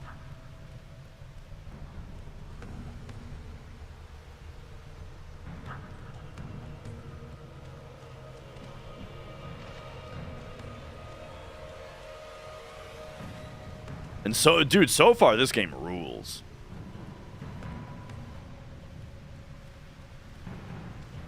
It is the case of, it is the usual case of things, though, where, like, I prefer God of War 1 just for its Yeah, there's a lot of screen. It's specifically when I feel like when this effect is in the game, these like dusty light shaft particles, you know, I feel whenever that's around, there's a lot of screen tearing. I am all that remains. I know now that I will not reach the sisters. Taking care of yourself is best. It's not even just my. Oh, okay, now we're past a tit's a tit. A tit is not a tit when we're talking about fat Medusa.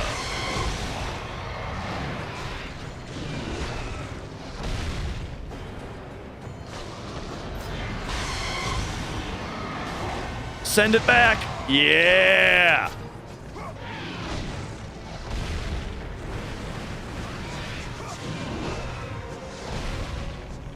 Oh, damn.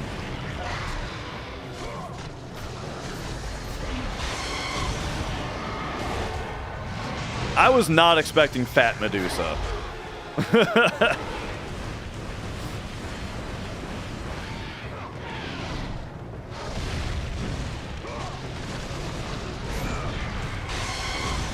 Oh. I wasn't mashing fast enough. Or like, I didn't like get into mashing phase.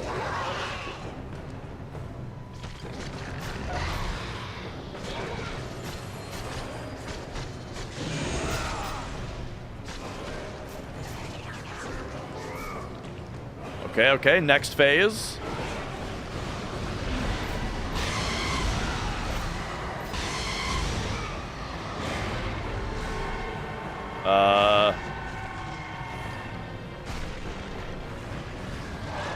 Whoa, all right.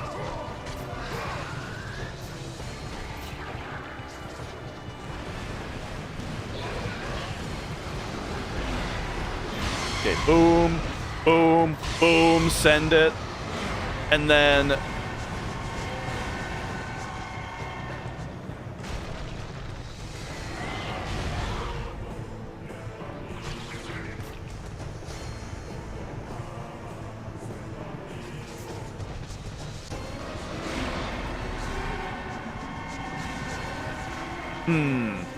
okay. I was just trying to parry the big wave.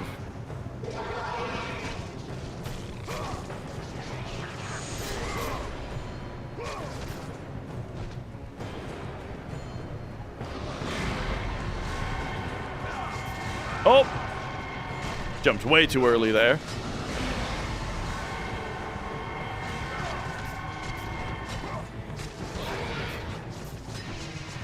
Okay, okay.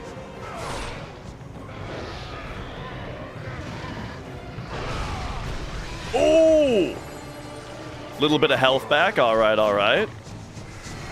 Ooh! From the top rope, dude.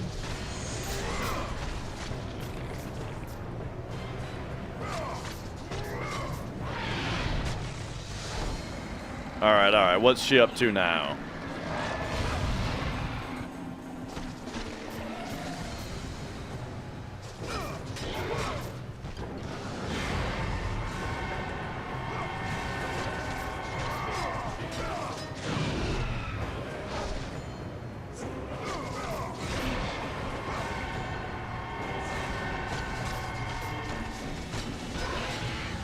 Man, I feel like I've just been living on a prayer for the last 3 minutes of this fight. Oh! But there we go, once again. A little bit of health back. For me to immediately lose to this combo she's doing. I don't know what I'm doing there. Okay, and then I'm just dead to that.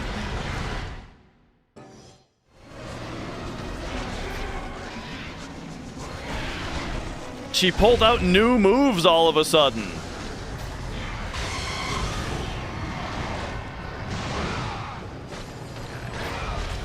It doesn't seem like the roll really iframes.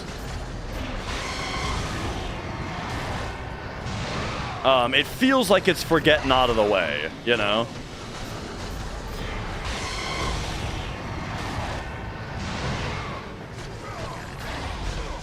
I...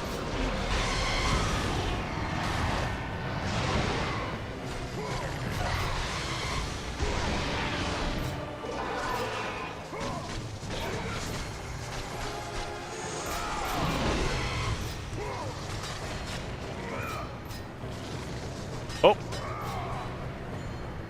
Okay, okay.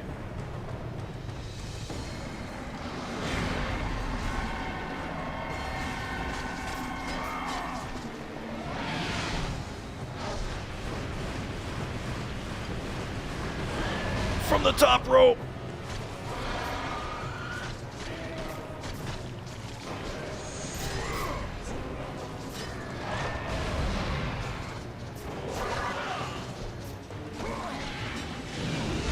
Oh! Oh!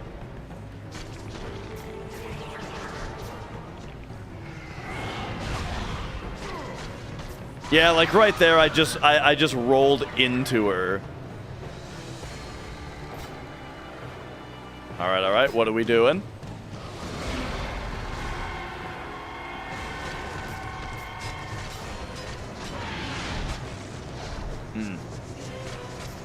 Spent a little bit too much time up close. I should be doing that move, I think. There we go.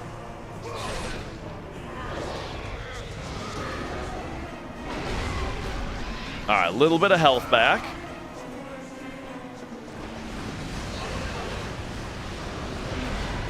Oh, it's this move.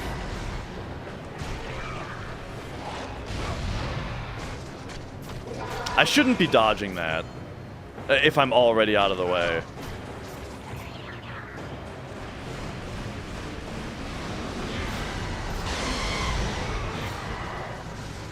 I keep doing the spinny move by accident.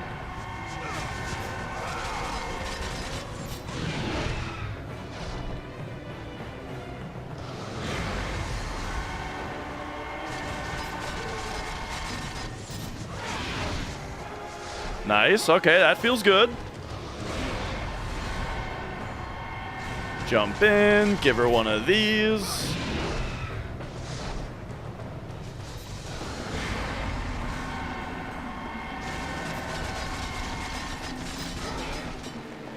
Perfect.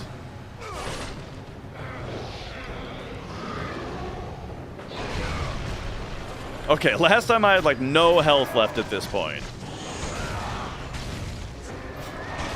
Oh my god. Okay, I guess he can't really parry that move.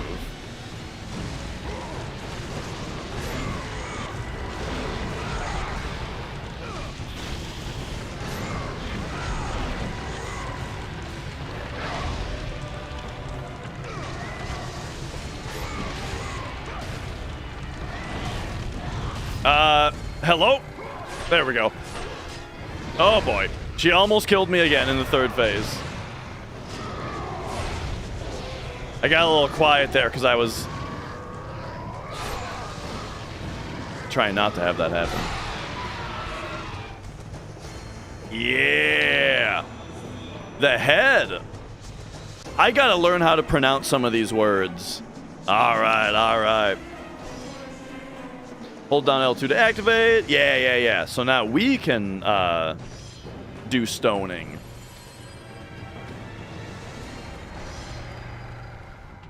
Oh. Yeah. We got it.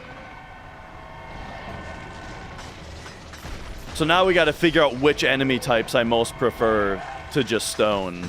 I love the way that they slow down as you're hitting them.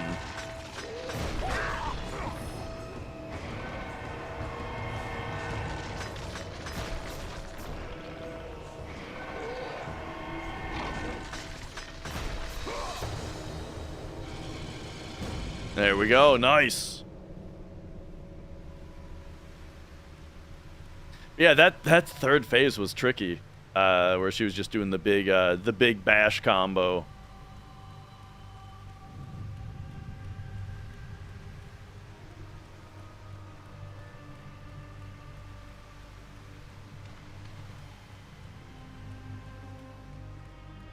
All right, looking good. Oh, shit, it's later than I thought it was. Time's been flying with this game. I think I gotta be done. You know, the missus and I, we agreed to a 4-hour stream, and it's been 4:20.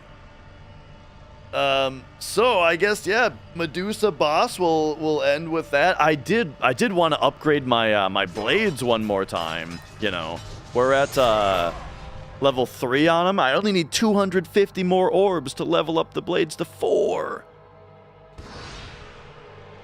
But all right, so yeah, this game's been fantastic. I really I'm having a super good time with it. And yeah, it's what can I say? It's great. It's great. Love how it looks. Love the soundtrack as always. The gameplay loop of combat, platforming, puzzles, and secret finding. You know, it's just pure video game essence. You know what I mean? I'm a big fan.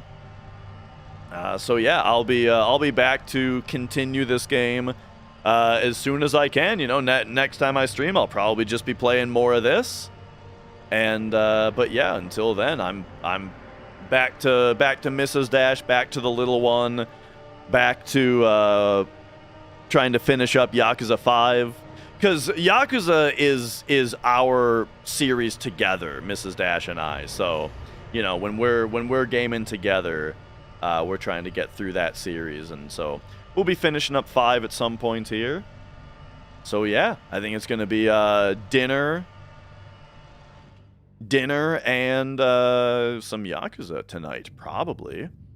So thanks for watching, everybody. It's been fun, and let me for those of you on Twitch, let me see if there's anyone to drop you guys off at, and you guys can go say hi to them. Let's, who do we got? Who do we got?